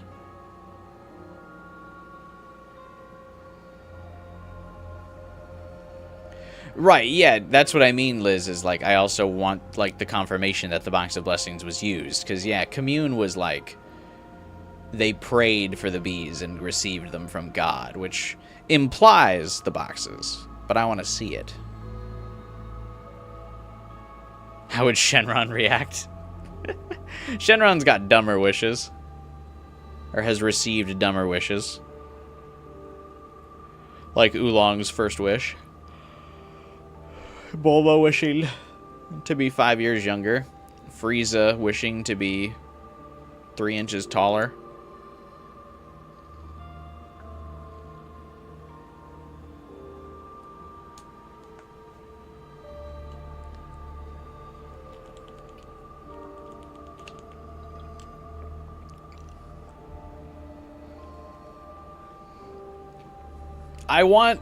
I think it would be fun if there's a mode later, and there's like one of the DLCs where you can use the sponsor on the battlefield map and use his bees as like a projectile attack. So it'd be cool to get a new unit in combat.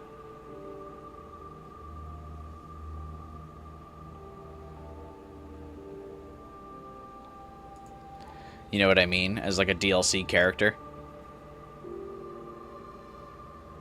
The sponsor. That would be fun. Or at the very least, fucking let me put, like, play with Commune and her Arrow and Xion.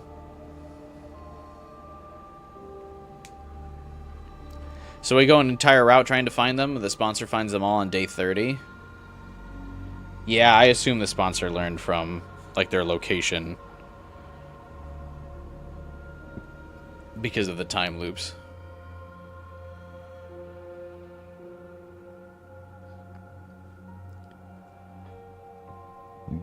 I hesitated. These weren't memories I particularly wanted to dredge up again. It wasn't the hunt mystery this time, was it? You remembered the serial killer timeline, didn't you? Serial killer is a cool name. Sorry, Hiriko, it's got to be something dumber. We call it Slasher, actually.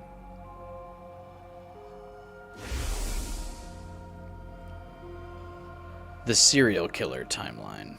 It didn't take a genius to figure out which one she meant. Except the killer wasn't Yugamu. It was me. In that timeline, I killed Ava. Then Moko. And Takamaru. And Kurara. And Shoma. And Darumi. And Ima and Kako. All of them. Everyone. All my friends. And in the end, even Nozomi.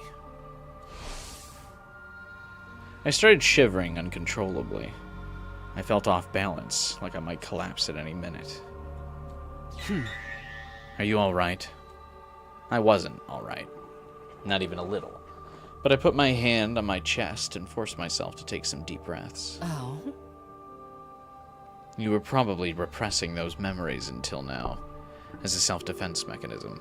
Kind of interesting that no one else is, like, trying to engage with us. Like, Hiriko and Takumi sure are hanging out a lot, right? But no one questions it. No one, like, no one's trying to get a hold of us.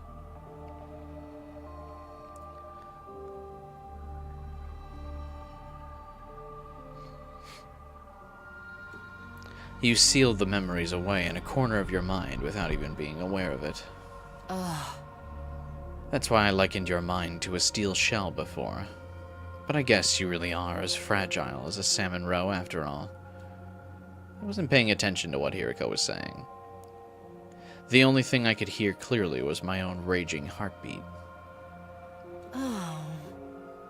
This might sound like an empty platitude, but I assure you, I say it as someone with 40 years worth of experience. Don't beat yourself up over this. It's not your fault. You aren't the same person who did those horrible things. The one who killed Gaku on day 5 was the mystery hunt Takumi. Likewise, the Takumi in the serial killer timeline was someone completely different from who you are now. And even with those other versions of you, it was really the Gi data in their brains that made them act that way. They weren't in control of themselves. You don't have to bear the responsibility for their crimes. My breathing finally started to slow down. I wiped away the cold sweat that had formed on my forehead. What is this Gi data anyway? How did it get into my brain? I don't know either, until last night, when you told me about the zombie outbreak.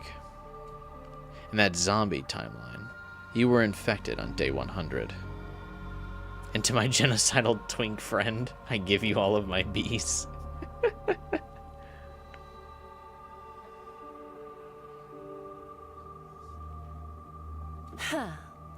The Alpha 1 Gi Queen laid an egg inside you. I hate this CG, it's so creepy.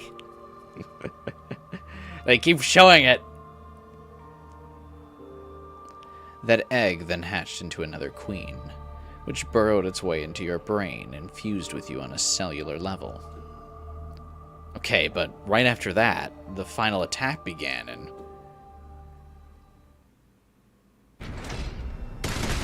Okay, you don't have to re-show this CG. I remember the final attack.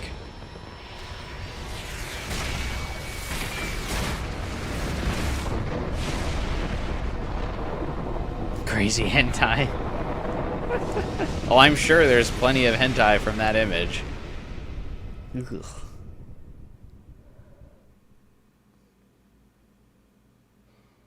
Ugh. Your consciousness didn't just disappear at the end of that timeline. It was brought back to the start of the loop on day 2. Along with all of your memories. They should have animated the Gi Queen burrowing into Takumi. I think that would have been more impactful.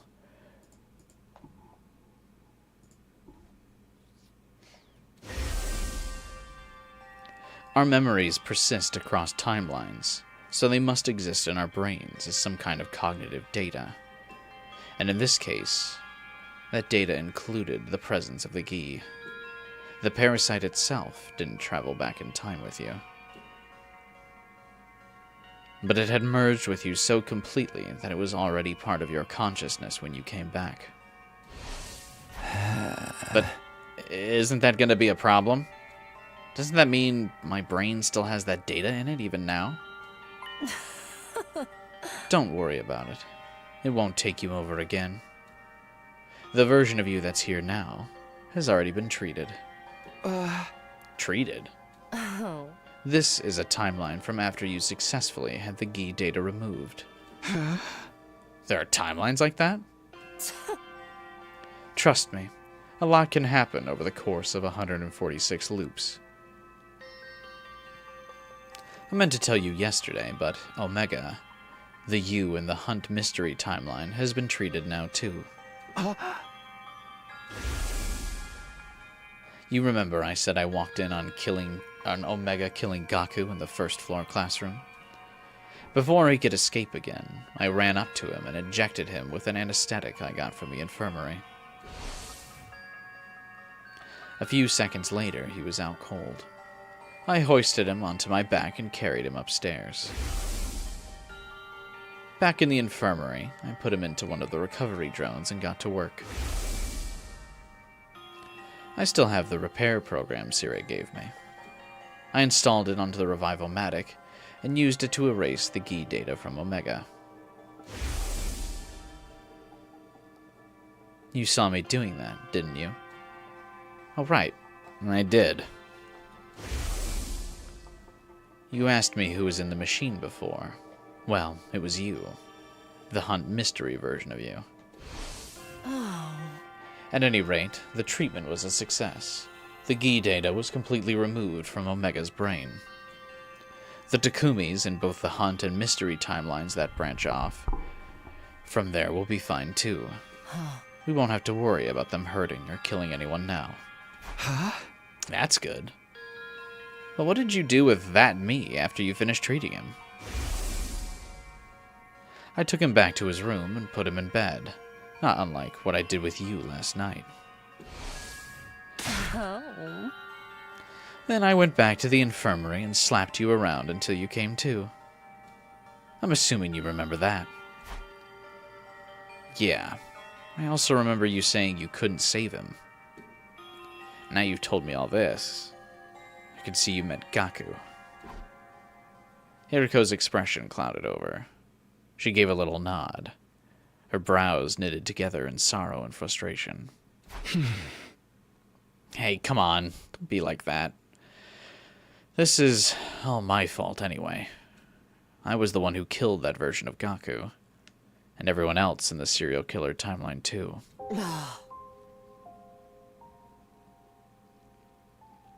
Yeah, we've all kind of moved on from the Gaku death, don't worry. Not a big deal.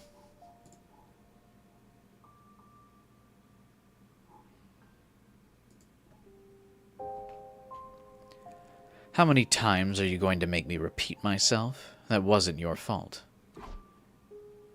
It was nice of Hiriko to say that, but it didn't do any good. I still felt like I was caught in a dark, sludgy whirlpool that was dragging me down, threatening to swallow me whole. What am I going to do with you? Remember your promise. Don't let the truth destroy you. I had a feeling you'd react like this. That's why I was keeping it from you. You can see Kodaka doing Gaku DLC just to troll players. Yeah, not the first one, but I could see there being a Gaku, like, route pack.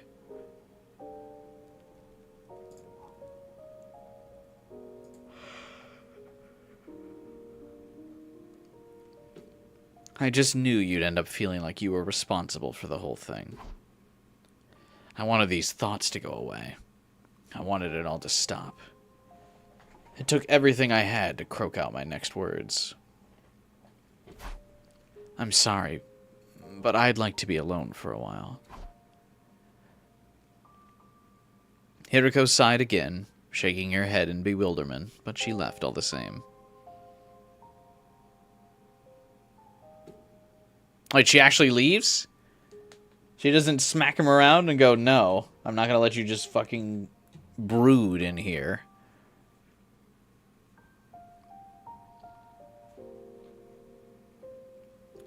A cold silence fell over the room. I could have sworn I heard a heavy rumbling gurgling up from somewhere deep beneath the ground. It sounded like the agonized groans of everyone who died because of me. Everyone's still alive, dude! I dropped to the floor, covered my ears, and closed my eyes. Ah, what a drama queen. That Messiah complex hitting Takumi strong again. Probably from his Be ready to... SDU leader programming. My head was completely empty. I didn't want to do anything, or think about anything, or even breathe, really. I just sat there in the corner of my room. I hugged my knees and curled up tight, wishing I could disappear while time continued to flow around me. I could hear voices outside. My friends chatting and laughing. The friends that are still alive, get over yourself, bro!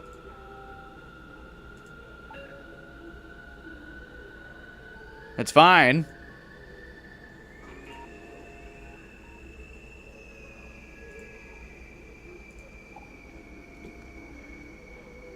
The sound cut into me like a knife. In another timeline, I'd been the one to steal that laughter from them forever.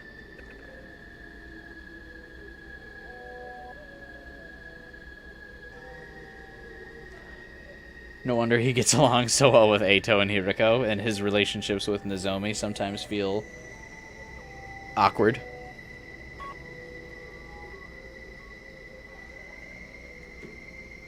But it's not this timeline, Takumi. Calm down, bro.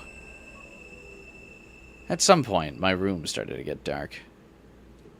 The sun must be going down outside. Darkness seemed to trickle in until it filled the space completely. Lying there in the same position for so long, I'd lost all sensation, all awareness of my body. It didn't even feel like my body anymore. It was like my soul had come loose, and I was staring down at my physical form from above. My visitor came in a little while after that. How long are you going to stay like this? Oh? Everyone's worried about you. They think you're sick. Well, I told them you were anyway. I couldn't exactly tell them you were feeling guilty about things another version of you did in an alternate reality. What do you want, Hiriko? Oh. I'm not here because I want to be.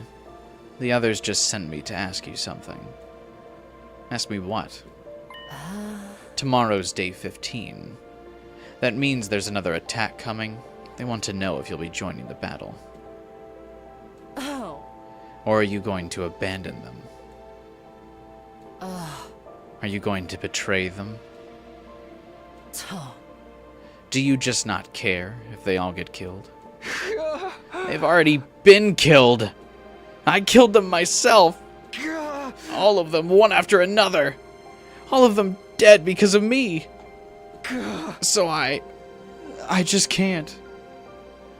I just need a good Hiriko smack across Takumi's face right now, please.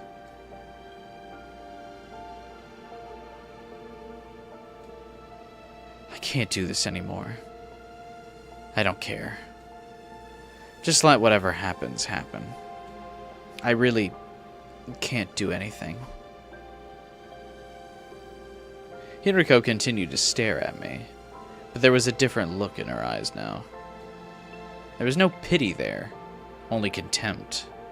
When she spoke, her voice sounded hoarse, like she was holding back some strong emotion.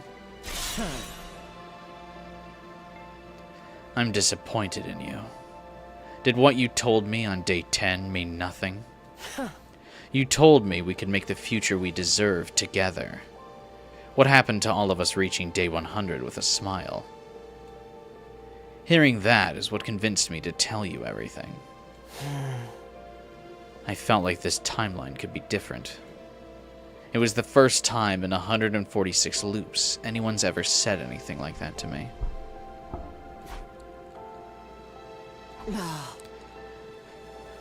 I really thought there was something special about this timeline, about you.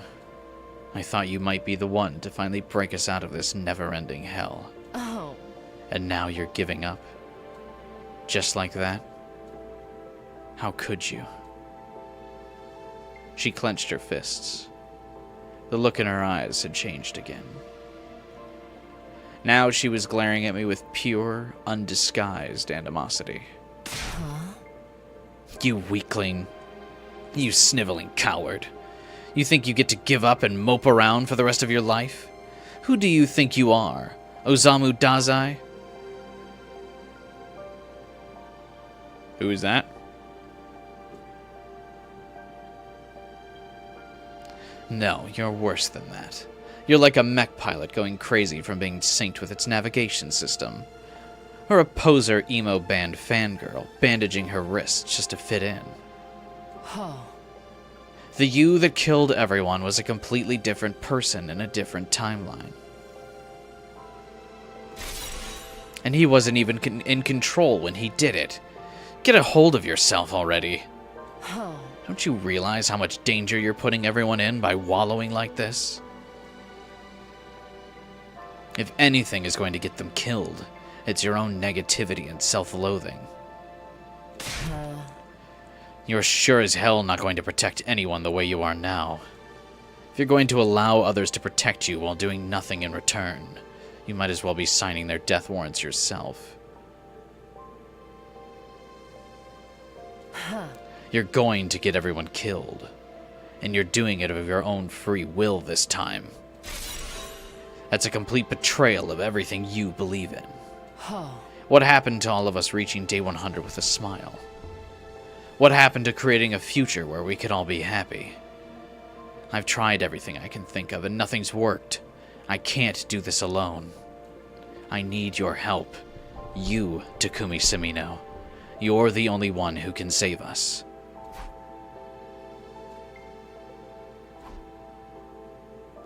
For a moment, neither of us said anything. Hiriko's shoulders were shaking. She was breathing heavily. Her quick, shallow panting was the only thing breaking the silence. But eventually, even that sound became quieter.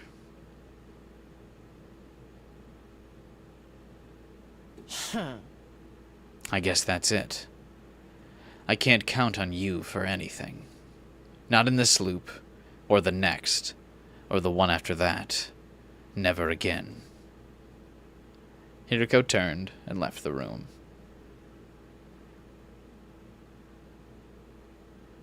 While she was talking, something had started to well up inside me. Now, a wild, raging energy was surging through me. I couldn't let it end like this. I didn't know what I was going to do, but this feeling inside me was getting stronger, and it had to go somewhere.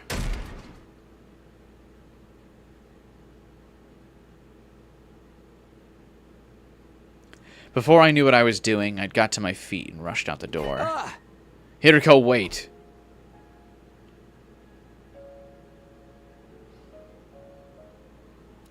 She turned around. She looked so sad, so tired. But I looked her dead in the eye and let everything I was feeling come pouring out. I did mean what I said back then, and I still feel the same. I want to create a future where we can all be happy. Not just for day 100, but day 101, day 102, and all the days after. Right now, I want that more than ever. These memories, this knowledge of the other timelines, they've shown me just how important that is. So I'll fight. Not just against the invaders, or my own weakness, but an even greater enemy than that too. I'll fight this cruel destiny that's been pushed onto us. A light breeze blew across the roof, ruffling Hiriko's hair. She tucked a stray lock behind her ear and spoke. looking just a little more hopeful than before. What are our chances of pulling that off? Isn't it obvious? I have absolutely no idea. What? The future is an open book. That's how it's always been. And I want to create a totally new future. There's no telling what might happen. But even so, I'll still fight. I'll fight with everything I have. I'll fight to protect you and the others, and to create a future where no one has to die. You and I are getting out of this loop. Let's reach out and grab our future. I won't let it stay out of reach anymore.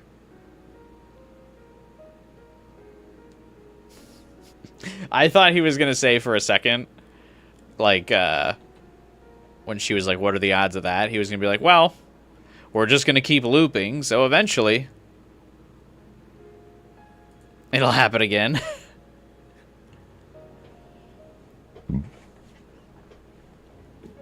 I raised my arm and extended it towards the satellite, and Hiriko did the same. I would rather see a CG of the two of them together doing that.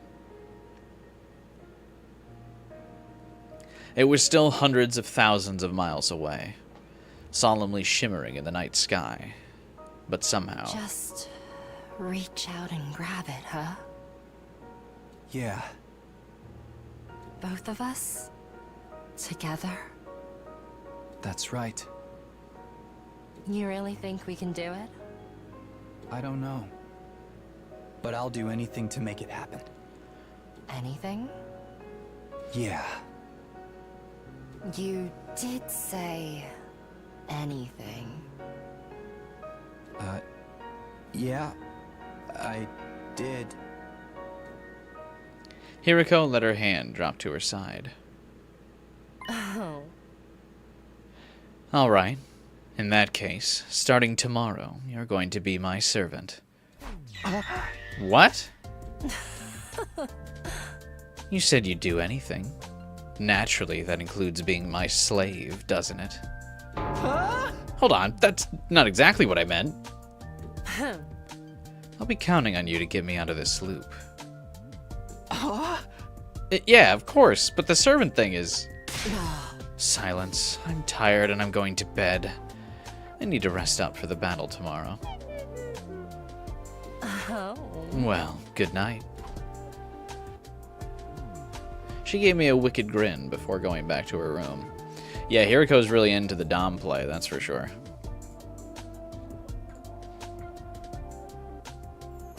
Every route where she's with somebody else, she's always exerting quite a bit of control over them. Hey, you know, though, we don't judge.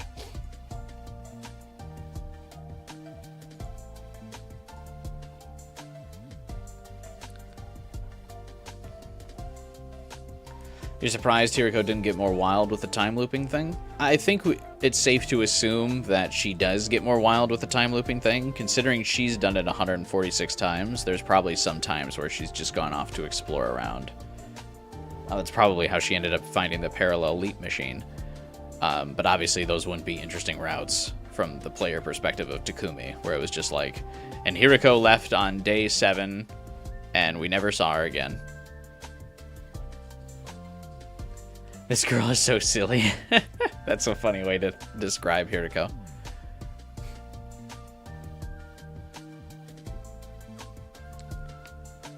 As I watched her go, I noticed a newfound spring in her step.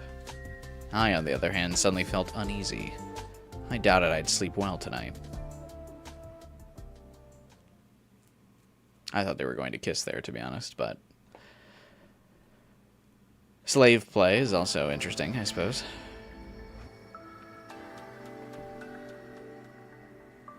Early the next morning, I woke Hiriko up and convinced her to join me in the courtyard. What are we doing out here at this hour? The enemy is going to attack during the morning announcement. But before that, I need to ask you something. What is it? Huh? It's about Veshness, the Supreme Commander. In the last 2 battles, you basically told everyone to ignore her. You had us focus on the regular commanders instead.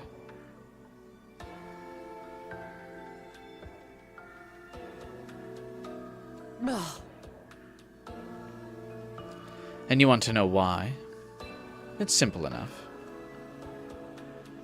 It's because she isn't much of a threat in this timeline. Why not? Tuh. In most, though not all other timelines, she starts absorbing cryptoglobin like we do. By this point, enough of the routes have written Veshness like fodder. We're just gonna kind of throw her being a threat out the window in the final route. It just makes sense. The player won't take Veshness seriously anymore, so why should the story? Never become a romance writer. I'm not saying that that's how I would have written it. I just thought that that's where the moment was leading to. Hey, so has the Undying Flame Bomb ever worked for you? Should I keep sacrificing people for that, or do you think Veshness will just get bored?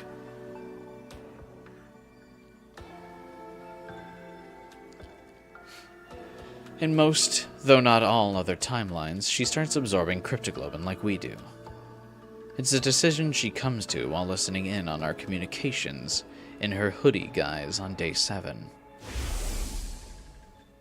She also finds out about you coming from the future, from intercepting a conversation between you and Sirei. How does she do that? Don't they have, like, primitive tech? That's when she puts it all together.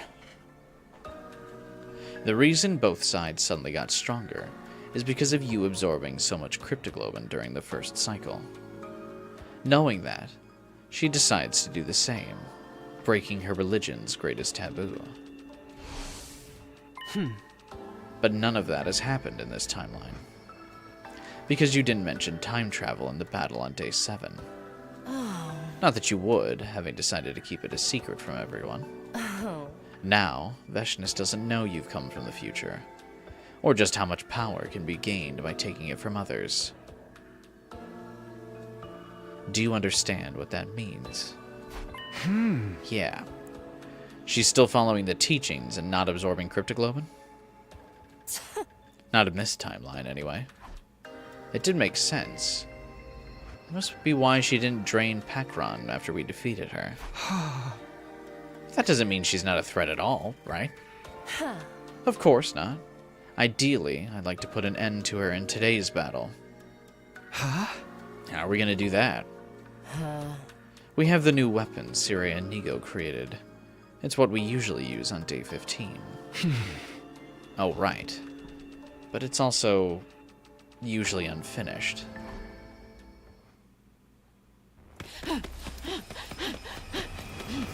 Well, I specifically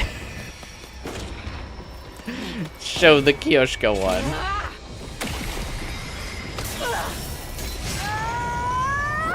Oh, I guess because this is the second scenario path.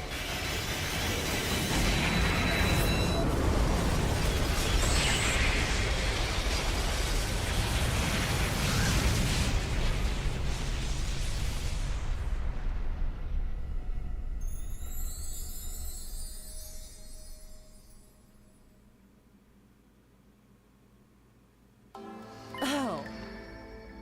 What do you think I've been doing while you've been moping these last 2 days? I've been out gathering materials. I know the ruins so well by now. It barely took me any time at all. The bomb is 100% complete. Oh.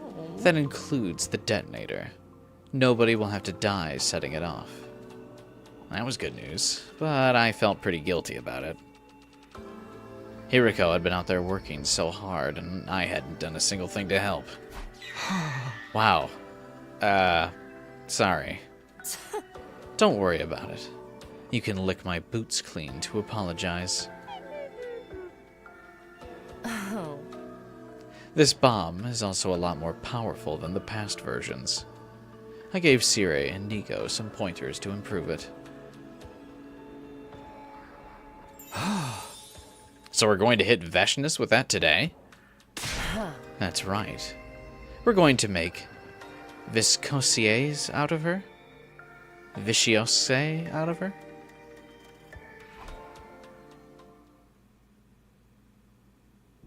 The Undying Flame Bomb finally working all this time, like the Spirit Bomb finally working against Kid Buu. It's just another Dragon Ball reference. Hiriko's eyes glinted viciously behind her glasses. Then we heard the morning announcement over the PA system.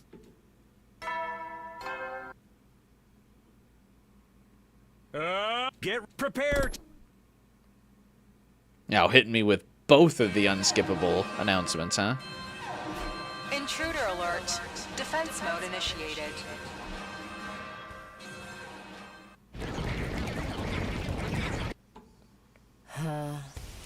Right on schedule. Okay, here goes. It's a soup from potatoes. What?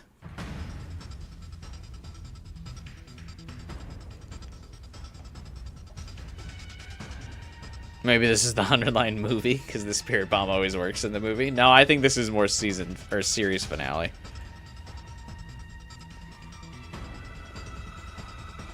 Last Veshness fight incoming? What would be more likely to kill Veshness than an Undying Flame Bomb? 2 Undying Flame Bombs. No, she's been hit by 2 before.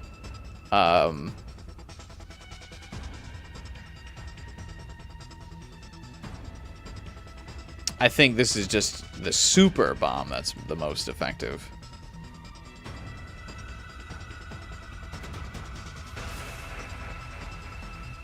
You know.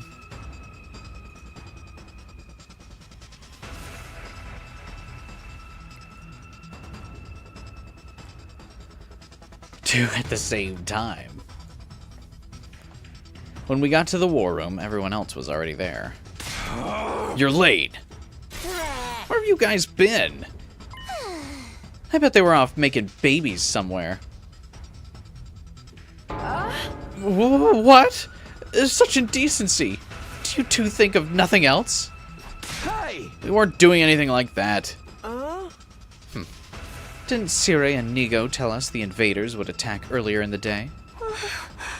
My dear brother and I were waiting here for almost an hour before the alarm went off. Well, hey, they're here now. That's what counts.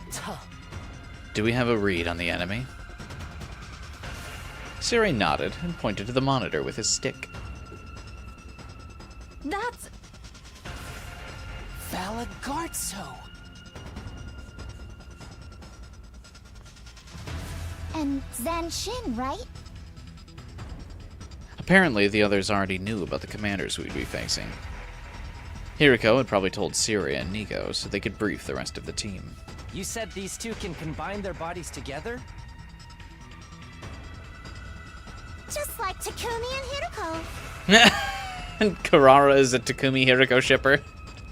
Ah, so it was a battle simulation to better understand our enemies' moves.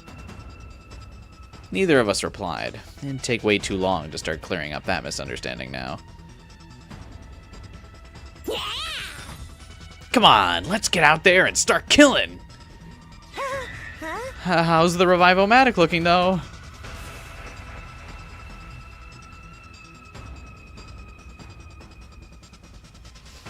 We can't do the coming-of-age hype moments in aura detonation method. Karara definitely is the bigger pervert in this round.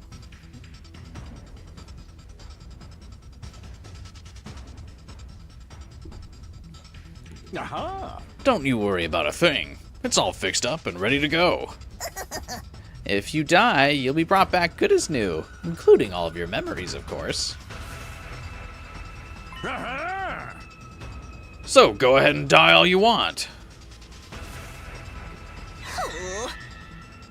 Just try and leave someone else alive to defend the school. Let's do this. Special Defense Unit, move out.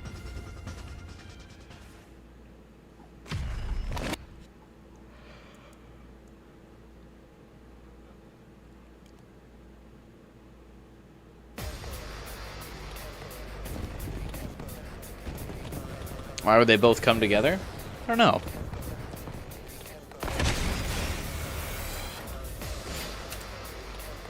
Well, they are a couple.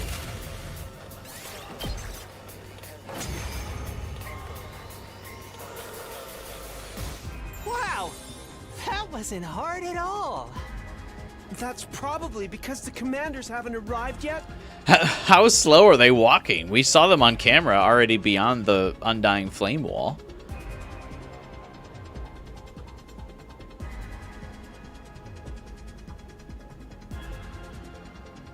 I think they're here. Look over there.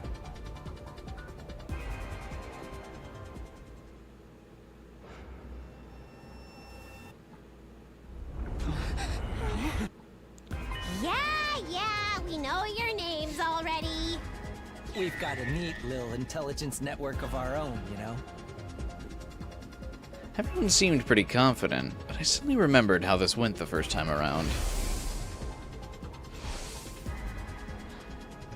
I sidled up to Hiriko and tried to talk to her without attracting attention. Hey, Yugamu hasn't made his special drug in this timeline, has he? The one he used to feed Genshin in the first cycle? No, he hasn't. He hasn't extracted any commander DNA to make it with. Yeah, why didn't you say anything? We could have used Mervrams before we killed him. Me? Why didn't you say anything? I don't remember anything about the first cycle battle with Genshin. She was right, of course. Hiriko was already dead at that point, killed by Eito. I hadn't thought of taking DNA from Mervram. That was on me. But I never expected we'd have to face Zan Shin again as early as day 15.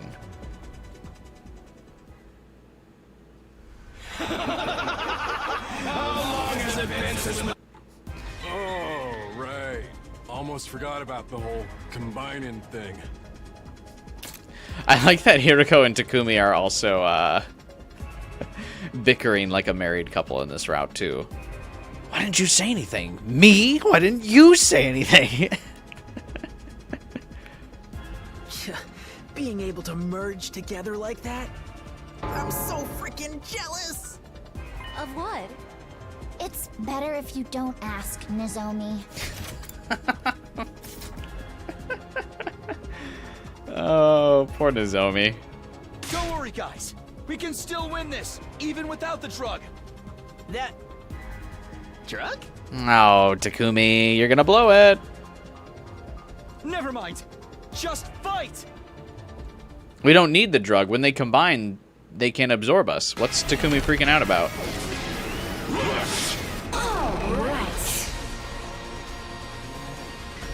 In fact, they basically nerf themselves by combining.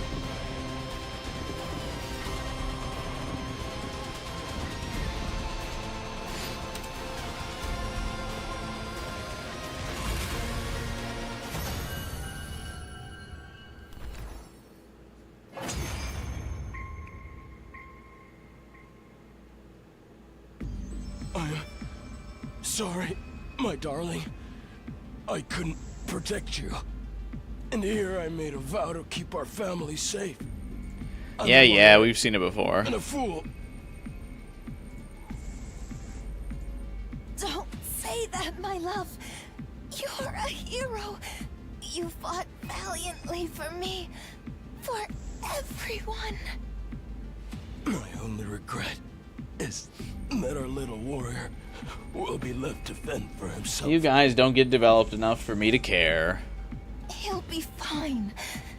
Even if we're not there for him. He's strong. He is your son, after all.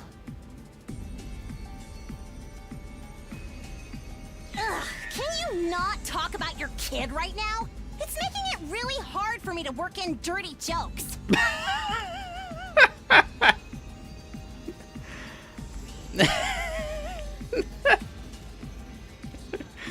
Kurara is the dirty joke person of this route, I guess. That's hilarious. At any rate, this means victory's ours. Yes? Yeah, but don't forget what Siri told us. There's gonna be another one. The words were barely out of Moko's mouth when that other one showed herself. There she was, the Supreme Commander How disappointing. Valagarzo, Zanshin, I thought you were stronger than this. Or did you lose on purpose, so I could take your prey for myself? As she spoke, a change started to come over Veshnus's body. So that's her battle form, huh? We learned a little about it from the intel we got, but... It's still pretty gross looking, isn't it? Okie dokie! Time to get killing! I guess we're doing this. Darami. Wait. There's no need for us to fight her directly. Sire, Nigo, is everything ready? You bet! We can fire at any time! Get back inside the school! Post haste! It's time to use the new weapon, huh? Wait, new weapon? You never told us nothing about that. Everyone looked confused. Obviously, Sire, Nigo, and Hiriko hadn't felt it necessary to tell them about the bomb. There's no time. We'll explain later.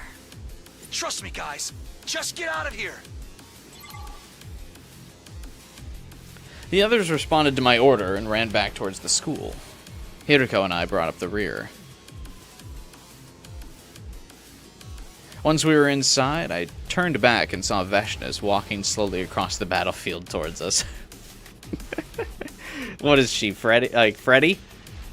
Or, not Freddy, Jason, I mean? Just slowly and menacingly walking towards us. She can't run across the battlefield. It was now or never. We're in! Fire when ready! Gotcha!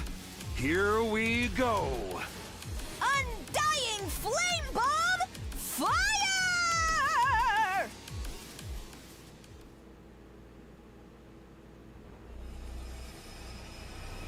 Oh, there is a CG for this round.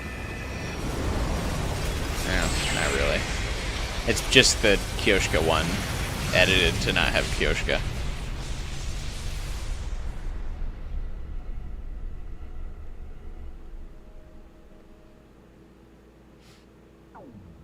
Well, that's that.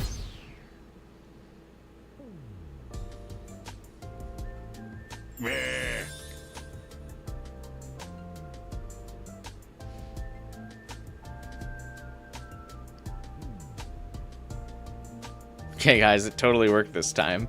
Especially because it hard cut and we didn't see her body. Used a fat man.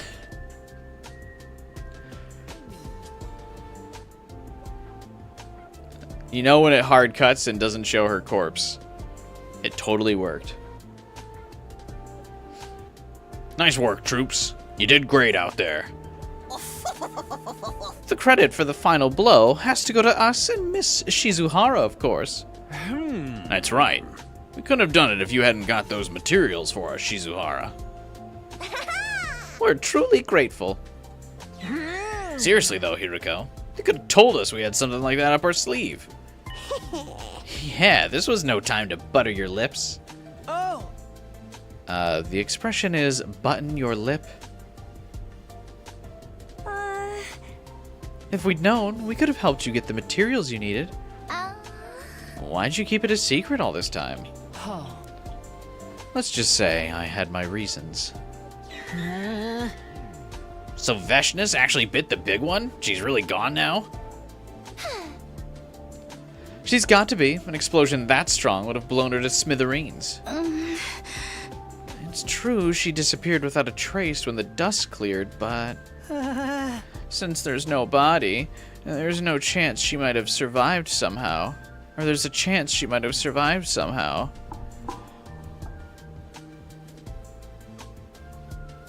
Come to think of it, that did happen in some other timelines. Even after getting caught in the Undying Flame Bomb's blast, Veshnus came back to fight another day. I glanced over at Hiriko.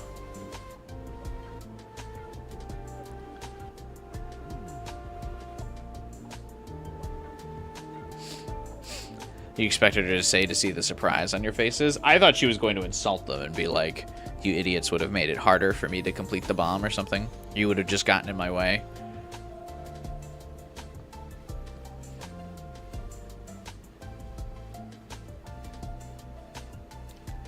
Hiriko was resting a finger on her glasses, a distant look in her eyes, like her thoughts were somewhere else. No use thinking about what ifs now. I say we enjoy this victory high while it lasts.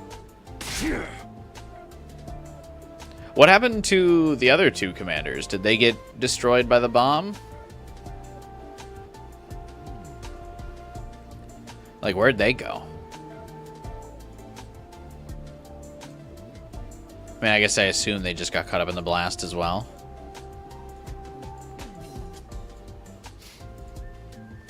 I'm down for that. We gotta take our wins where we can. No. Then is it time for the usual? I think so. 1, 2. Special Defense Unit, best in the world, indestructible and undefeated. Never lose, never yield. Special Defense Unit, fight on!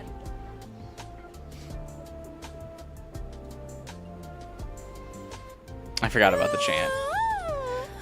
So, will we be having a party this time? We don't have the budget for that.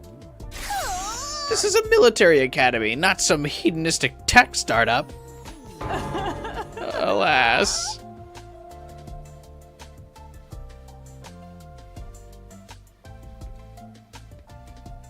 And so, our post-battle meeting ended without any further discussion. Tired, but satisfied that we'd done a good job, we went back to our rooms to rest. We made Kyoshika cry. We need to set up a party now. That night, a little after dinner, I made my way to Hiriko's room.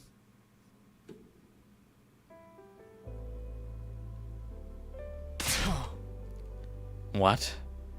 My shoes are already clean. I'm not here to lick your boots, Hiriko. Why?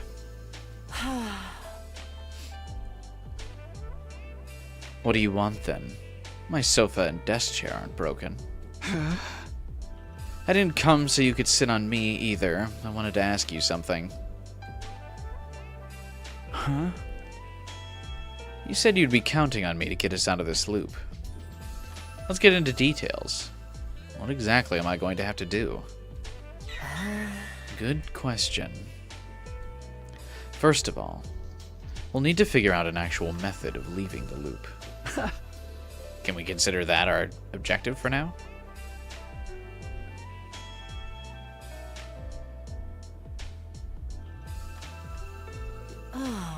If you want, but it's not going to be easy. You can't just try anything that comes to mind and hope it'll work. Believe me, I'm speaking from experience. Huh? What should we do then? Don't get ahead of yourself. There's something else we have to deal with first. Something else? Oh. Tomorrow night, we're leaping to this timeline. Hiriko took out her device and showed me the timeline diagram again. This one? I call it the Killer Zombie Branch. It's upstream from the serial killer and zombie branches, hence Killer Zombie. You mean? Oh. Yes. The timeline where you become a serial killer. Tomorrow, we're going there. Huh. And we're changing history.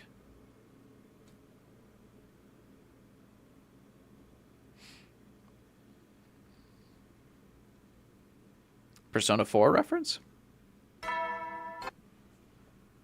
Hang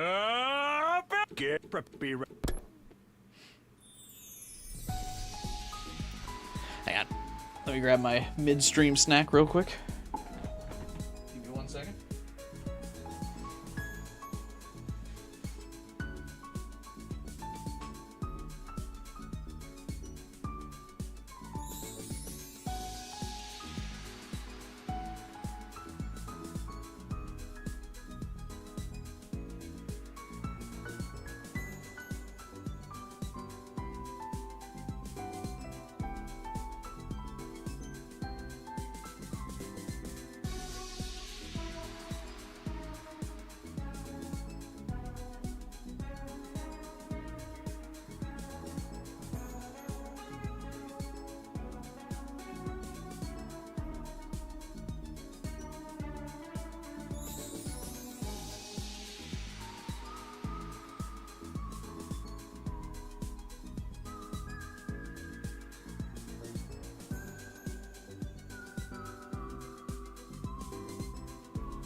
I return.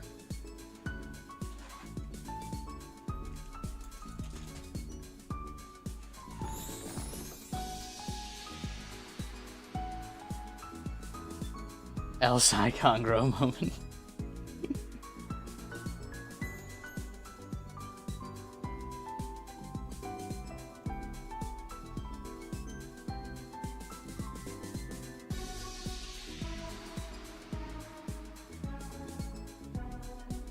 Do we technically make a new route with this, or is this going to make another route that exists already?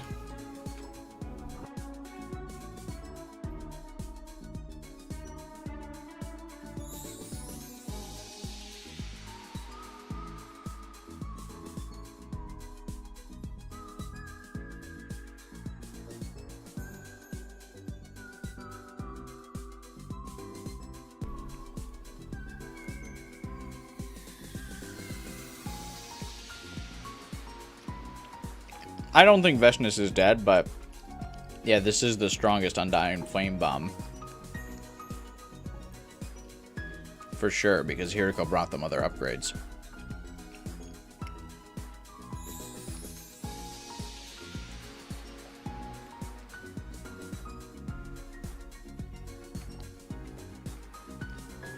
So yeah, Hiriko upgraded it, and Veshnus doesn't have additional Cryptoglobin.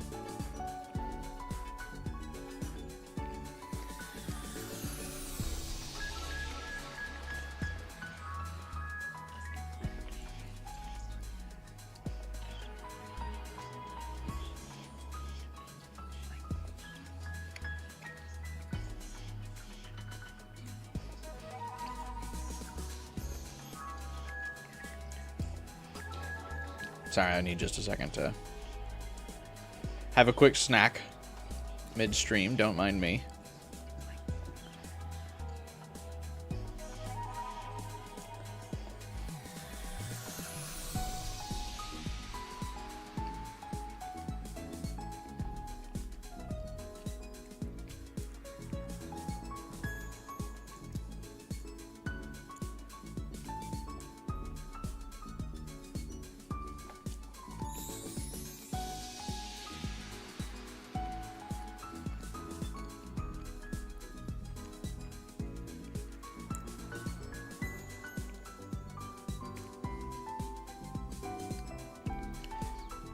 For one final Dragon Ball reference, she's gonna come back as Mecha Veshnus.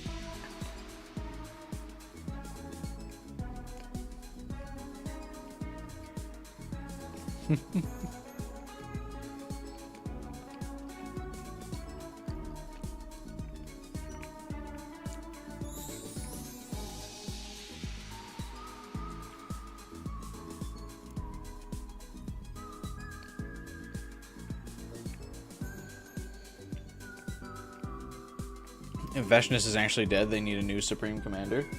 I mean, we'll still have to deal with Del Shah. He'll probably be like the serious boss here.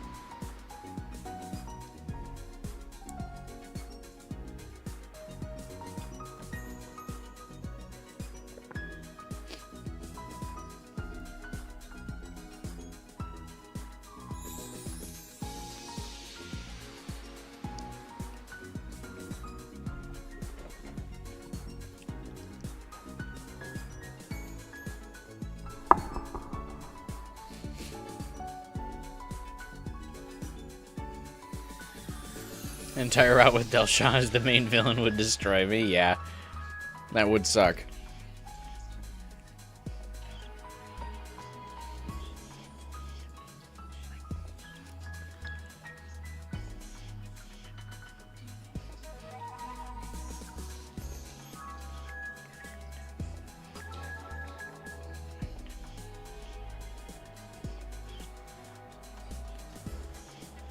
After breakfast, I headed back to my room to think out my next move. Hiriko said we'd change history tonight. It still gives me most of the day to do other stuff. Maybe I'll head back to my room and go hang out with someone for a while. He would attack you every day? I don't think Del Shah would. He would want to give you honorable moments to rest in between his attacks. Or some bullshit like that. I'll be back in 7 days to mark your progress of training. Move out! Get stronger or die. This fight was interesting.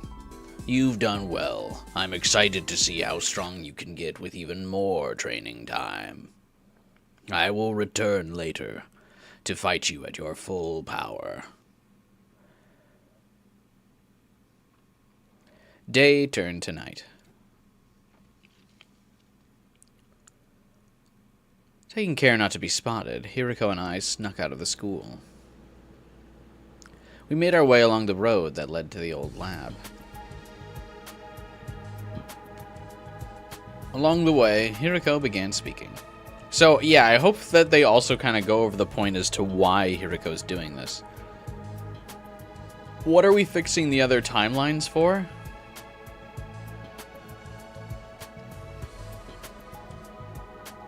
Oh? I discovered the parallel leap machine on my 37th loop. Uh-huh. I decided to investigate every corner of this old town, and happened upon it by chance. Over the next few loops, I'd go back when my memories returned and try to learn more about it. By the 49th loop, I more or less knew what it could do and how to operate it. Because she's bored, but shouldn't she not be bored anymore because they're thinking like this is the timeline? So why is she bothering with the other timelines now? If this is the run, why not focus on this? How could she be bored during the timeline?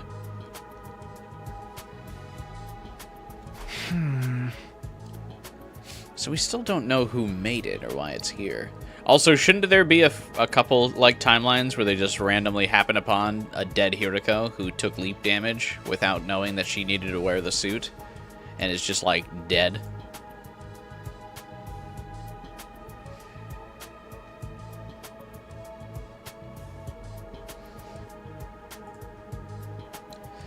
So we still don't know who made it or why it's here. Why were you so determined to figure it out, though? Oh? You probably won't believe me. Don't laugh, all right? Okay. Huh. I heard a voice while I was sleeping. It said, that machine will be your salvation. Seriously? You said you wouldn't laugh. Sorry, it's just... You must have been hearing things, right? She ignored me and carried on walking. I followed after her at a safe distance, feeling like I just poked a hornet's nest. How many times does Takumi have to, like, poke Hiriko?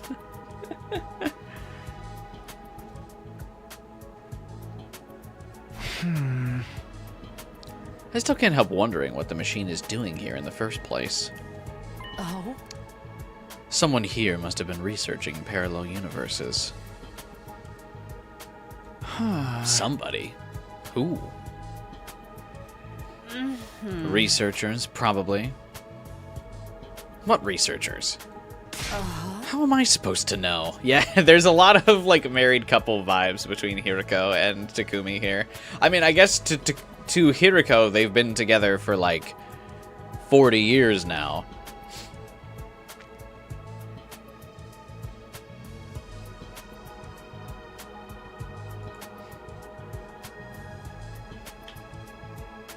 So I guess they've been together a while. I just like these these arguments. Somebody, researchers. What researchers? How do I know? Let's just be grateful we have access to such a useful resource. Come on. I do want Hiriko to explain why we're doing this. Like last time, Hiriko and I dispelled our class armor once we got inside the lab. Huh? This is definitely the most, I mean, obviously it's the most we've interacted with Hiriko, but this is definitely the most comfortable she's been too, yeah. We can't wear the leap suits and class armor at the same time, right? We went over this before. The leap suit repels our hemoanima. I know, but why do they have that function? Oh? Leaping is achieved using cryptoglobin, or rather, its energy waves. The infinite parallel universes out there exist in a space filled with cryptoglobin energy. It surges in constant waves in unpredictable patterns. To leap, we have to harness those waves. It's almost like surfing. We ride the waves in that space to get to our destination. Doing that without protection puts a lot of strain on the body. Yeah, I know. I've experienced it myself. You got off easy. Serious sleep damage can affect the brain and rob you of your memories and your ability to reason. How come we never saw Hiriko like that? I mean, we've definitely seen her without her memories, but what about her ability to reason? Blood space? Isn't that kind of what Shion described in Route Zero?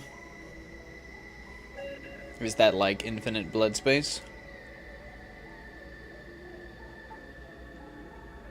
Hey, I'm tougher than I look. Please take this seriously. If you parallel leap 2, maybe 3 more times with exposed skin, your body will eject all of its cryptoglobin. Well, why would I do it again after knowing that it sucks the first time? That means no more revivals. You'll die, and you'll stay dead. My point is, to avoid leap damage, you have to avoid touching that cryptoglobin energy directly. So that's why the leap suits cover our whole bodies and push it away from us. That's right. Thanks for clearing that up. I have another question, though. You said we're going to change history tonight. What exactly is that going to involve?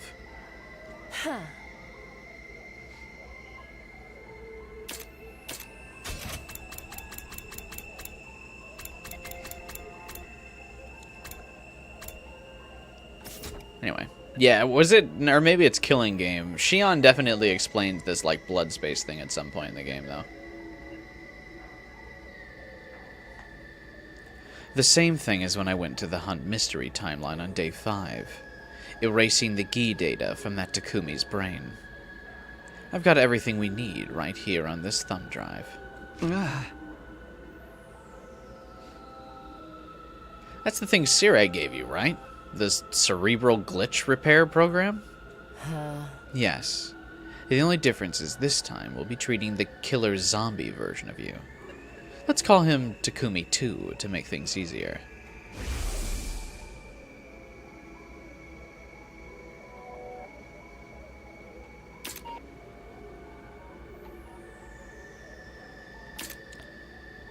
At this rate, Takumi 2 is going to become a killer.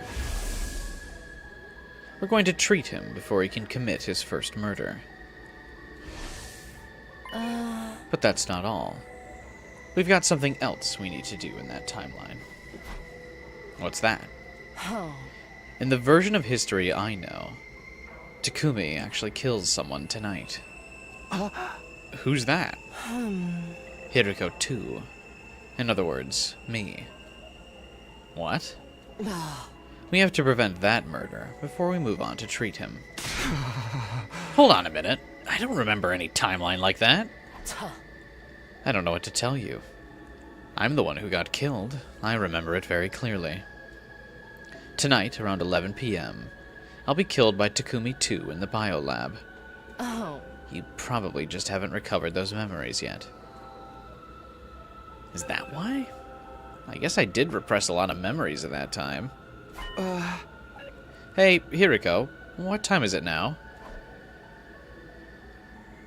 She tapped her glasses near her temple before replying. 9:18 p.m. How do you know? My glasses have a clock function built into them.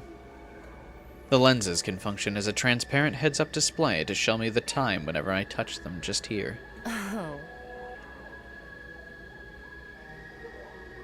That's raw.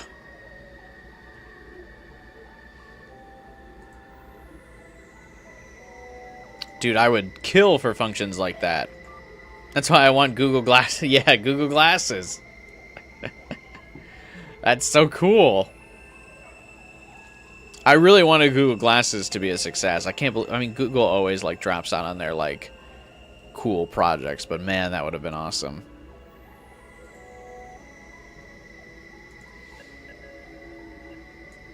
I would wear my glasses way more if I could get like screens on the lenses.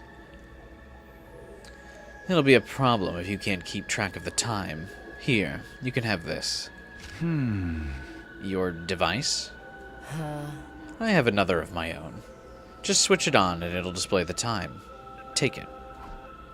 Hiroko passed me the little machine. I slipped it into my pocket. You said 9:18 p.m.? Oh. 9:19 p.m. now. And we'd better hurry. Leaping takes you to the same point in time, right? We can't go forward or back? That's true, but we can't go yet. Huh? Why? Oh. Remember what I told you about riding the waves to alternate timelines? They're from a space filled with cryptoglobin energy. So let's call them blood space waves. Anyway, we can only leap when they're at their highest intensity. That's why I likened it to surfing. Sometimes you have to wait for a big enough wave to come along. And when's that gonna be? Take a look at the device I gave you. I took the thing out of my pocket and turned it on. It displayed some kind of diagram of the waves, along with 2 times. Between 10:20 and 1 a.m. tonight? Yes. We'll only be able to leap during that time. Huh? But you said Takumi 2 kills Hiroko 2 at 11 p.m. So even if we leap as soon as that window opens, we'll only have 40 minutes. That's right. 40 minutes to get it all done. But it takes half an hour just to get back to the school from here. Would you prefer to call a taxi? I know it won't be easy, but we still have to try. This is when Takumi randomly encounters the 2 people in the sponsor suits, right?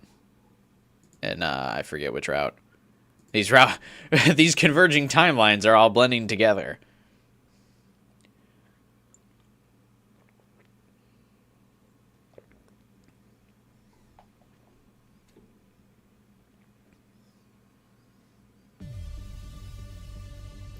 While we waited for the blood space waves, Hiroko showed me how to use the machine.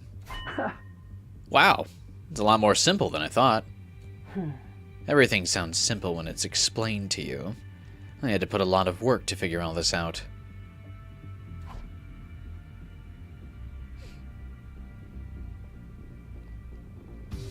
This route hits the hardest when you've finished every other route. Oh, I totally agree.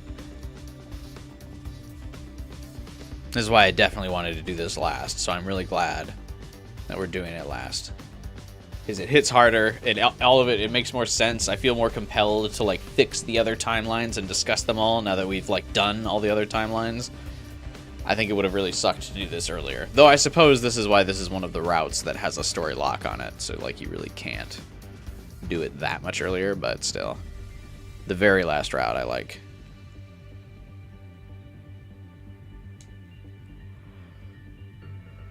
This is by far the most interesting route in the game. Yeah, I think so too.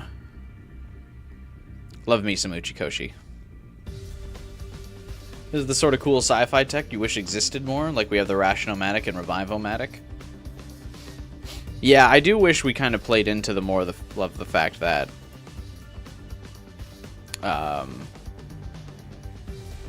like they live in a very like an incredibly scientifically advanced society, technically.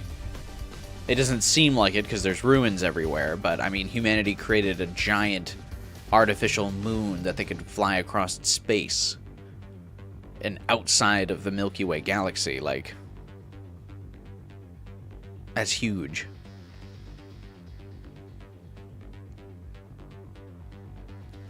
Someone could do this much earlier. Yeah, that kind of sucks, though, that you could do it so early. Especially because once you hit the lock, after you unlock the lock, people would be very compelled to come back to this route, like, as soon as they unlocked it.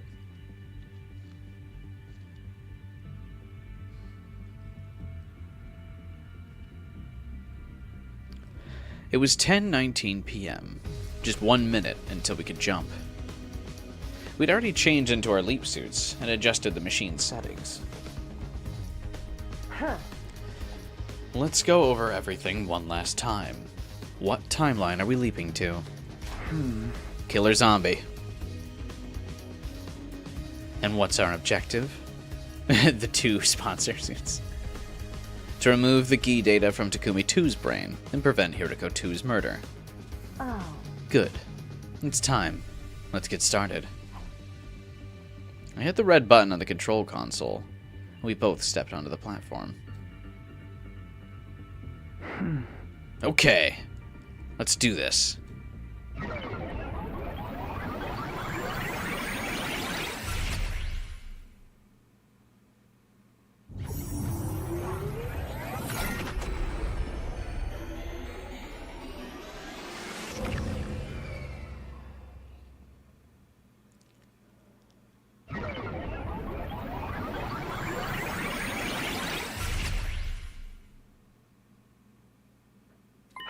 Did we do it?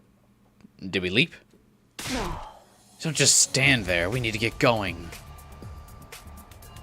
Hiriko was already on her way outside.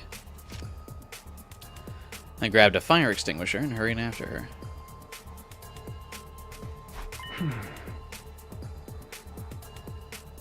Why were there fire extinguishers there already?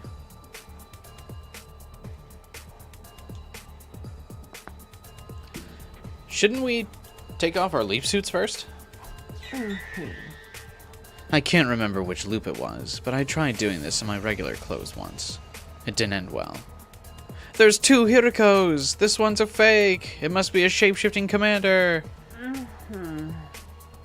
They captured me and shut me up in a cage in the courtyard from then to day 100. If you want the same thing to happen to you, I won't stop you. No. Pick up the pace. We don't have a lot of time. Hiriko in the, that's another DLC route.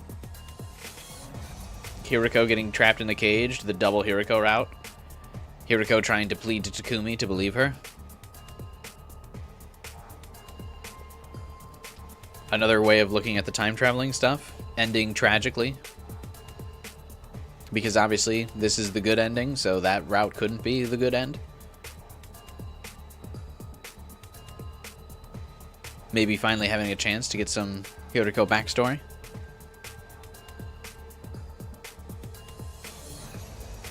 Or like investing into the other routes.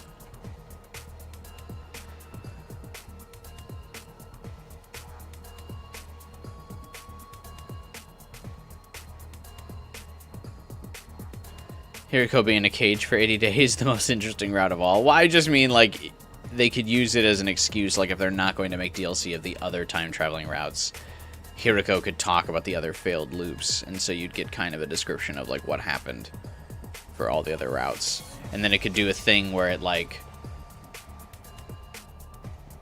transitions to, like, epic scenes from other routes. Other loops, not routes, I should say.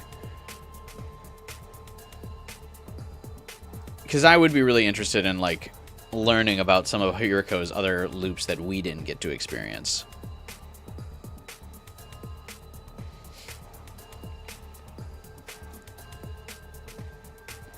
We still had a ways to go back to the school, so I decided to ask about something. Hey, can you tell me more about what happened between Hiriko 2 and Takumi 2? It all started around this time, actually. I couldn't sleep, so I decided to take a walk around the school. That's when Takumi 2 attacked me. The Gi data in his brain must have finally taken over. He chased me into the biolab. He was far stronger than he had any right to be. A Gi can draw out superhuman reserves of strength from its host, after all. He slammed my head onto the operating table, and while I was still dazed from that, well, you get the idea. I never had a chance to fight back.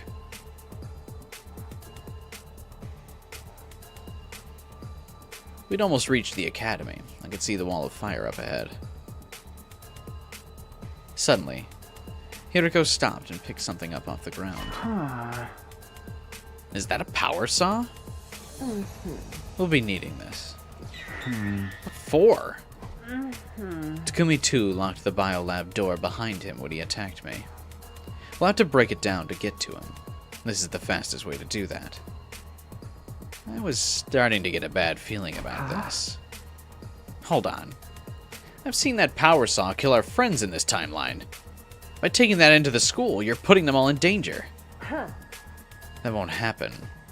We're going to cure Takumi 2 after all. What if we mess up? We won't. How can you be so sure? Enough talk. You're my servant, aren't you? You said you'd do anything to help, didn't you? I guess, but... Then don't talk back. Just do as you're told. Hiriko took off towards the wall, power saw in hand. I followed a few steps behind, trying to keep down the panic rising in my chest. It is kind of interesting that we're going back and creating all the other routes here. But I'm interested as to why. Like, what are we doing that for?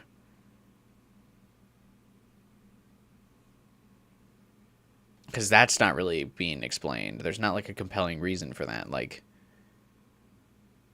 who cares? Before long, we arrived at the school. I checked the time. It was displayed in the corner of the little window in the front of my helmet.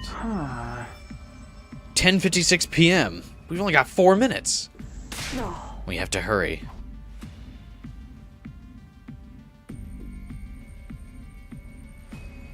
We barreled through the entrance hall and into the hallway. Hiriko kept going, through the halls and up the stairs. It was all I could do to keep up with her. Soon enough, we reached the second floor.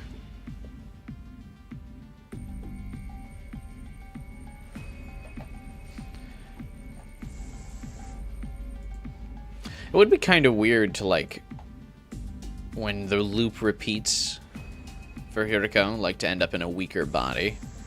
Because, like, she was just in a body that had done nothing but fight and, like, train for 100 days. And then when the loop repeats, she's, like, weaker again. That would be rough. Invest in a bike. I found myself outside the door to the biolab. Hiriko had gotten there before me, of course. I saw the two of them run in here just now. Hiriko 2 went in first, then Takumi 2 chased after her. He was carrying a kitchen knife, just like I remember. In that case, I was right. The door's locked. Damn it! I pulled the door myself, just in case, but it wouldn't budge. Isn't that... I mean, shouldn't we know just to use the saw? Then, I heard a noise from inside the room.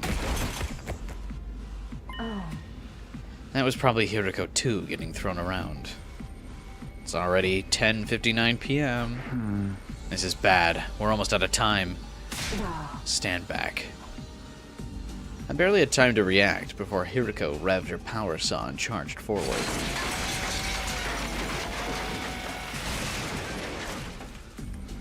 There was a terrible splintering sound as the door yielded to the relentless rotating metal blades. Come on. Following Hiriko's lead, I stepped through the biolab, but I was not ready for what was waiting for me inside.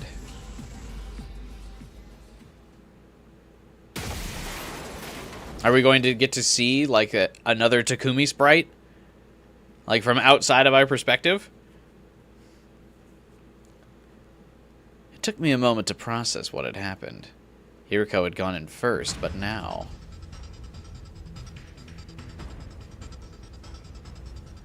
She was crumpled up in a corner. A blow from Takumi 2 must have sent her flying.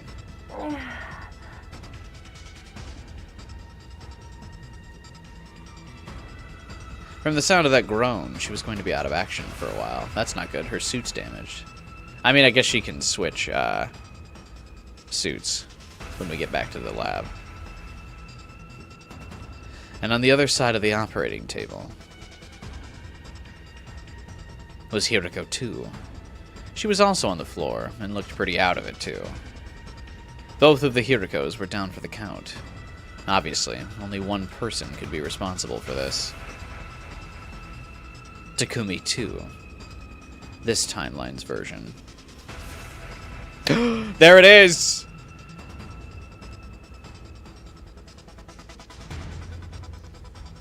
So weird, after all this time, to see Takumi, to see a Takumi sprite in a room.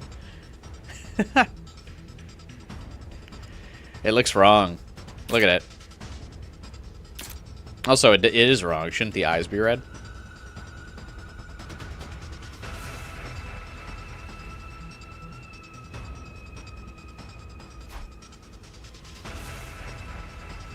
Our eyes met, and I froze up. I wasn't used to looking at my own body from the outside. It was such a surreal experience. I just stood there, forgetting even to breathe. It was surreal for me too, Takumi, don't worry. Power Saw is the strongest weapon in the game? Yeah, for real. But it wasn't long until time started to flow again, and I was dragged back to reality. Takumi 2 raised his kitchen knife and dashed towards me. Jesus.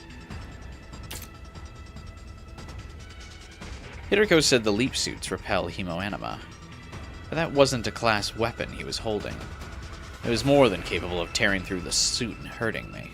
It's just a kitchen knife! He swung wildly. I did my best to dodge his blows. Obviously, I wasn't about to let myself get killed, especially not by my own doppelganger. But I couldn't keep dodging forever. He was sure to hit me sooner or later. I needed a weapon, something I could use to fight back. Right as that thought crossed my mind, my foot brushed against something. I glanced down. It was the power saw. Hiroko must have dropped it when she got knocked over. And it was still running. I ducked down, grabbed it, and swung it to the side. The blade connected with the other me's knife and sent it flying. That didn't stop him, though. He grabbed at my arm, trying to take the power saw from me.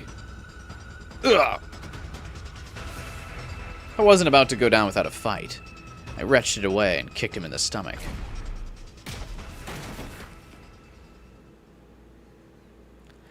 He slammed against the wall and fell to the floor, his face contorted in pain. I must have hit him pretty hard. He wouldn't be getting up anytime soon. I took advantage of the lull in the fight to go and check on Hiroko too. She didn't seem to have any visible injuries, but I had to make sure she was okay.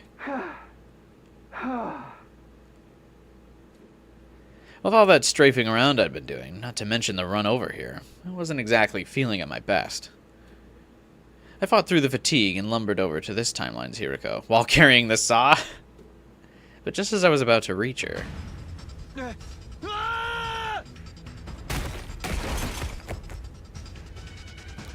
something slammed into me hard from behind. I staggered a few steps, suddenly off balance. Takumi 2 saw his opportunity and took it. As the two of us grappled, we found ourselves near the window. And then... oh yeah, this Takumi sees, this timeline's Takumi seems our Takumi holding a power saw in front of Hiroko and is like, I have to save her.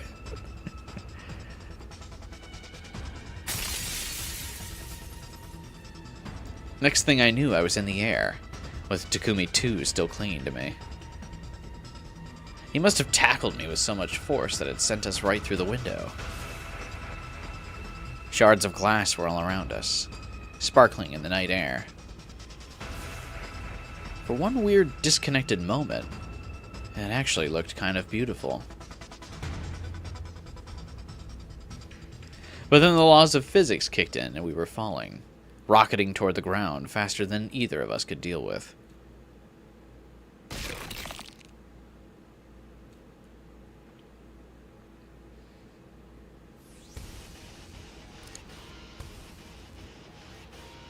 My leap suit must have provided some protection, because falling from the second floor didn't hurt nearly as much as it should have.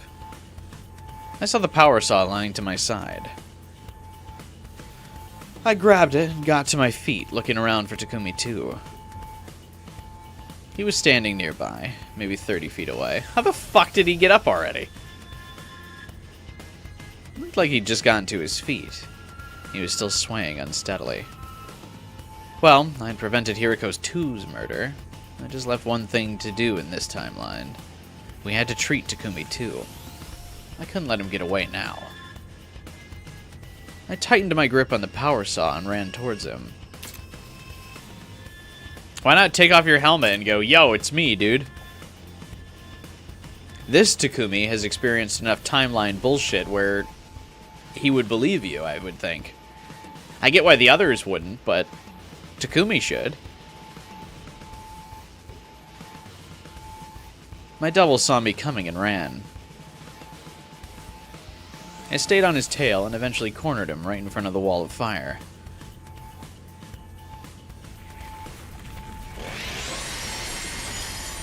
I raised my power saw and revved it. In the light of the undying flames, the blade glinted ominously.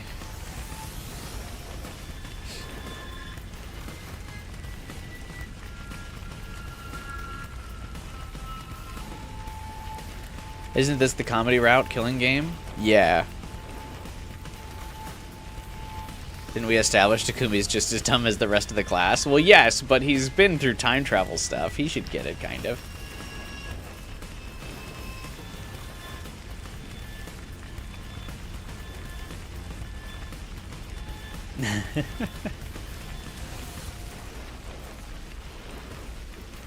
I wasn't going to kill Takumi 2. Obviously, I didn't even want to hurt him. He may be from an alternative reality, but he was still me after all. So what was I going to do? Just threaten him? If he thought I was out to kill him, maybe he'd come quietly. I decided to go with that and hefted the power saw again. Wait. Something about this doesn't seem right. Haven't I seen this happen before?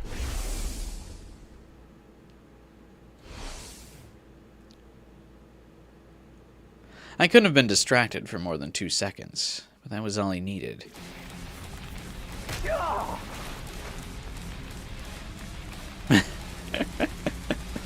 It's really cool to see these CGs now again.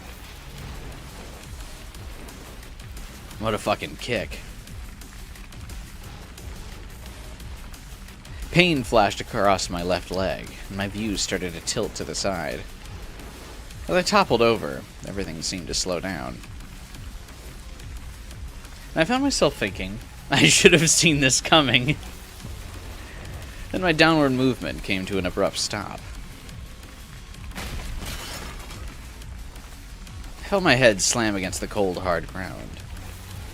Even with my helmet on, it was a real shock to the system. I was majorly disorientated. I could barely string 2 coherent thoughts together, let alone come up with a plan to fight back.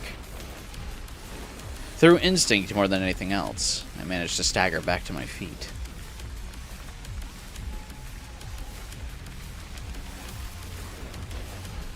My thoughts were still hazy, but one thing was abundantly clear. I didn't have the power saw anymore, so it must be... Now it's my turn! Fear took over, and I ran back towards the school as fast as I could. You won't get away!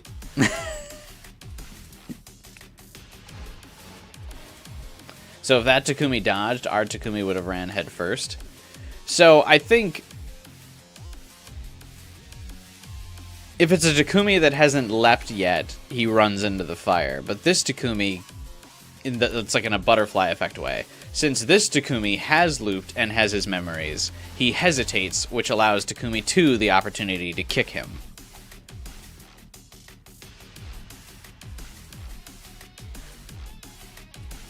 Or something, I don't know.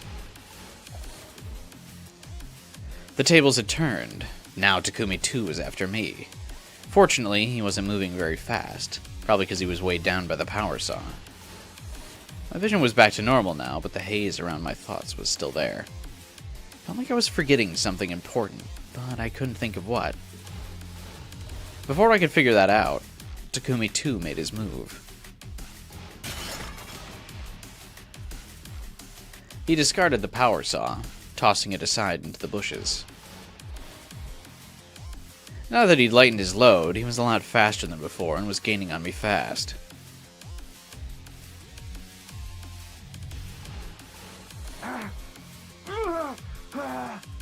No, I think comedy starts from Takumi burning up. Our Takumi going into the flames, right?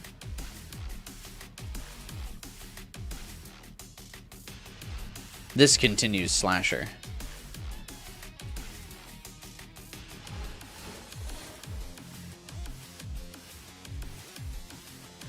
Have a good night, Jade.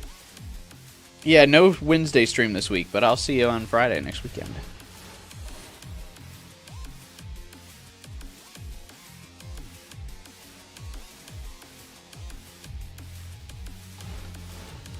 He and I were the same person, of course, so our running speeds should have been the same, except I had on a big clunky leap suit slowing me down.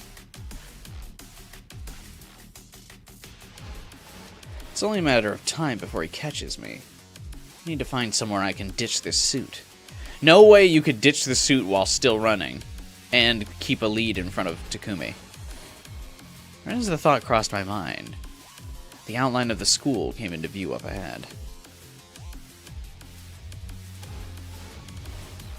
I put on a burst of speed, running for the school with all my might.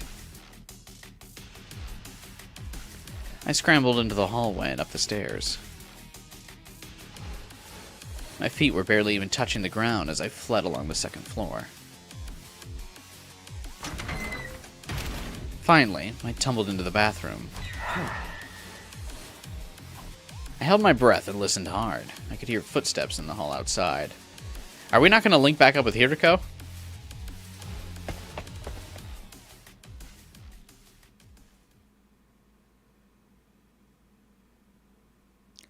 They got closer, then passed by and gradually faded away.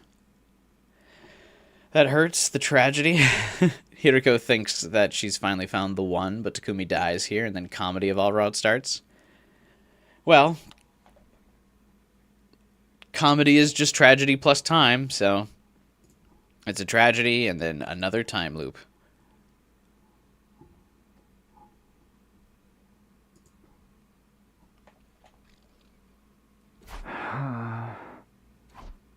I let out a sigh and leaned back against the wall.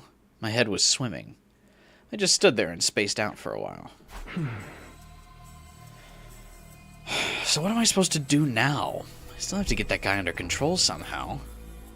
Maybe I can hide and try to get the jump on him? The suit's so hard to move around in, though. I won't be doing anything stealthily in this.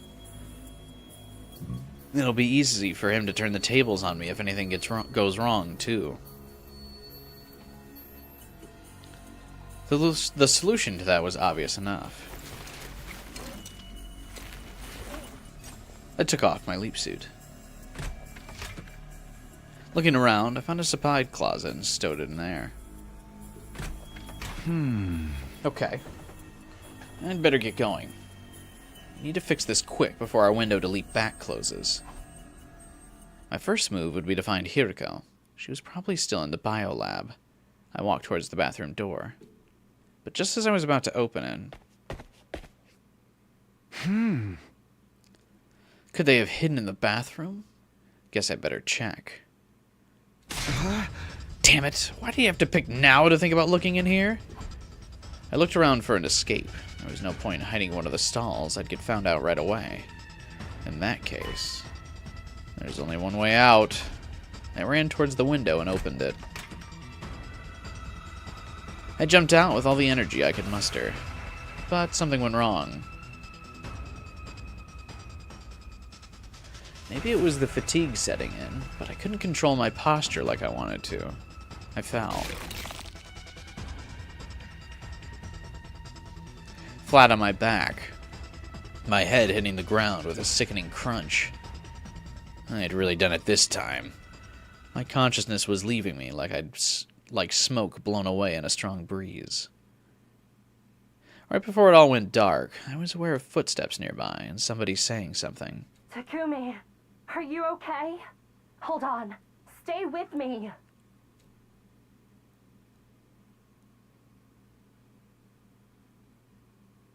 I mean, the Revival-Matic in this timeline should technically still grab him, right? That was where my memory cut out for the day. The next thing I knew, my mind melted away into chaos and confusion.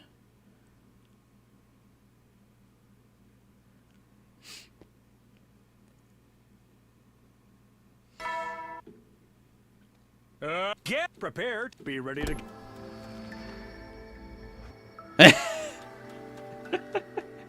We're gonna see this CG a lot.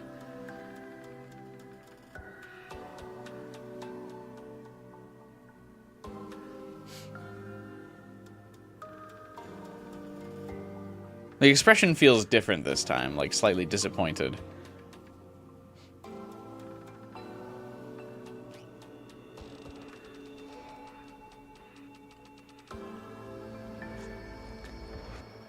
This is why Ima and Kako were so confused by Takumi appearing twice. Yeah, I think this Takumi runs by them on the way to the bathroom. Or, no wait, he takes off the leap suit in the bathroom and then never leaves again.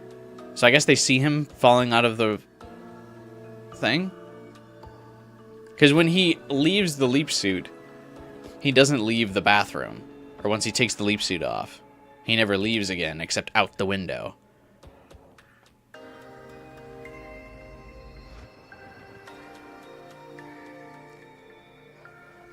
I woke up suddenly. I looked around, trying to orient myself.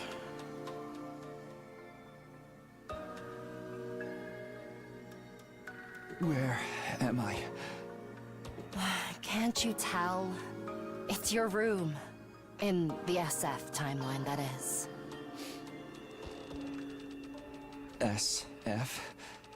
What's SF? Steady Fundamental. It's the one we started off in. Steady Fundamental? Is that the name of the route? Why is that what it's called? Did you have to carry me here again? Yes. You need to start taking better care of yourself. I'm not your mother, you know. Mommy? Why does my mind compel you to say, or compel me to say mommy every time I see you on screen in a CG? I don't understand. It's like when a child falls asleep in front of the TV, and their mother picks them up and puts them to bed.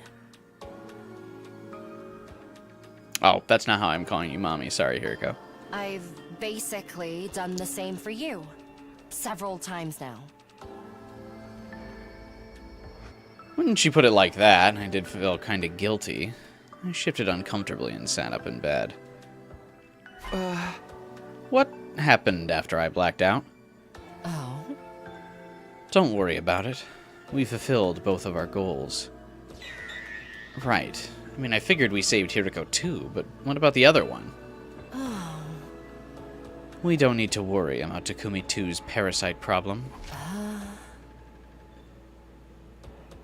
I actually had 2 thumb drives. Nigo gave me an extra one as a spare. I gave it to Hiriko too. I revealed myself to her and explained everything. Did she already know about the time loop and parallel leaping? No. Not every me in every timeline has the same memories. She'd only recovered a few fragments so far. It must have been hard for her to wrap her head around. And then Hiriko 2 didn't use it. Yeah, Hiriko 2 went, nah. I don't trust that bitch. I mean, she's me, after all. I'm just gonna watch Takumi kill everyone.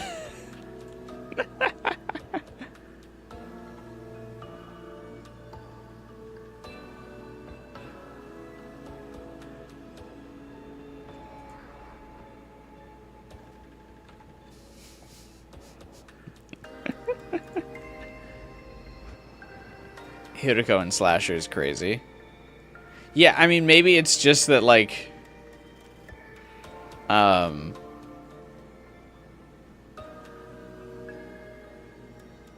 don't know.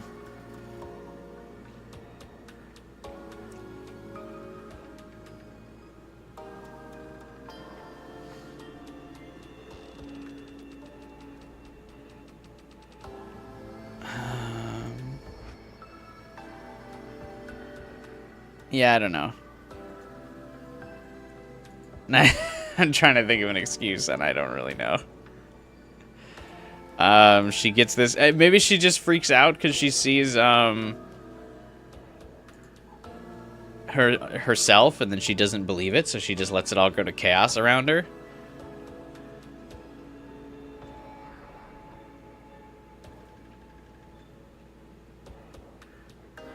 I mean, Takumi would also, even if he was cured of the murder parasite, would still be completely racked with guilt over the people he had killed so far. So, I mean, either way, she wasn't going to be able to pull Takumi out of that inevitable depression.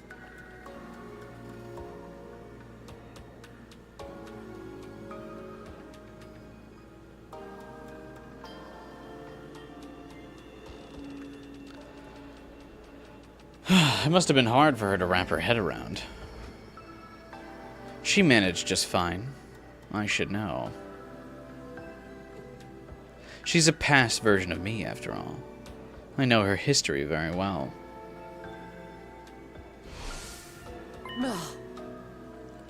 I even remembered what happened next, from when I was her.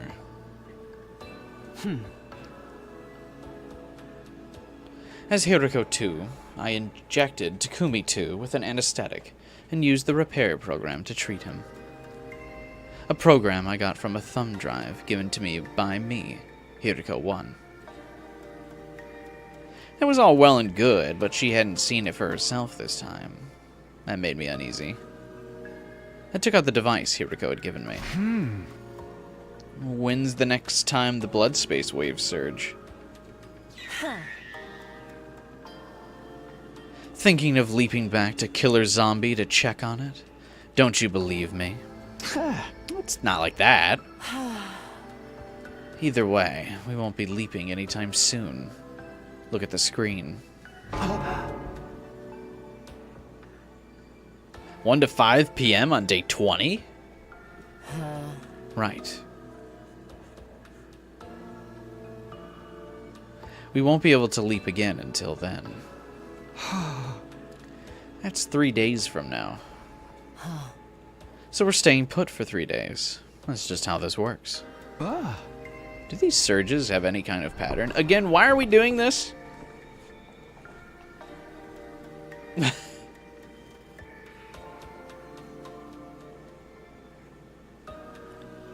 Like, I know even Takumi's on board. Like, yeah, we need to go back in time and do stuff. Or go to the other worlds and do stuff. Why?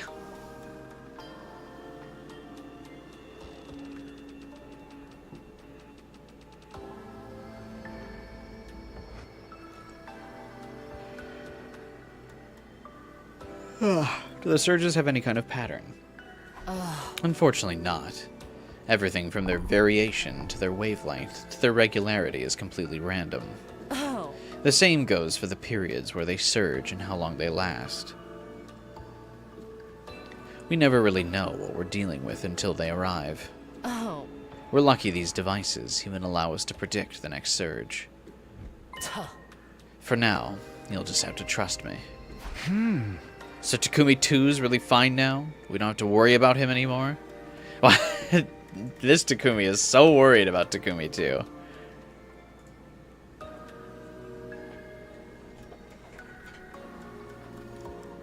I don't know, I feel like I couldn't really care about my parallel universe counterparts. That's right.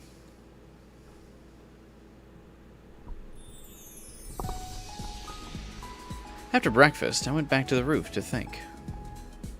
Our next leap is on day 20, and the next battle is on the night of day 21. That gives me some downtime before then, but I still have to use it productively. I decided to go back to my room and take a walk around the school, see what everyone else was doing.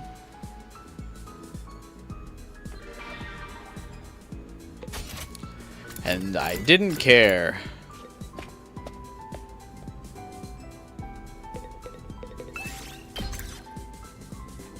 Move out!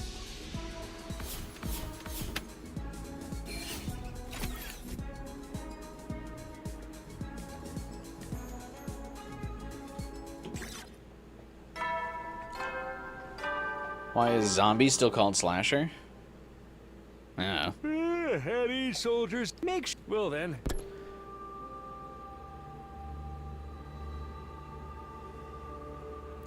Hideko said the killer zombie Takumi 2 was fixed now. So where was she going to leap on day 20? I had other questions for her too, but they could wait until tomorrow.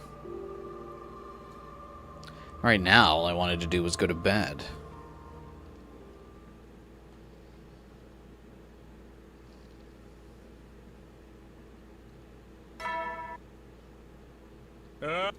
Be ready. As usual, everyone wandered off to do their own thing after breakfast. At some point, I lost track of Hideko.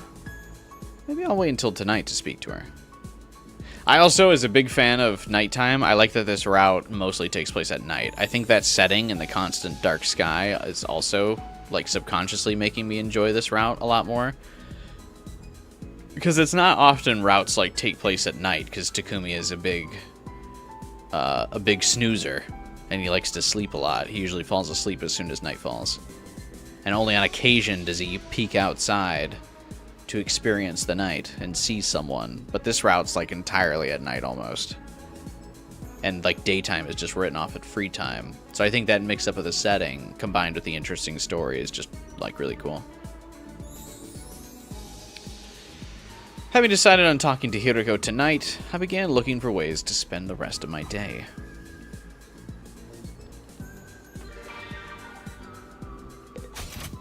And you know what that means. We out. Move out!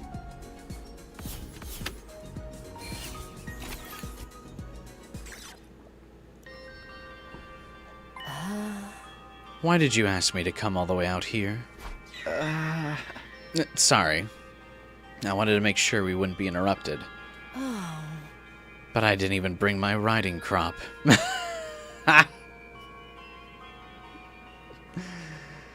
Yes, please. I didn't call you out here so you could give me a secret spanking. Why? Do you want me to step on you then?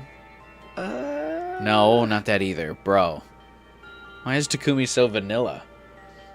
He's got this freak with him, and he's like, nah. I don't want to do any of that fun stuff you're talking about. I'd rather talk about timelines, whatever. So what do you want? I like that she's annoyed that she doesn't get to spank him or step on him. Her face turned to disgust. She's like, what do you want then? It's about leaping. I was worried someone might overhear us if we talked in our rooms. Huh. Like how you ended up following me and poking your nose where it didn't belong. I nodded. What did you want to ask? First of all, the blood space waves are going to surge on day 20. What timeline are you going to jump to? You really want to know? Yeah. Oh. Can I drip molten candle wax on your cowlick? Hey! Why would you want to do that? Oh. I want to see what it looks like when it's slicked down. Oh.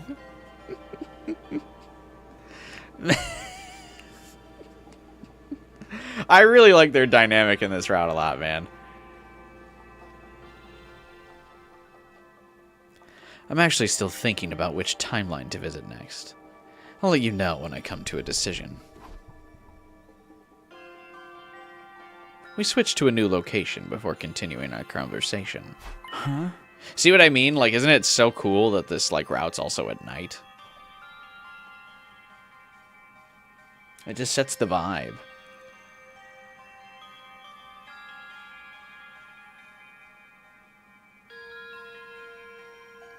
Two days ago, you said the parallel leap machine was made by some kind of researchers, right? I don't know that for sure. It's just speculation. That's fine. Let's assume it's true. But which side were these trespassers on? Were they human or invaders? There really is no way to tell. From the look of the lab building, it doesn't seem to have any government or military connections. Perhaps they were part of a smaller organization, or built it in secret as part of some private endeavor. I mean, think about it. No matter who built it, that machine could provide a huge advantage to the war effort. So the fact that no one's used it means neither side knows it exists. That's what I think, anyway. Neither Veshnus nor Sire or Nigo have ever mentioned parallel leaping either. Not ever? No. Not in any timeline I've seen in any of my 146 loops.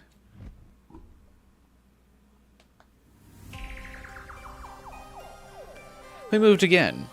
A new location, a new question. So, about our most recent leap. Our objective was to change history by saving Hiriko 2 and stopping Takumi 2 from becoming a serial killer. Did we really achieve that, though? Of course. Hiriko 2 is still alive, and Takumi 2 was successfully treated. What are you so worried about? It's just... Isn't there a timeline out there where we didn't succeed? Naturally. There are infinite possibilities out there in the blood space realm. But if that's the case, is it even accurate to say we changed history? Isn't it more like we created a new timeline? Kind of like laying down new train rails to replace old ones? Uchikoshi is definitely the one who came up with the 100 line as the title. Maybe Kodaka came up with Last Defense Academy, but Uchikoshi definitely came up with the 100 lines.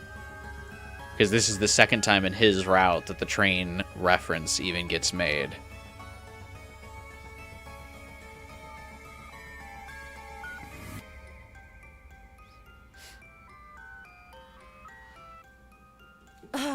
Yes, but what of it? I'm just wondering if there's any point to it. The old rails still exist, so have we really fixed anything? Trust me, there's definitely a point. Why? Let's say there's a train that's destined to constantly run through a fiery hellscape. The passengers inside would be forced to endure constant pain and suffering.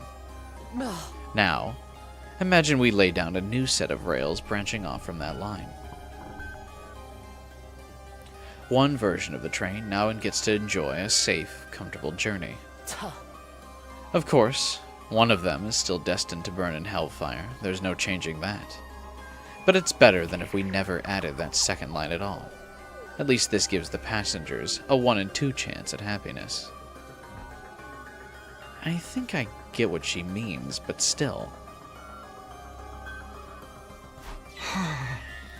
I'm having trouble coming to terms with this. What's the problem? Are we even laying down new rails at all? What do you mean? When we left 2 days ago, things played out in the Killer Zombie timeline exactly like I remembered from when I was Takumi 2. The only difference was I was seeing them from the steady fundamental perspective, as Takumi 1. The person who attacked me with a power saw when I was Takumi 2. It was actually me, Takumi 1. It took me a while to notice what was happening. I still don't understand it. Without even meaning to, I ended up making history repeat itself. Almost like I was on rails, going along a predetermined route. Makes me feel like destiny is controlling us or something. And I got to thinking, what if history refuses to change? What if our actions don't create new timelines after all?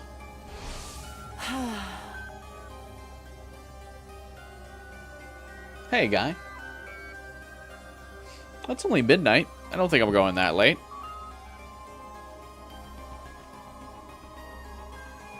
I'll probably still go like another hour or so. I was thinking I'll probably go to the day timeline, or the day 20 parallel leap, and then wrap.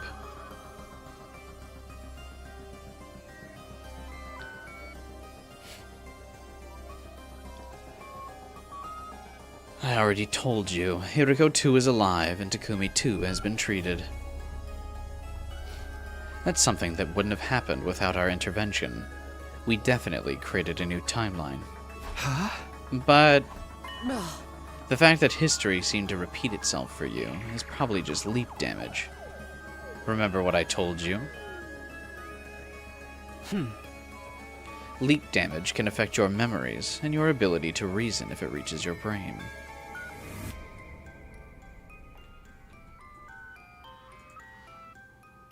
Depends on how long this explanation takes. 12 hours.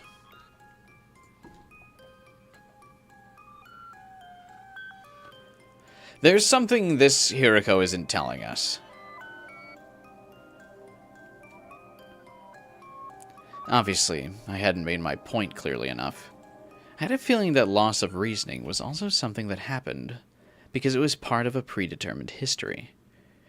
Like we couldn't escape it no matter what we did.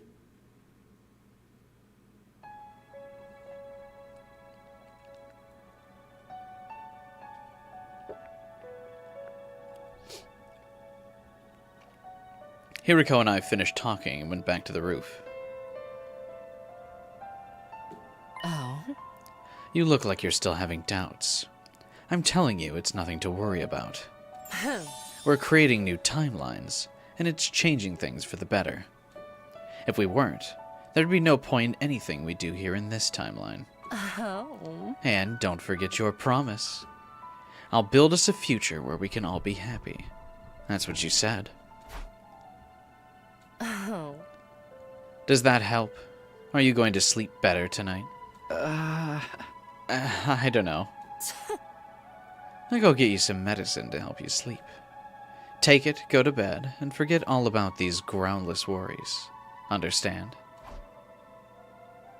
She left before I could respond, as usual.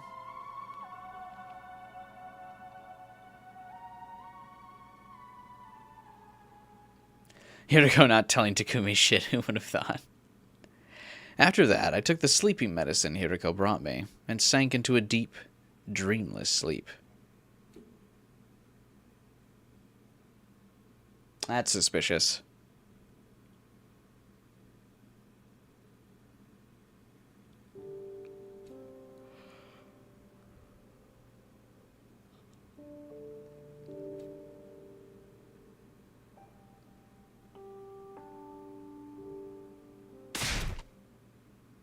I jolted awake suddenly.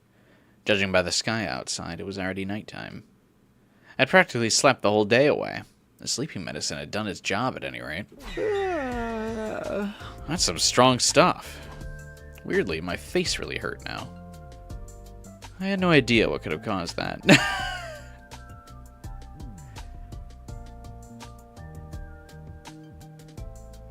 Well, he did say he took medicine, but I was gonna say...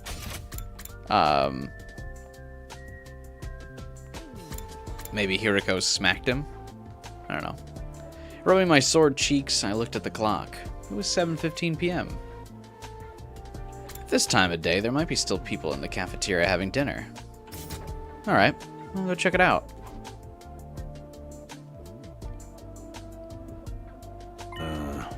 Hey there, Samino. You finally awake, huh? Right.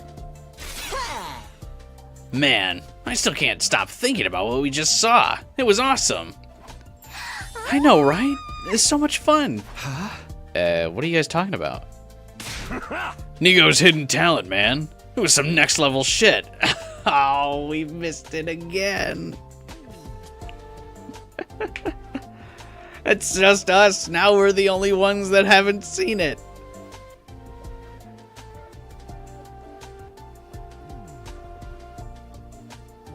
And now we never will. Oh, very nice of you to say so. In talent DLC route. Oh, right. This is day 19. I always seem to miss it, no matter what timeline I'm in. It was a wonderful performance. Huh. Indeed. It was truly high-class entertainment. I was so inspired, I practically ascended to a higher plane of consciousness. Isn't that right, Sister Dearest? Those 6 hours went by in a flash. We did try waking you up, Takumi. But no matter how hard I slapped you, it never did any good. Oh, so that's why my cheeks hurt so much.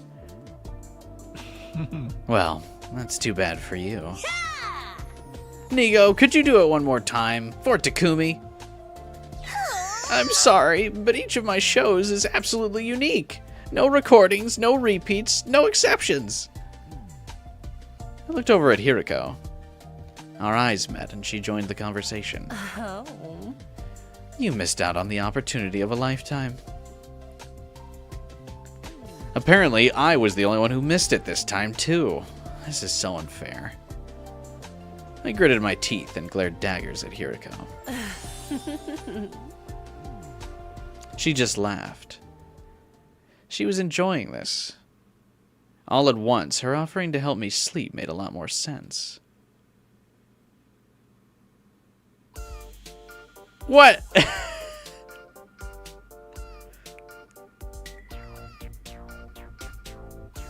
That was rude. Why? That's just cruel and unusual. I thought we were getting along well. We did everything that she wanted. We helped her out. In the middle of all this bullshit, she's like figuring out how to make it so we can't see Nigo's talent.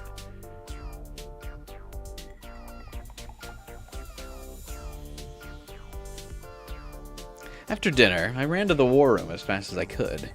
Sierra and Nigo were waiting for me there.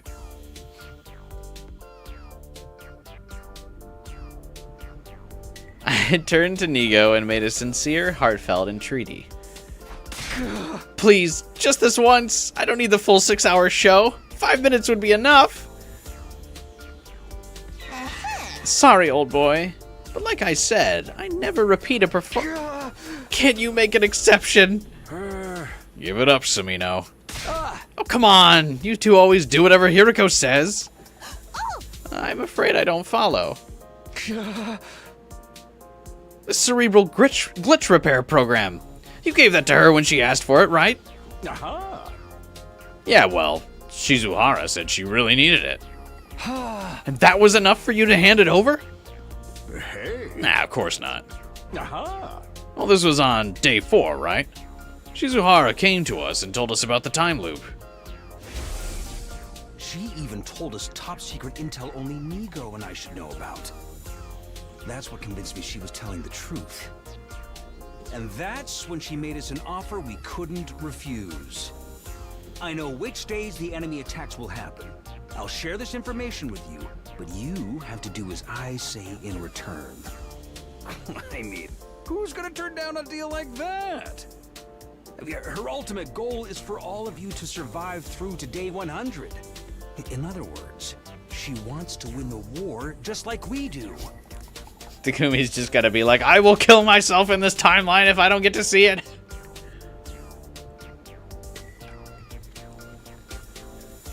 Her interests and ours match up, so it only seemed natural that we agree to work together. Hence, why I gave her the thumb drive. Do you feel the same, Nigo? You mean, is that why I comply with Miss Shizuhara's requests? I nodded. Not exactly. It's more that I feel indebted to her. She went to the trouble of forcing me away from second to last Defense Academy on day 6, after all. If I had stayed there, I'd surely be a pile of lifeless scrap by now.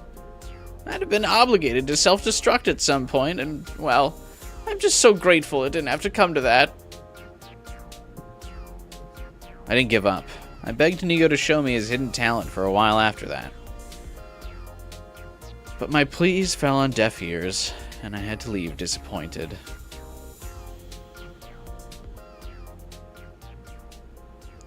I returned to my room and got into bed.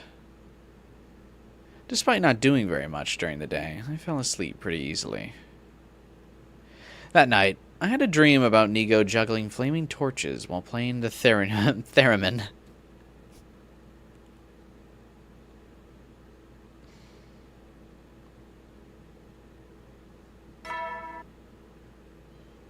Get preppy, ready. I can't believe she would do this to us. After breakfast, I went looking for Hiriko. I found her up on the roof. I made sure no one else was around before speaking to her.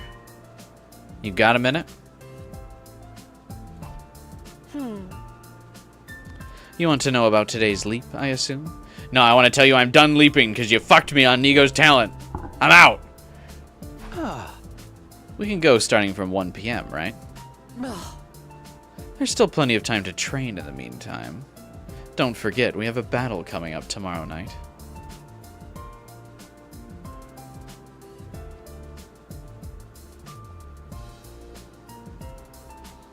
Huh? Have you decided where we're going? Yes, to the Retsnum timeline. Retsnum? I suppose you don't know about that one. Or you just haven't remembered it yet. In that timeline, you and Darumi are raising a strange creature called Retsnum.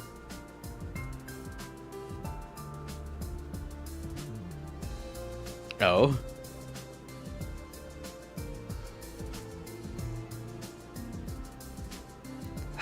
Okay, but why are we leaping there? To find someone. Specifically, a mysterious old person. For some reason, he only appears in certain timelines. We won't find him here in the steady fundamental branch, no matter how hard we look. But he's in the Retsnum timeline? I think so. I met him there once before. I was exploring the ruins and found him standing outside a cave. Then he said something. It looks to me like you're caught in the cursed cycle. I could only vaguely remember, but that phrase sounded familiar to me, too.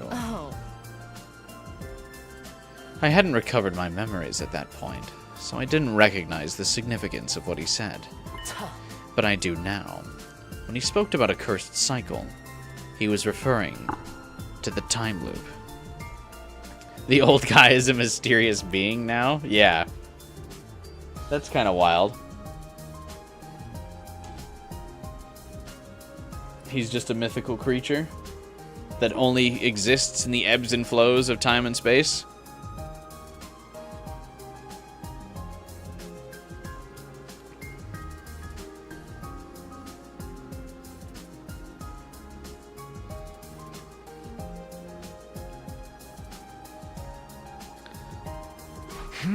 So whoever this guy is, he knows about the loop? Yes. There's a chance he also knows how to leave it. I gulped. With that in mind, we're leaping to that timeline this afternoon. But... no buts. Just be a good servant and do as you're told. Do I make myself clear? She left before I could respond as usual. Retsnum, huh? Nope, still doesn't ring any bells. But if this strange old man can tell us how to escape the loop, that would be a big step forward. He only appeared in Retsnum and Blessings? I think he's in a Killing Game as well, right?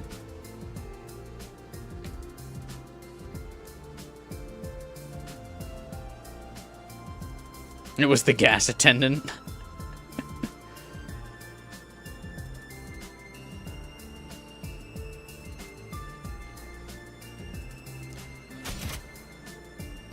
My heart beat faster just at the thought of it. He's not? Oh, okay. I thought there's one route where you encounter him while wandering out there. Maybe I guess it is just blessings.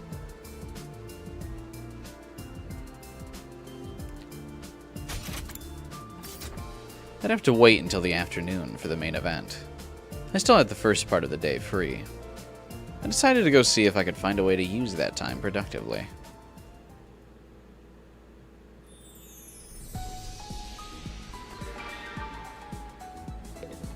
No thanks. Actually, I probably can't explore, can I?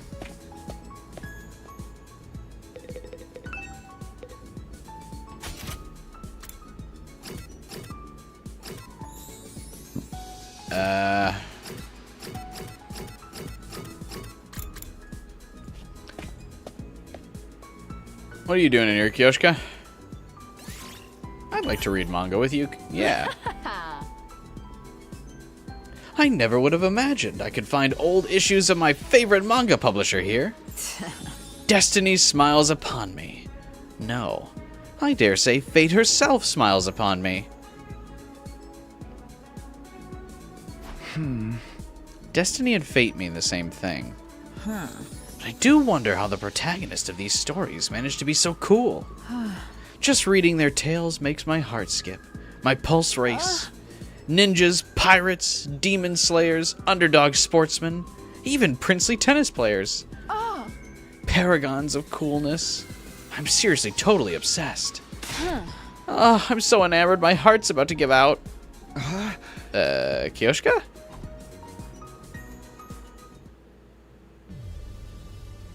Nope. Hard cut. I also gotta appreciate the pacing of Uchikoshi's route. There's no, like, time-wasting transitions. There's no, like, oh, I walked back to my room. Oh, I went to sleep. Oh, I did this. Oh, we did that. He's just, like, hard cut to the next plot point. Kodaka likes to, like, describe every single, detail.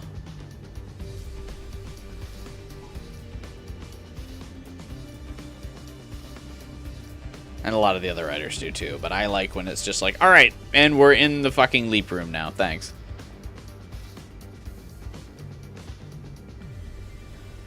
Imagine doing Steady Fundamental first and think you're going to a Hiriko original route. And then you just see that you get spoiled.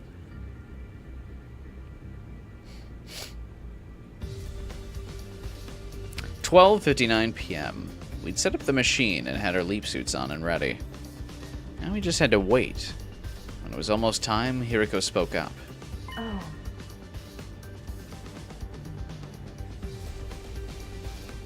Yeah, but like you can finish this route, I think, if you do like a couple of the other Kill Eito timelines, right?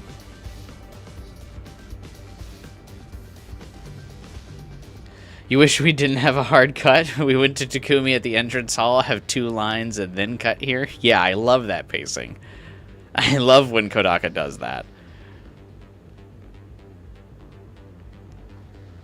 Let's do a recap before we leave, like last time. Which timeline are we leaping to? The Retsnum timeline. And what's our objective? To find the old man and ask him about the cursed cycle. Good. I'm glad you have a grasp on the basics. The moment she finished speaking, I saw the time change to 1 p.m. in the corner of my eye. You want to get going? Hideko pressed the red button, and the 2 of us stepped onto the round platform. No. Let's do this.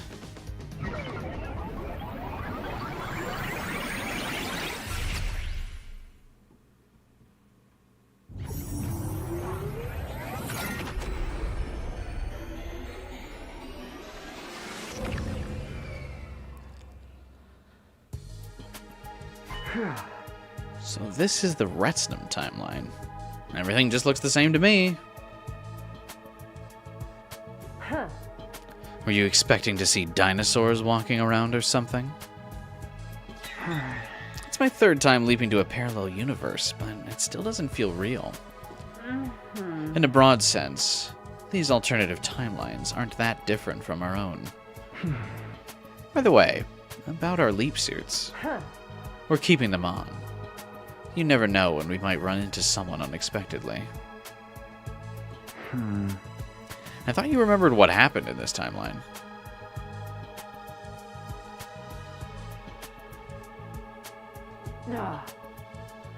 Do you remember what you had for dinner 3 nights ago?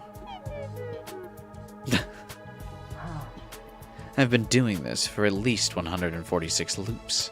I can't remember every detail from every timeline. Huh. I never thought of it like that. So where did we find this old man we're looking for? Hiriko being the player insert. Do you remember 3 routes ago? No? Then shut up.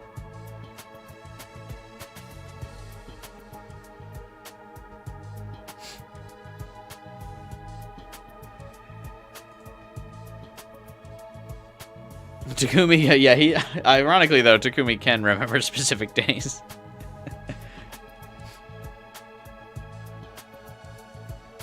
So where do we find this old man we're looking for? Like I said, I found him outside a cave the first time. Oh, wait. Like I said, I found him outside a cave the first time. I don't know if he'll be there now, but it's worth a try. Okay, let's go check it out. It's hard to... Because we're both in the leap suits, it's hard to tell who's talking sometimes. I don't see any caves around here. How much farther is it? What, do you have a problem with walking? No, I was just asking. And stop flapping your gums and start moving your feet. Or curl up in a ball like an armadillo and I'll kick you all the way there. Pardon me for breathing. And I like their dynamic a lot. I did as Hiriko said, the part about staying quiet and walking, that is. We made our way through the ruined town, but just as I was turning a corner...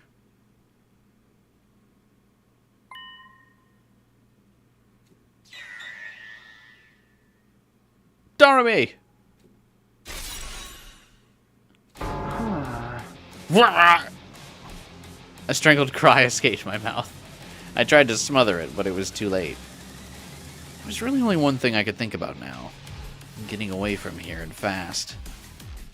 I looked at Hiriko and saw her helmet move up and down. A nod. That was our signal. We turned away and began sprinting as fast as we could. It's so weird to just see Takumi sprites.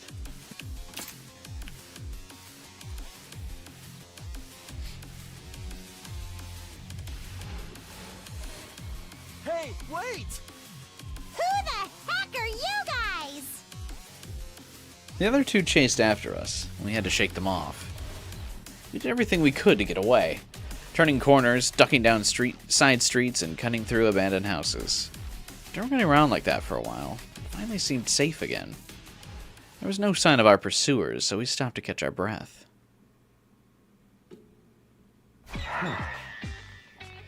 Do they need to go to the other timeline to talk to the old man? Hiriko mentioned that the old man is not present in every timeline. This was just the first timeline she could think of that had the old man. That's why I made the joke that he exists only to according to the ebbs and flows of time.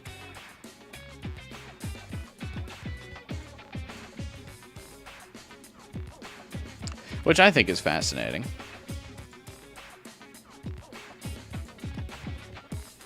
He really is the gas attendant.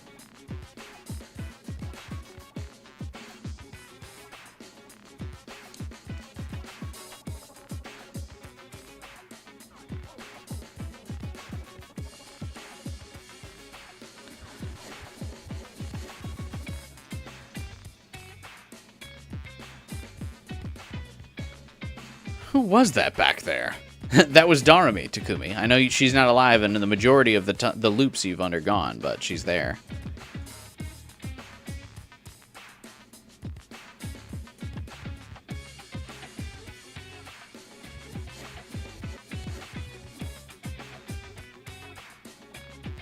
Well, he's the god of Futurum. It could be.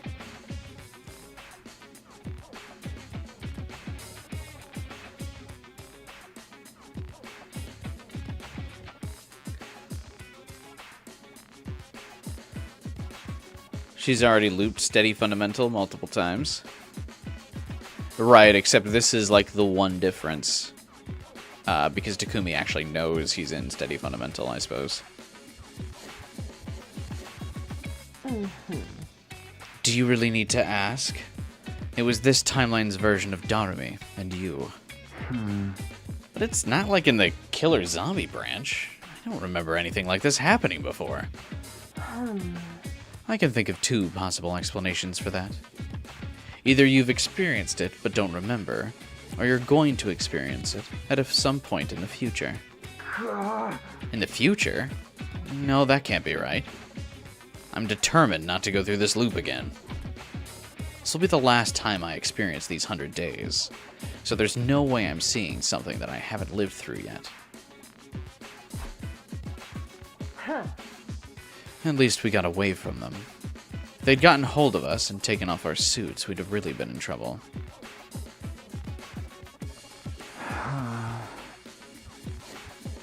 Not remembering Darumi lore. Darumi's so non-existent in that route, Takumi doesn't even remember it. Damn.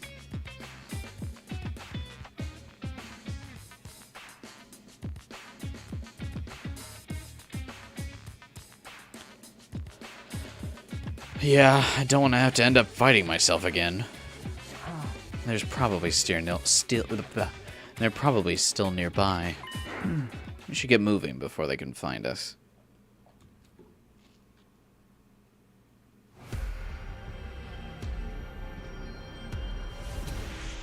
Oh, no. No, you don't.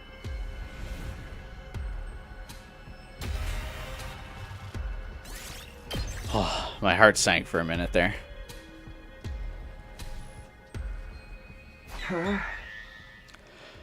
Oh, we're finally here. Where's the old man? No. I thought I already explained this. I met him once before during a previous loop. There's no guarantee he'll be... Marinate! We both spun around, and standing there was... Ah, my apologies. I meant you're too late. Or you are late. It's my age. My memory isn't what it used to be. This is Takumi, who's looped millions of times.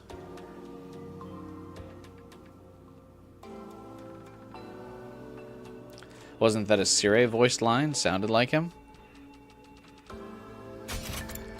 I think they just share voice actors.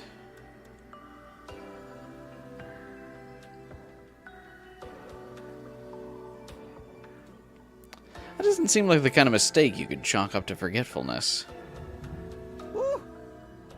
Marinating is actually the process of soaking foods to soften them up.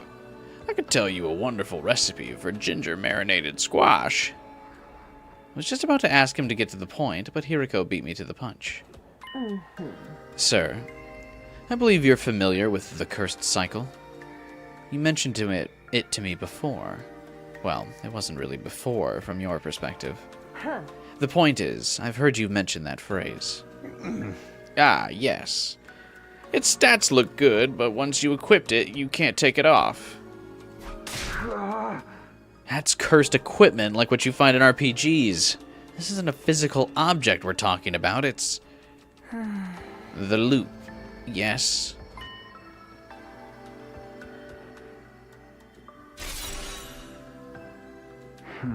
Huh? The time loop. That's what you young people call it, isn't it? So you do know about it. The cursed cycle. It's a legend passed down in this land since time immemorial. A legend? There once existed a race with the blood of God running through their veins. The so-called Brethren of the Blood. This was long, long ago, but who knows? There may still be some out there today. These were people created by God's own will, who lived a blessed life. Until one day, evildoers from a distant land appeared, and by use of secret arts, created copies of the Brethren. God was angry, and visited a terrible retribution upon a number of these copies. That is what it came to be known as the Cursed Cycle. Indeed, a truly dreadful punishment. A prison constructed not of brick and mortar and iron bars, but of time itself. Those within it were forced to watch history repeat itself over and over again in an endless loop. That is the Cursed Cycle. As for those trapped inside, not even I know what became of them. Perhaps they linger there still, never able to leave, constantly longing for the sweet release of death. Ooh. And they all lived happily ever after. Nothing about that was happy. Sir, we're looking for a way to leave this loop. Can you tell us anything that might help?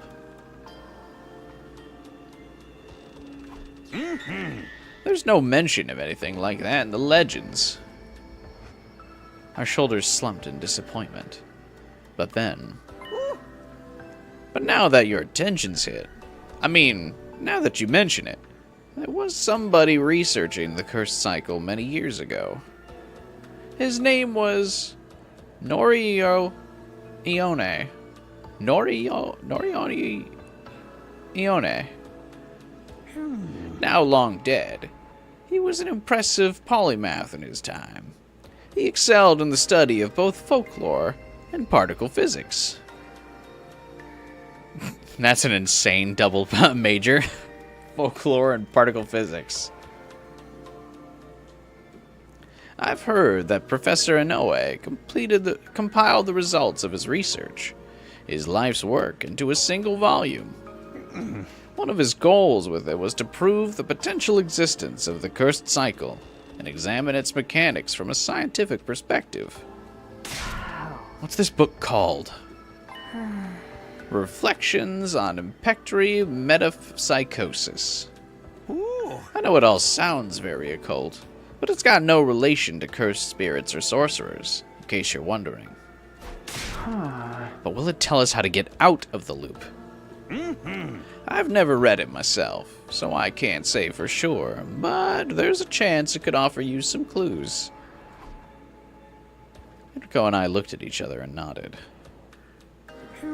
I must say, you two are dressed rather strangely. Have you maybe come from space? Well, in a way. How does the old man know Jujutsu Kaisen? His interests were the one the plot needed them to be? Yeah. I guess so. Something like that. We thanked the old man and went on our way.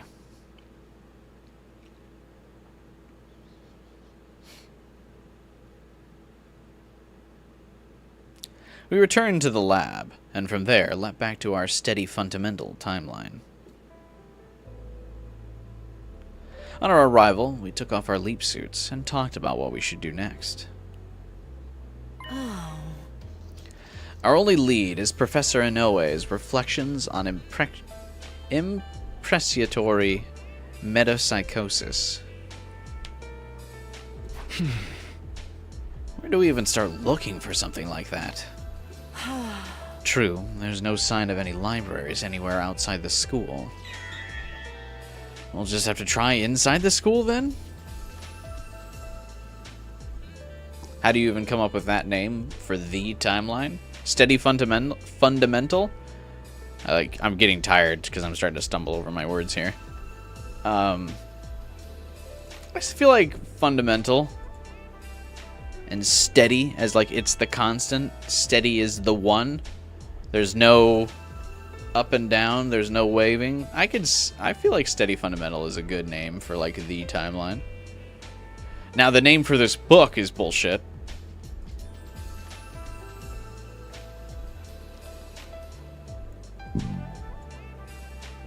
If the curse cycle only curses the SDU, does that say all of their consciousnesses are getting sent back to day 2? That's what I believe. It does seem like all of the SDU is getting sent back to day 2.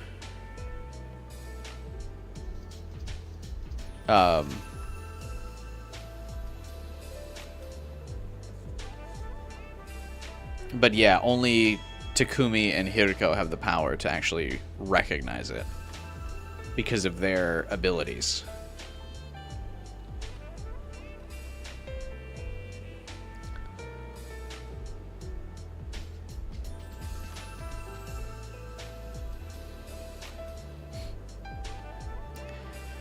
We walked back to the school and headed for the library. This music is really good. It's a good, like, relax and think song. What's it called? Can someone find this song and then post it in the music channel on the Discord? The Discord, which of course you can join by clicking the link in the description below. Shoma should be able to, but he's not a hot anime girl we can have as our companion for this route. Can you imagine if in this route Shoma was our companion?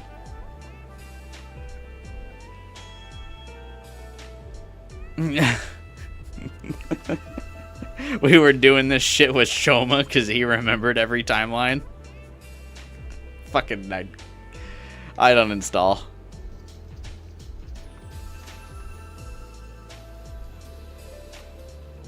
Yeah, Takumi's redo, I think, his super-powered redo, I think, triggered the curse, yeah.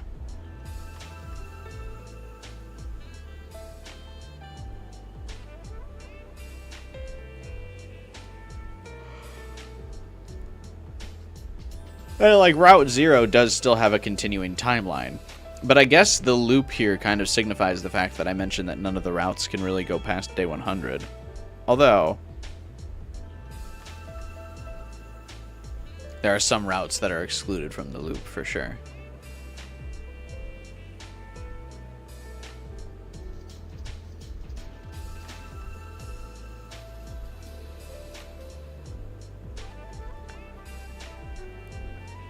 You think 10 a.m. on day 100 is exactly when Takumi time traveled? Could be, yeah.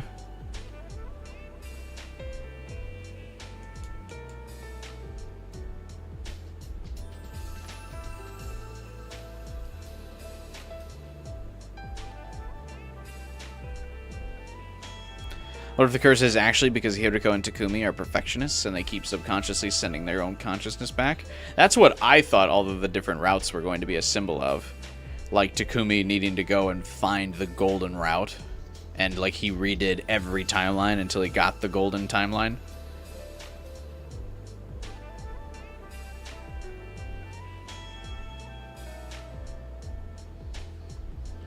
This route's, while good, doesn't care about any character besides Takumi and Hiriko.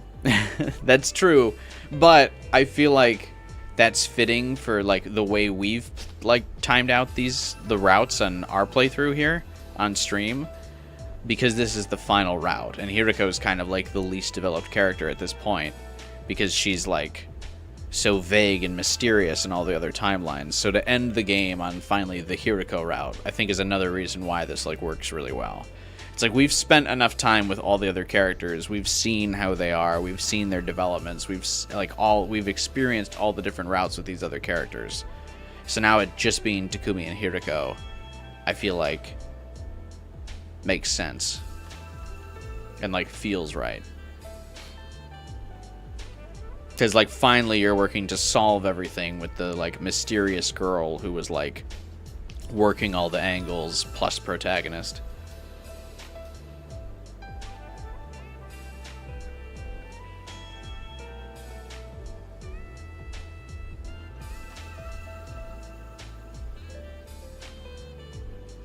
If they're still radioing Takumi on Futrum, it means the curse didn't apply to the Route 0 SDU. Yeah, that's true. I mean, I think we can kind of assume that it's Takumi's rewind that does it, or that sets the cycle in motion. Because Xion even kind of warns him, like, hey, we don't know what the fuck's gonna happen with this if you tamper with time. Like, that's never been done before, and the gods could be vengeful.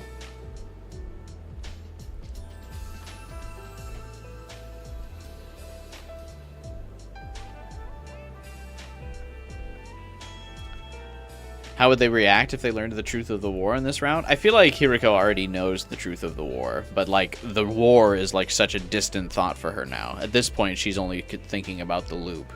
Like, I don't think she cares about the, like, the truth anymore. She just needs to escape the, she just needs to escape the loop. She doesn't give a fuck about... She's fighting her own war now, which is against time.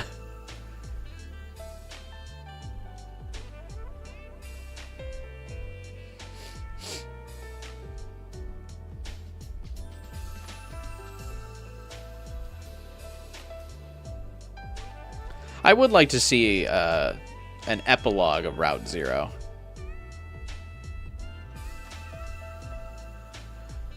While there wasn't a shift in perspective, this route reminds you of the endgame in Sexy Brutale? What the hell is that?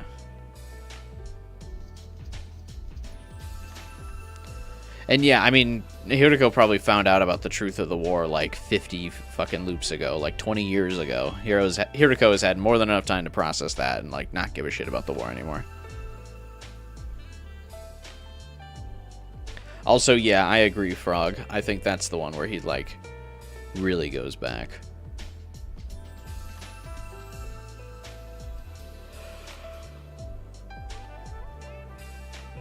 Route Zero ended with humans killing them. I mean, I think Kodaka wants to leave Route Zero open to interpretation. I think that's, like, the intended, like, way to, like, receive that.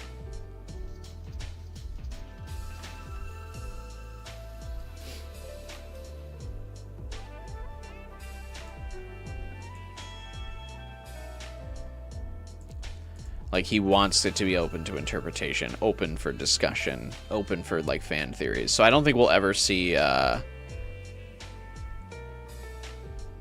like, epilogue. Or I don't think we'll see an epilogue of Route Zero. I would like one, but I don't think we'll get one. Or, like, any POV of, like, after Route Zero.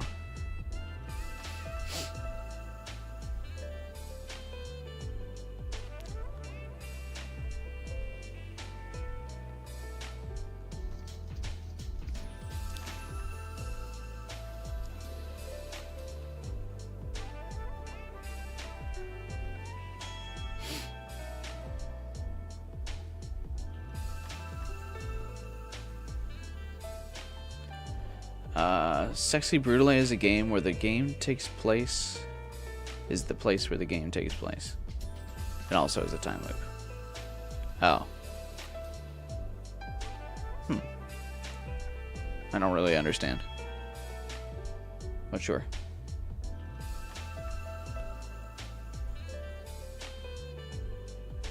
And I don't think the Gi took over the satellite. Actually, yeah, no.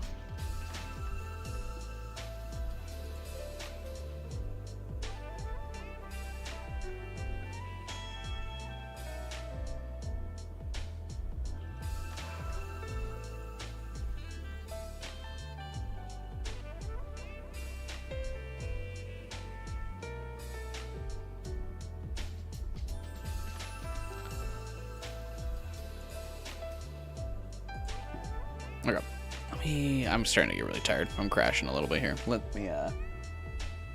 Let's finish this day up and then we will wrap.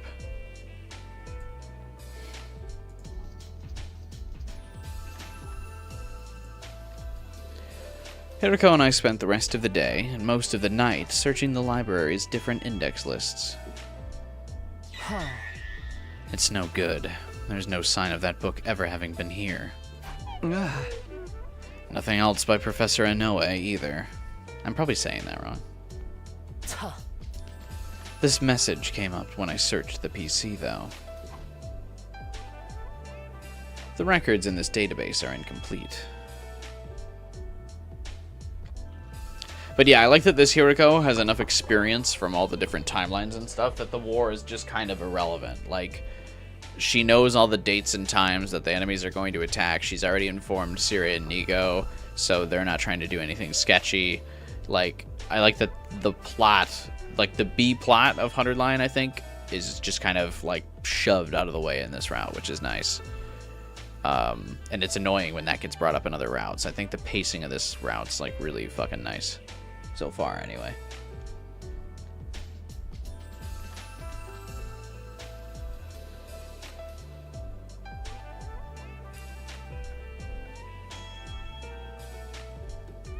New books may have been added to the collection without the index being updated. So we have to search all the stacks manually? Have you seen how many books there are here? I'm afraid that's our only option. I stared in bewilderment at the rows upon rows of books and documents lined up throughout the room. It's getting late, though. Let's call it a day for now. Our next defensive battle's tomorrow night, so we should be fine to start looking during the day. Oh? Speaking of which, you remember which commander attacks tomorrow, don't you? I nodded. Yeah, Ava. Oh. We'll need to think about what to do with her as well. Save her and not brainwash her? Sounds like a good plan, Hiriko. Thanks.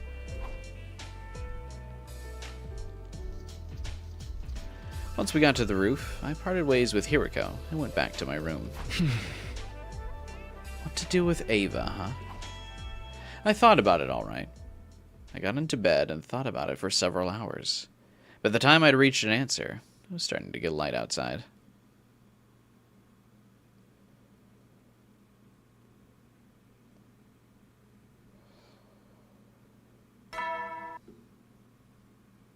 Oh no, she holds a grudge against Ava.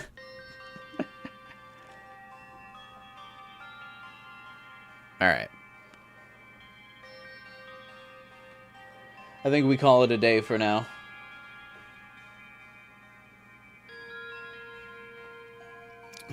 I'm starting to get pretty tired and I've got work in the morning. But it's been great so far. I'm loving this route. I'm very excited. I think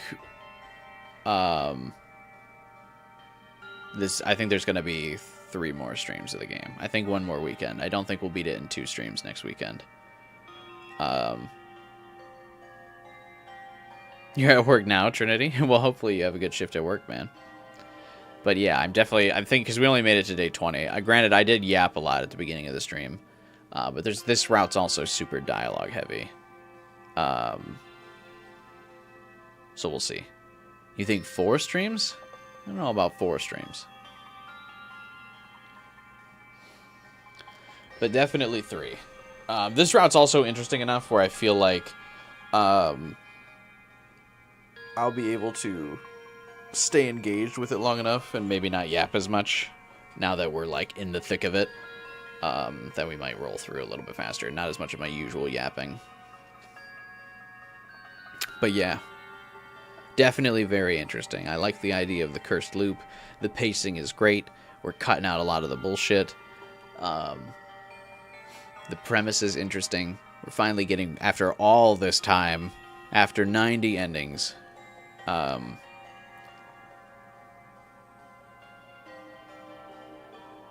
finally getting some, like, real time with Hiriko, which is cool. And please talk, I don't want this game to end. I don't really either. But remember, the following week is Metal Gear Solid Delta. So then we'd have to take a break right before the end. And I feel that would be tragic. If there's 4 streams. So, well, we'll see how it works out. I won't rush through the ending because I want to enjoy these final 2 routes. Because it's been quite a journey so far. As we've played through this game.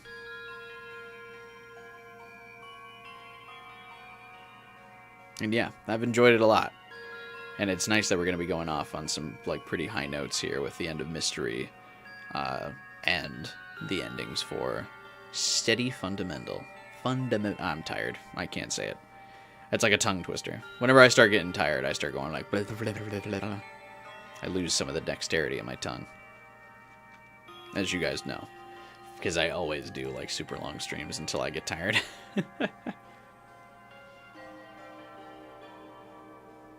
So, we're going to keep marching forward, but we are in the final stretch of this amazing game. 10 endings remain, and they're in 2 of the most compelling routes. So, we're going to go through. Like I said, I don't think I'll do a stream this Wednesday. Persona 5X is getting a patch, and I don't really feel like just doing like a 2-hour stream. So, I'm going to take a small break from the one-day streams.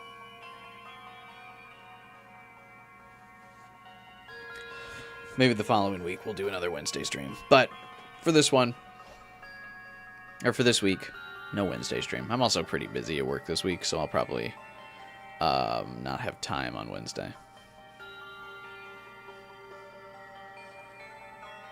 Guitar Girl's after Makoto? No, I think it's the bartender girl after Makoto, then Guitar Girl.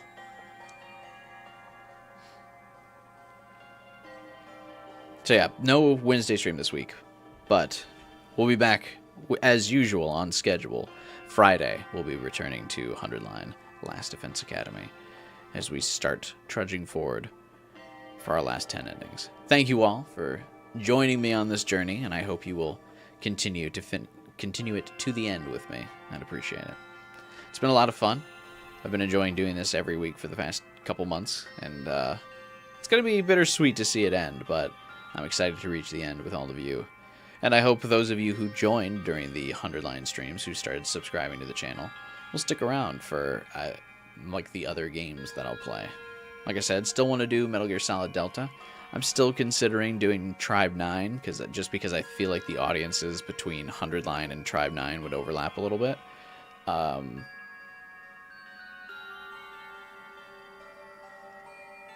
So yeah, I think that could be interesting. And yeah, post this game that you're talking about, Liz, in the games recommendation tab on my Discord, so I can check it, or so I can remember to check it out, because I'm probably gonna go right to bed after this and not look at that, or like not look it up. But if you post it in the Discord, I'll remember. But yeah, if you are new here and still haven't yet subscribed, please subscribe, hit the like button, all that good stuff. So hopefully, again, like I said, you'll stay tuned and you'll stick around even after we finish this game, because I'm enjoying the little community we got going here, and I would like anyone else to be a part of it. We try to be welcoming here, so anyone who's enjoyed this stream, the experience, in the chat, join us, won't you? By clicking the link in the description below to hang out with us, even when the streams aren't going, in my Discord server. Link to that in the description below. And I think that covers everything. Subscribe, like, join the Discord. Have a great week. Whether you're working, you're going to school, or if you're just hanging out for the next week, I hope it's a good one. I'm going to be taking some time off of work for the first week of September, so I'm going to try to stream... I think I'm going to try to stream every day during that first week of September, which will be Labor Day weekend for those of you in the U.S. We'll be streaming Metal Gear Solid Delta all the way through, probably streaming some other games. Looking to start brainstorming some of the other games we'll be going to after this one. A couple things that I'm interested in on the docket. Expedition 33 I'm still interested in playing. I actually, surprisingly, haven't been spoiled on that at all, so that's still a contender. I want to do Tribe 9 just because of the limited time frame. Expedition 33 is obviously not going away, and people will still be interested in it. But Tribe 9 is shutting down in a few months. It will not be playable ever again, so we're kind of coming up on a time crunch to play Tribe 9, so that might get booted up the priority list, just so we can actually play through it in time. Yeah, I don't know. There's still a lot of games to play, a lot of interesting games probably releasing soon. Who knows? Maybe Metroid Prime 4 will get a surprise release before the end of the year, and I want to play that. So, lots of games out there in the winds that we could play. And hopefully, you'll join me for it. So with that, I call it a stream. Thanks, you guys, as always, like I said, for hanging out. Another fun weekend, despite the routes yesterday being a little rough. This one more than made up for it today, I think. But yeah, that's it. We'll call it. I'll stop my diatribe at the end here. My spiel. Have a good week, you guys. Hope you enjoy. Look forward to seeing you all on Friday and streaming with you again. And I'll be talking with you during the week on Discord as usual. But have a good night.